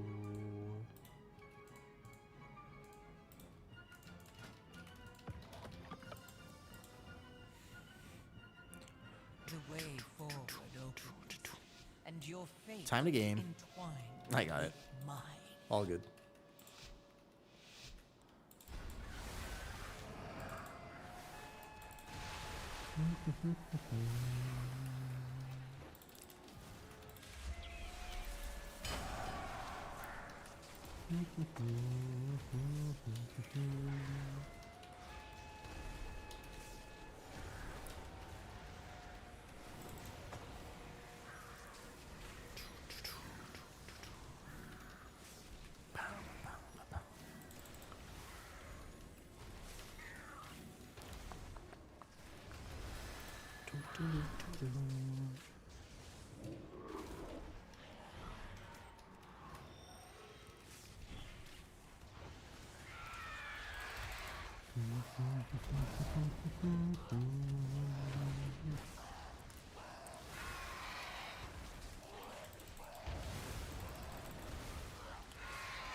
Ooh.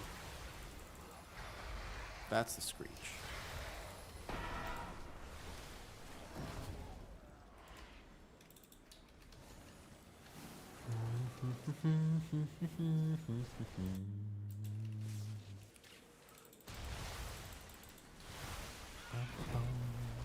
Is he gonna get another one?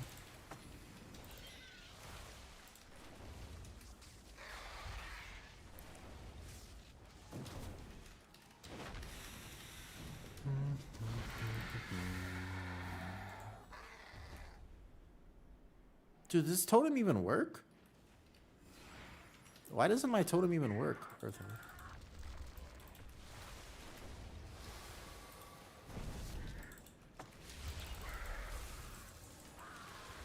I feel like the Apex talent might be bugged.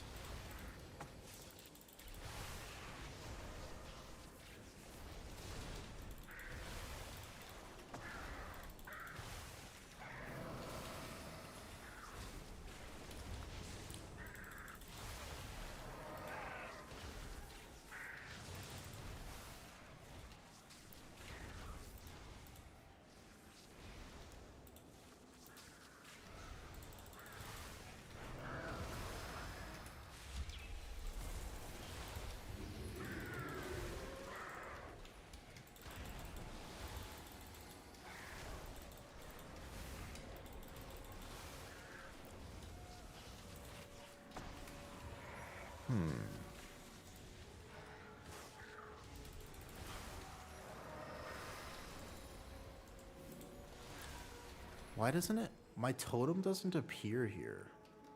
Stormstream totem is... Oh, it's down there. I see. Ooh, we're pulling a pack on this. Ooh, that's tech. I've never seen this before. Yo, what's up, Dustin? Hey, Dustin. How's it going, man?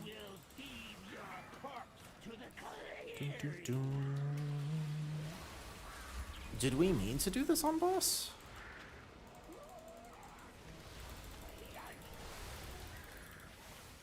This is a big pull on boss. Oh. Oh, let's pull it normally. Also, I just DC'd.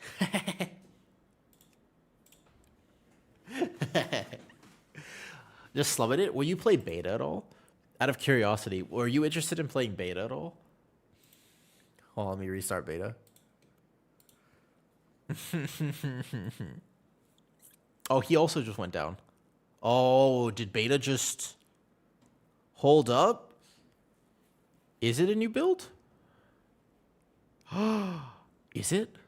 Is this a little update, a little hotfix? I love you, Cod, to do all the work for you. Fair enough. That is what it is. I see. Do.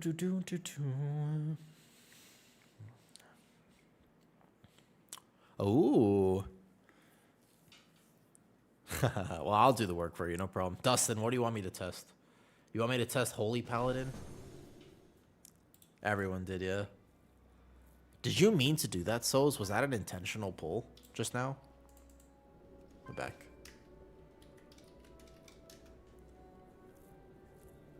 Yeah. All of us DC'd there. Did you mean to do that? I guess it would be doable with big cooldowns. Like, if you had enough damage, that would totally be doable. It's a good tech, actually, to do that. Because the double afterward is cursed. Not till tomorrow. Tomorrow, probably. Let me go Resto Druid for B-Res. Let me play Resto Druid real fast, and then I can have B-Res. Wait, vote to abandon first. Exactly. I like that idea, actually. I think that's probably really smart. But you have to trust your damage. And you probably have to kite the bleed out.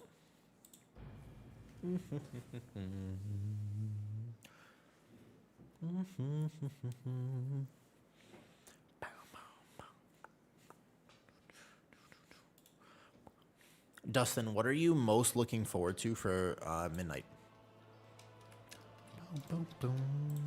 Okay, let's get it. Let's get it. Do.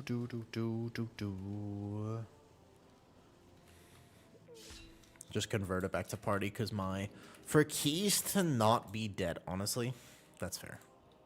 Keys are super dead. If you decide to play this late into the season, it is anti-fun, you know? Oh. Did y'all get disbanded just now?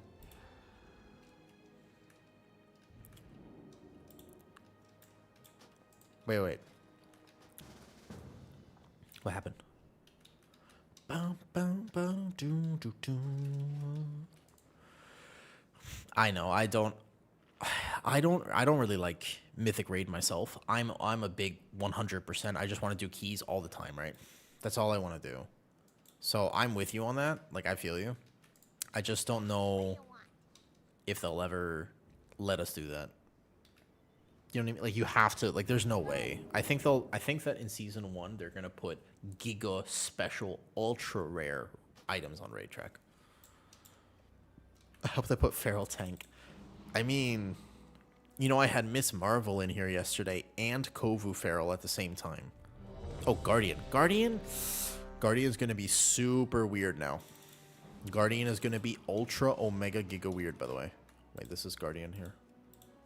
Equip. Hopefully this works. Nice.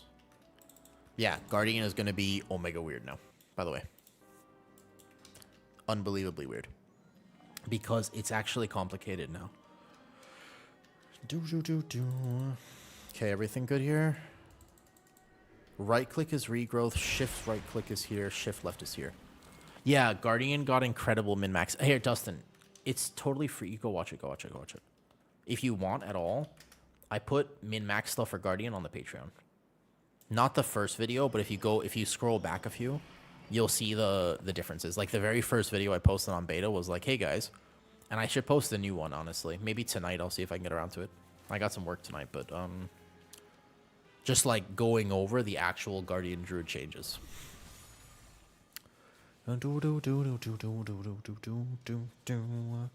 Because it is weirdly complicated now. You have to actually game not just Raise, like Season 2 Dragonflight, but even more than that. Alright, let's lock in, play Resto Druid, and do well. Sounds good to me. I have 16 seed. Oh, I have a 16 on here. I'll do that soon. Do you have a key? Alright, here we go. Resto Druid gameplay. I need to change that talent point. I actually need this there. I could have changed that to something else. My bad. Leave your sanity behind. I have to be careful about hotting too much.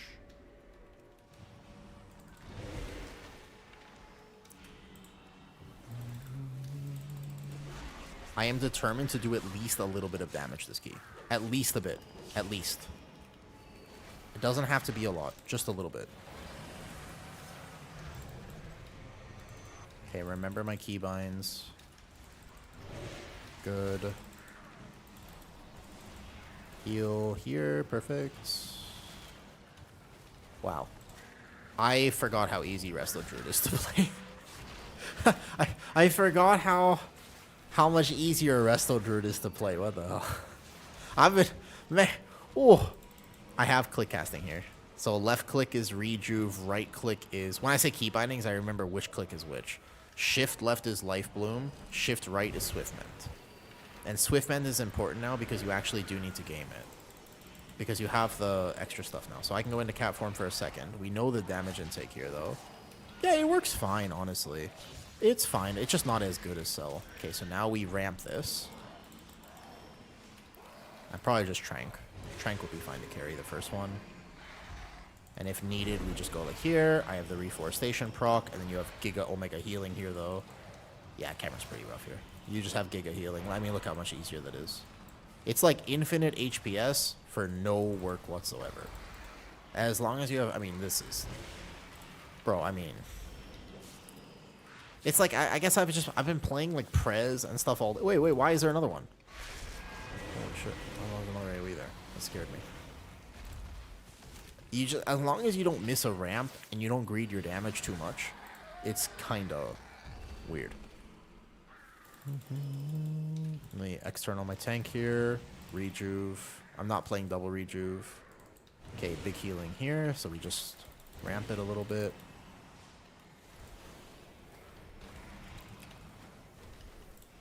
Vortex Typhoon it.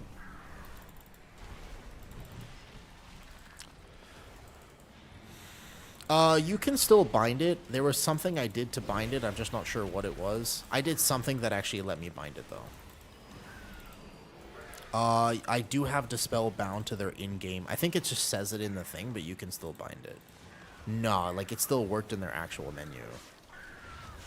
I'm just trying to remember how I did it so I can tell you, and I don't really remember. Also, my frames don't show debuff on my Resto Druid. Isn't that weird? I just realized, look, I don't see the debuffs on here compared to my other healers. Resto Druid is so much more powerful than other healers though on beta. At least the ones I was playing.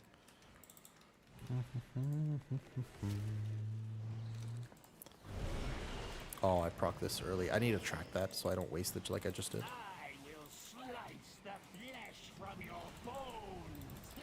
So here, I really want to get the Feral Frenzy off, but the truth is that if all I do is heal, I'll succeed. So that's honestly what I should do, is just heal.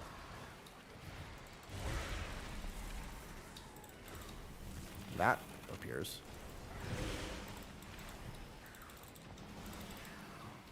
Okay, so the rejuves are there. But I can't see his bleed stack, see that? I can't see the bleed stacks there, so I actually have a hard time telling what's going on here properly.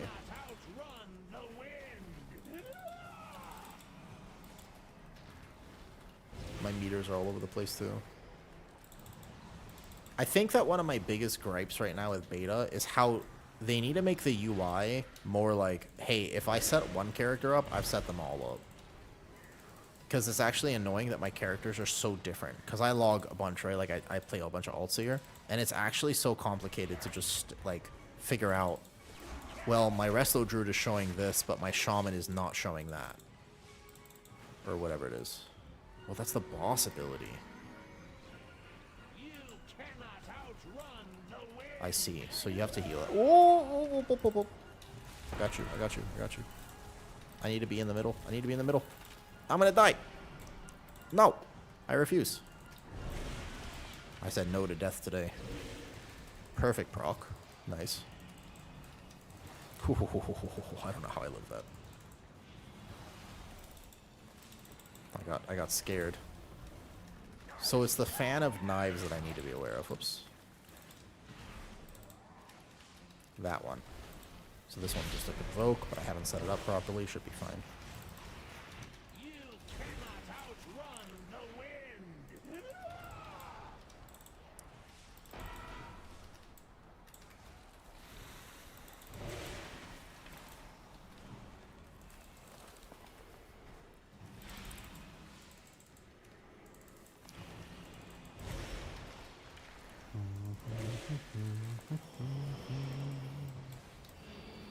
Wrestler Druid goes if you heal like this, though.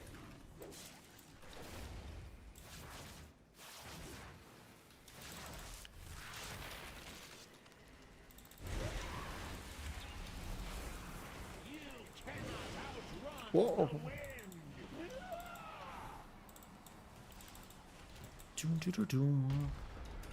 So I need to make use of my Master Shapeshifter talent so I don't go I want to put this here, actually. Invoke it. I'm the B-Res, so hold up. Got it. Rebirthing. Forgot I was a B-Res, sorry.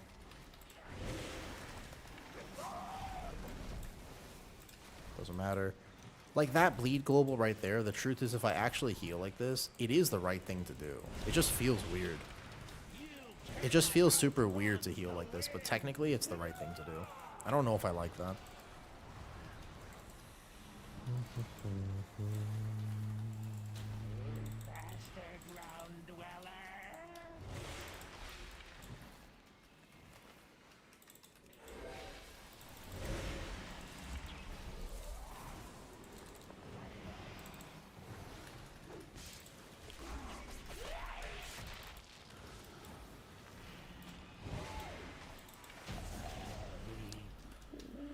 Easy enough. I need mana food here. Do do do do do do.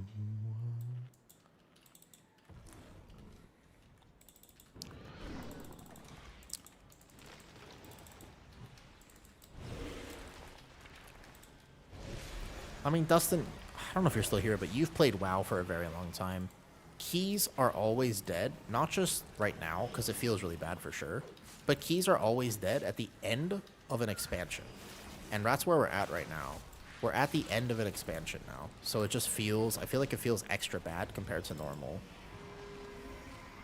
Because it's combined with the fact that the interest is lost, but it's also just like, we still have 3 months left, and also, you know, Midnight's coming around, so everybody's kind of just playing Midnight and stuff, though.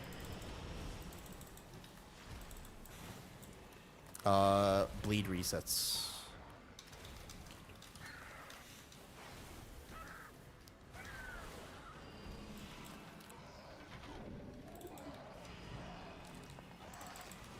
Between remaining Aurora into Midnight, you have plenty of time to choose, indeed. No rush whatsoever. So much time, in fact. Is this on me? See, I can't see that. Like, I need to see that, though. Double after this, that's fine.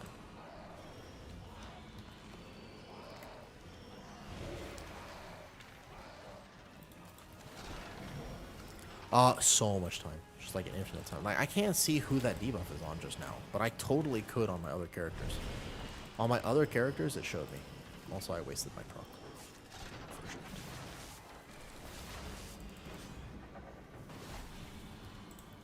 Oh, this one.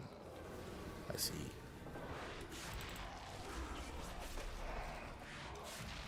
Okay, boom like this. And then you need to prep a little bit of healing here, probably, but not too much. Whoops. Oh, shit.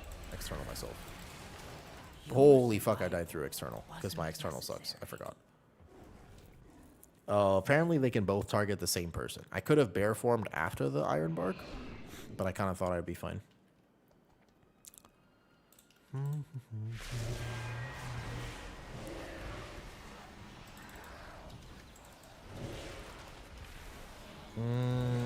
No, apparently not. I'm just confused because like my frames I made bigger on other characters. I'm basically I don't know is the right answer. But also it really pains me that I can't see who this is on. Like that would help me a ton, right? If I could just see who that target was. But I couldn't actually see it just now.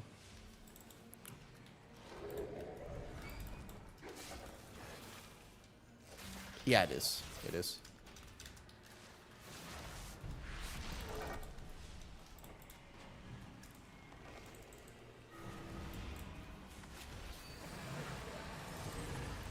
I wonder how much healing this is. It feels like a bit. Oops.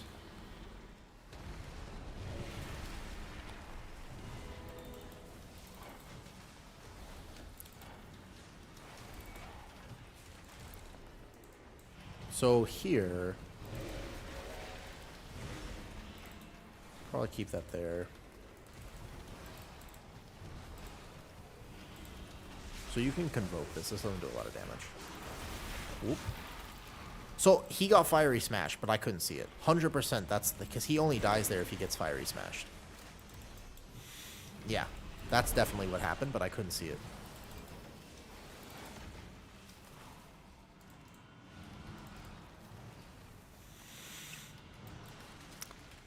As far as I know, though, at the moment, no, it does not.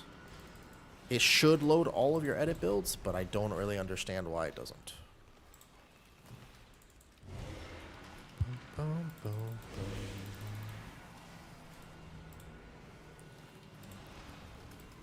Well,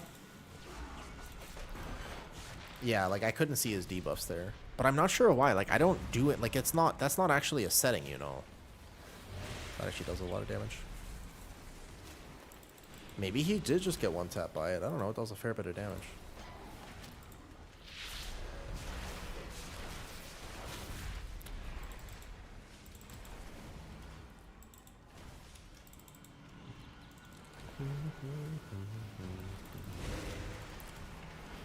Resto Druid is so sleeper compared to other healers. Like, it's powerful, and I don't mind that it's powerful, but it's not active.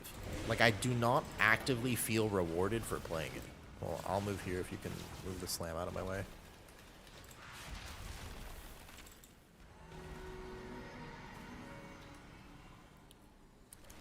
Like, I just don't feel rewarded for playing it, to be honest. Bear form. So he gets buffed, I think.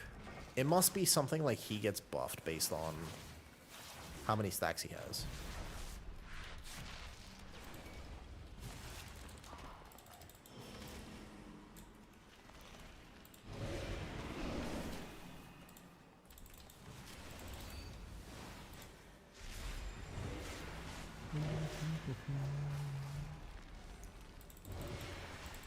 Watch the front soul.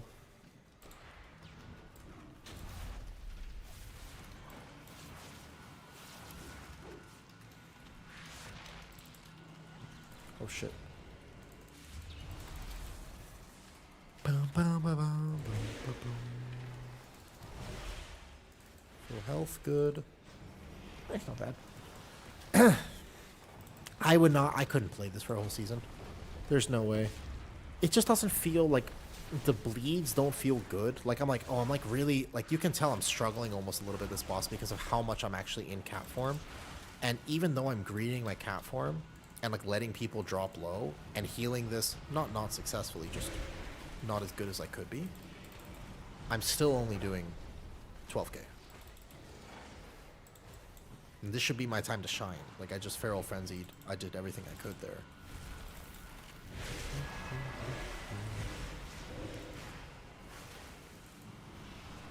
Still a bit confused by what this actually means.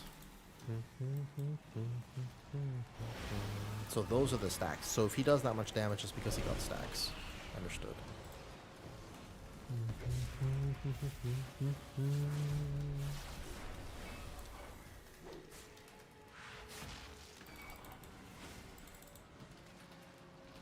Sure.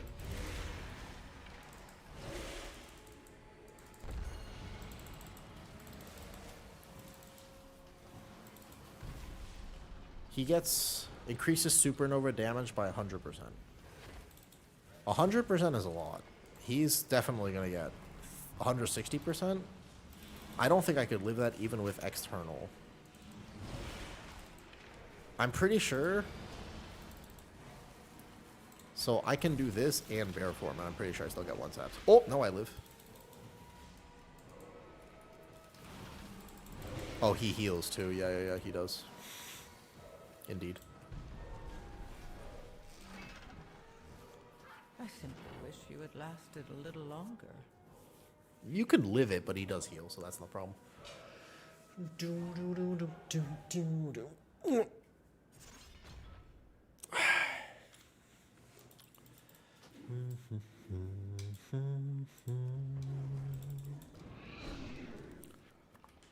Ooh, ah.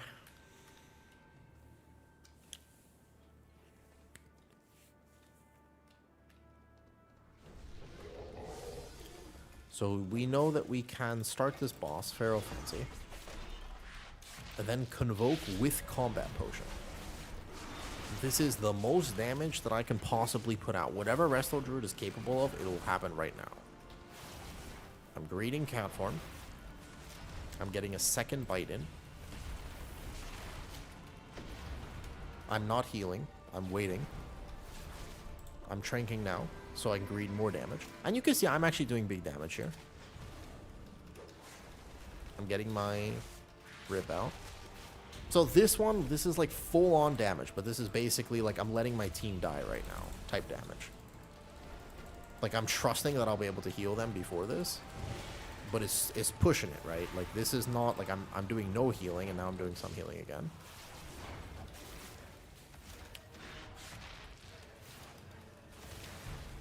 Combat potion is so powerful, actually. It's kind of weird. I feel like they didn't nerf the combat potion enough.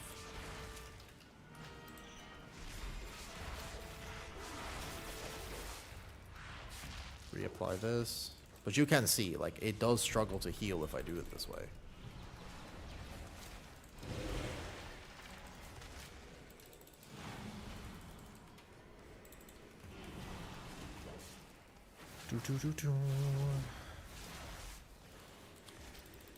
And then, is it worth letting my team almost die consistently? To do, let's see, 23k? Not really.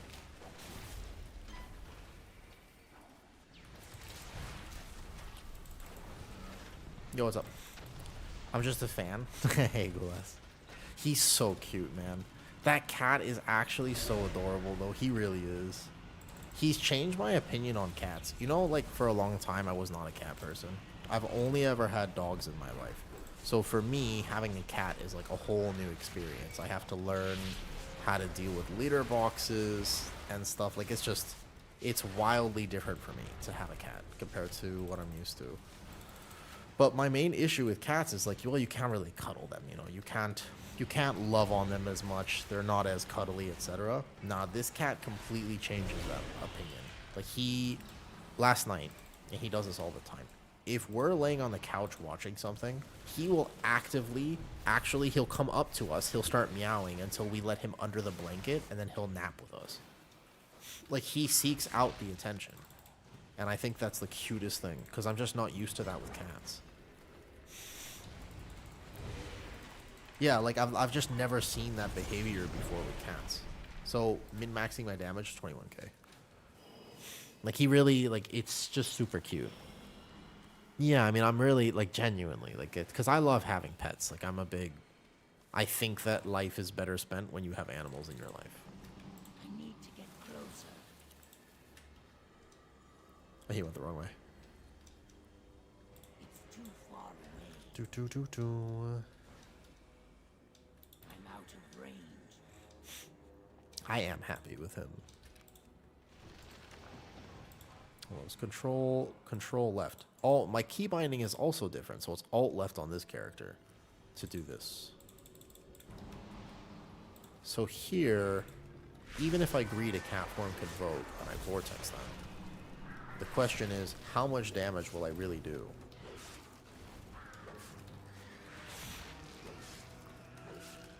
I'm spreading my bleeds. I'm playing Resto Druid correctly. It's just nothing, man. It's like you can only do single target damage. You can't do anything in AoE, not really. Gulaz, do you have cats?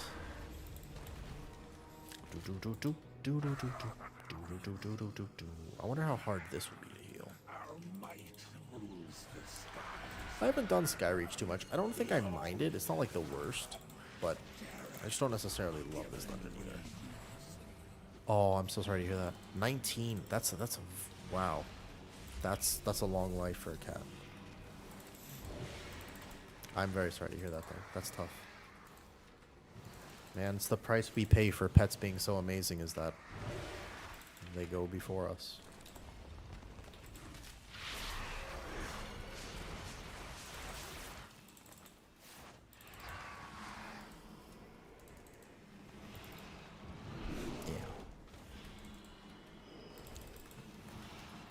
Yeah, I'm sure everyone has some memory of that.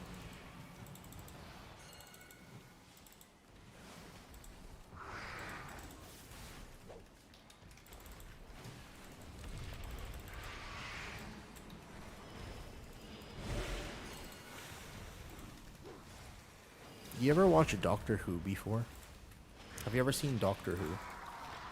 I love that show personally. That show was a big yeah.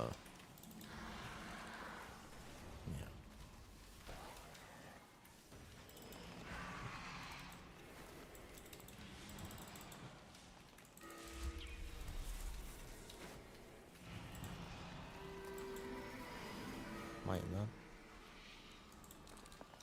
Yeah, exactly. There was a quote from Doctor Who, and the person basically was saying, hold up. Of course. But the quote is something along the lines of, let me heal this first. That's not the quote. That wasn't what they said in Doctor Who. That was me just actually struggling to heal this boss a little bit, because we're spawning some extra stuff.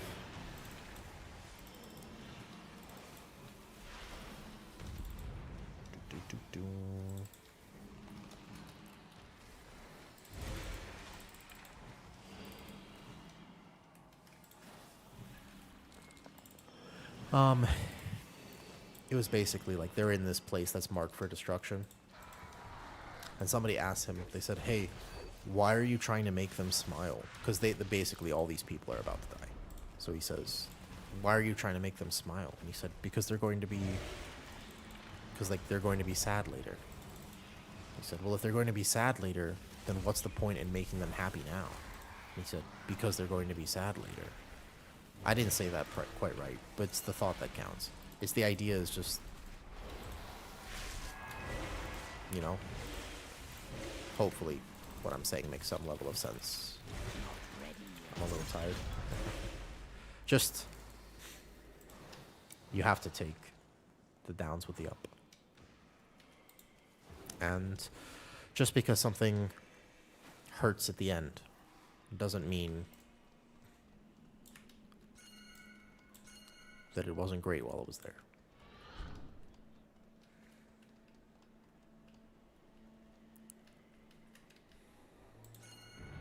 That's what it means to me.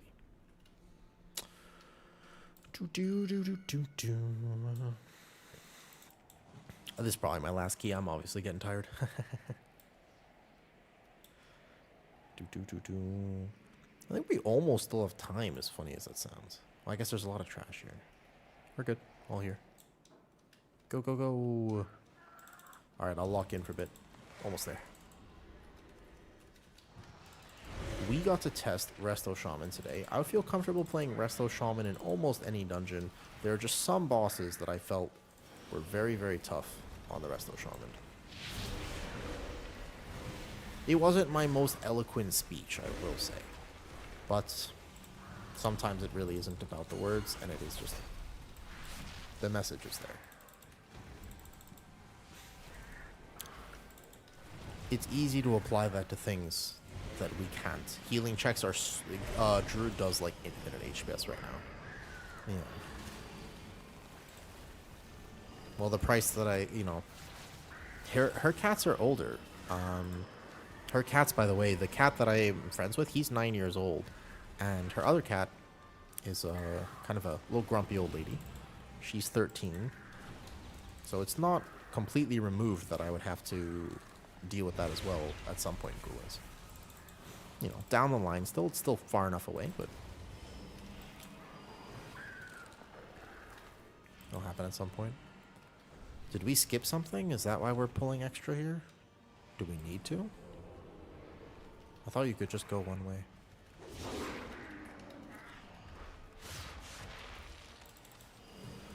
Do.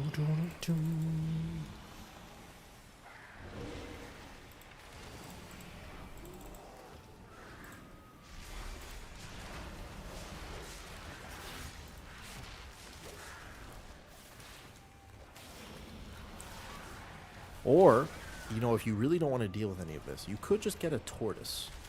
No joke. That's something you can do. I mean that. There's one of our neighbors has like a gigantic tortoise. Like this thing is, I think this thing is like 40, 50 years old or something. This thing is huge. They take them for walks sometimes. It is super cute. But he's very big. Like I could almost sit on him and ride him like a tank. Which is an intrusive thought, and I won't do that. But I'm just saying that I could. Because he is big enough for me to actually do that.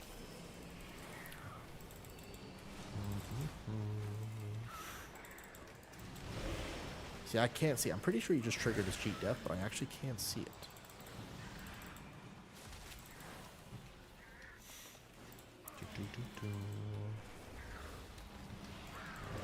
Well, thank you for sharing. If you want to post a photo, you can always share your pets' photos in Discord. I am always happy to see people's pets. Very few things are cuter in this life than cute animals. Very few things indeed. Time to go.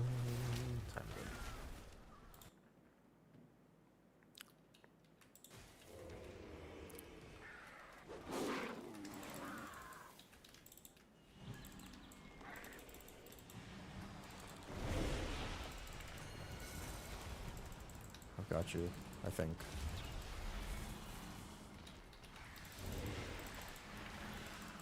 Holy.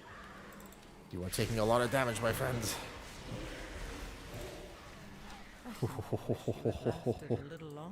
That was all on you, but you can't see how much HPS that was on you, but I was spamming you. I didn't do any damage that pull.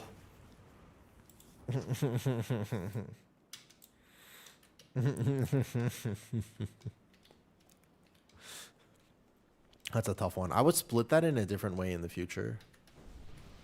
I think what I would do there is I would split it differently.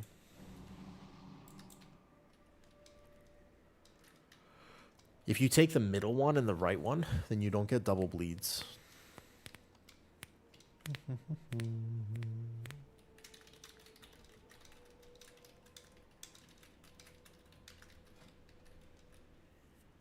What call that?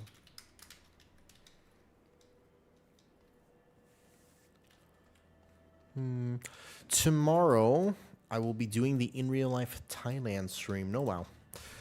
No wow tomorrow. I'll still give a beta update or maybe just a little thing though. I'll do like a little update maybe. But tonight I'll do an update and probably on like Resto Shaman and some of the things. And then tomorrow I'll do something. I'm not sure. But no big stuff. Okay, so just one bleed. Then I external the tank. I go like bam. Boom. Big convoke for the tank as well. He's got all my hots on him. I extend the hots like this. And then I just actually spam heal him. I can't see how many bleed stacks he has because that information does not show on my unit frames. Cool. Extend the life bloom. Perfect. Heal the tank. Nice. I'm in love with the prune down Disc Priest. I haven't tried that yet. Oh, GG's? Okay. Sure.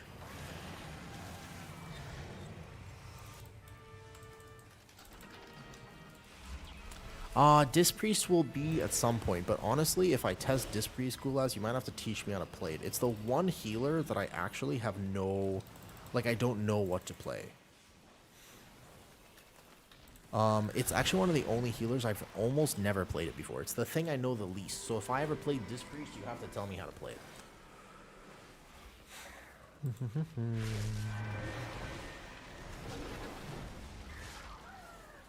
Okay.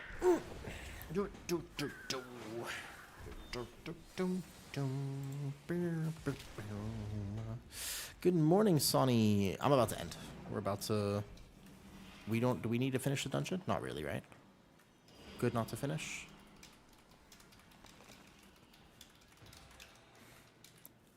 It's very streamlined for Disc Priest. Tell me later.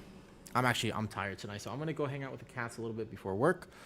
Hang out with the girlfriend, and I'll be back tomorrow. Tomorrow I'm doing an in real life Thai stream. If you're curious at all and you want to see Thailand, I'll be going to one of the biggest street markets in, I think, all of Asia. It's quite a large market, so hopefully it's not raining. And things are not. Cat pics and Insta. Okay, I'll check. I'll try. I have to remember to upload things. But if you want to see any of my testing today, I'll upload it to the YouTube after. Boom, like this. All right, I'm tired. Let me see who's on. GG's, Claxy. I got to test 3 healers now. I feel pretty comfy with them. I got to test 3 more. But Prez feels good. A few other things feel good. Overall, I'm pretty happy with... I think I'm good with healing right now. I just don't know if I would want to do it for an entire season. It's the entire season that gets me, thinking of playing Resto Druid for an entire season. I don't know if I like that.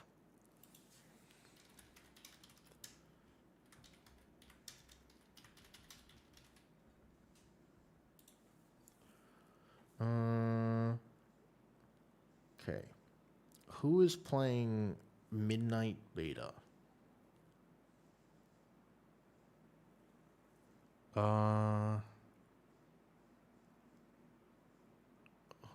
Who's playing the beta right now?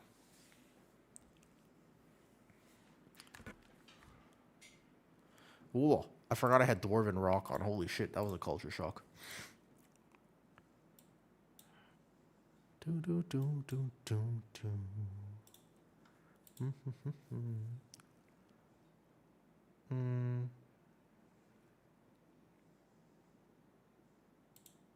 Who dis?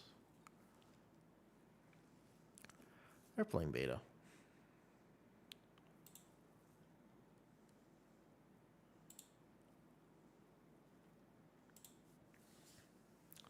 Does anybody know a small streamer that's on for any reason? Just like somebody who would appreciate having 60 more people there. I feel like... Who's this on the suggested? What's this? Oh, they're playing Hearthstone. I was gonna just... Sometimes I just type in Midnight Beta and I see who has, like, no one on.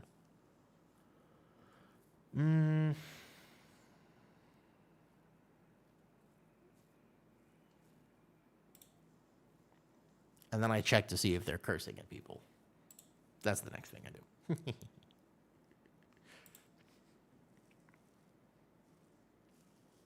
No, we can just go over to Che or somebody. That's fine, too.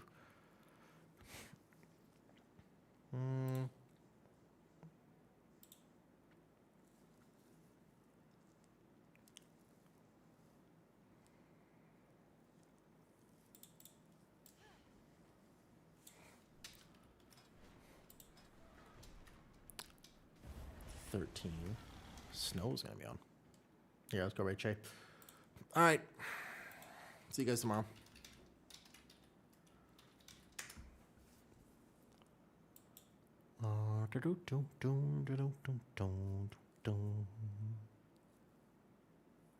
Jeez. No, I missed stream. Oh, sorry, I'm just ending a stream for today.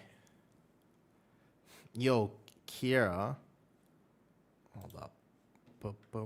And on Twitch. Did I not? Oh, no, basically I'm done for today. I tested Resto Shaman in a few dungeons, Prez Evoker again, and Resto Druid. Those are the 3 healers that I played today. Hi there. I'll post an update. The updates are going to come out. I'm trying to keep them consistent. I had to take like a month off making all the videos and stuff. So that felt kind of bad for content creation reasons. Like I was kind of hoping that I could have something. It was weird to take a whole month off of stuff, you know, when you're used to streaming. But what I ended up doing is I figured, hey, I love testing beta and I want to play more beta. So the plan was to make the videos kind of once a week. The timing is really nice. I'm glad you like them. I figured a lot of people want to know what's happening with beta, and there's a lot of people who are like a little bit too strong. They're like, oh, this thing sucks or this thing's that. But it's like actually when you test it in enough dungeons and you properly look at HPS and stuff like that, or even the different points, it's like people play the game in different ways. There's no one-size-fits-all answer for which is going to be the best. So when you make a tier list, it's more of a perspective and saying, hey, this is where it's at right now. In the next tuning pass, which you can expect tomorrow, you'll probably assume that you'll see this buff or that nerf or whatever, just so people don't get too shocked by it. I think that's important. I am going to tomorrow, by the way, I'm going to do an in real life Thailand stream. I'm going to go out to a street market. If you're curious about that, it'll be only on Twitch though. It won't be, there will be no YouTube stream tomorrow because I can't dual stream from my phone. So I'll be doing a Twitch, just like a stream around Thailand. Sometimes I do that. I might upload the whole thing to YouTube, but I don't know. Sometimes I feel like, you know, I should never think about the algorithm. And then other times I'm like, I should totally consider the algorithm and definitely not do this. I don't know. It's like I'm torn sometimes between the two, you know what I mean? Sometimes I'm like, oh, definitely, or sometimes, nah. I don't know. Play Mistweaver. I haven't tested Mistweaver yet. I'm curious about that one. I'll test Mistweaver soon. That'll be an interesting one for healer damage in terms of how Mistweaver feels, because obviously Mistweaver's always had that niche and heals through damage. But I know they've changed that a bit.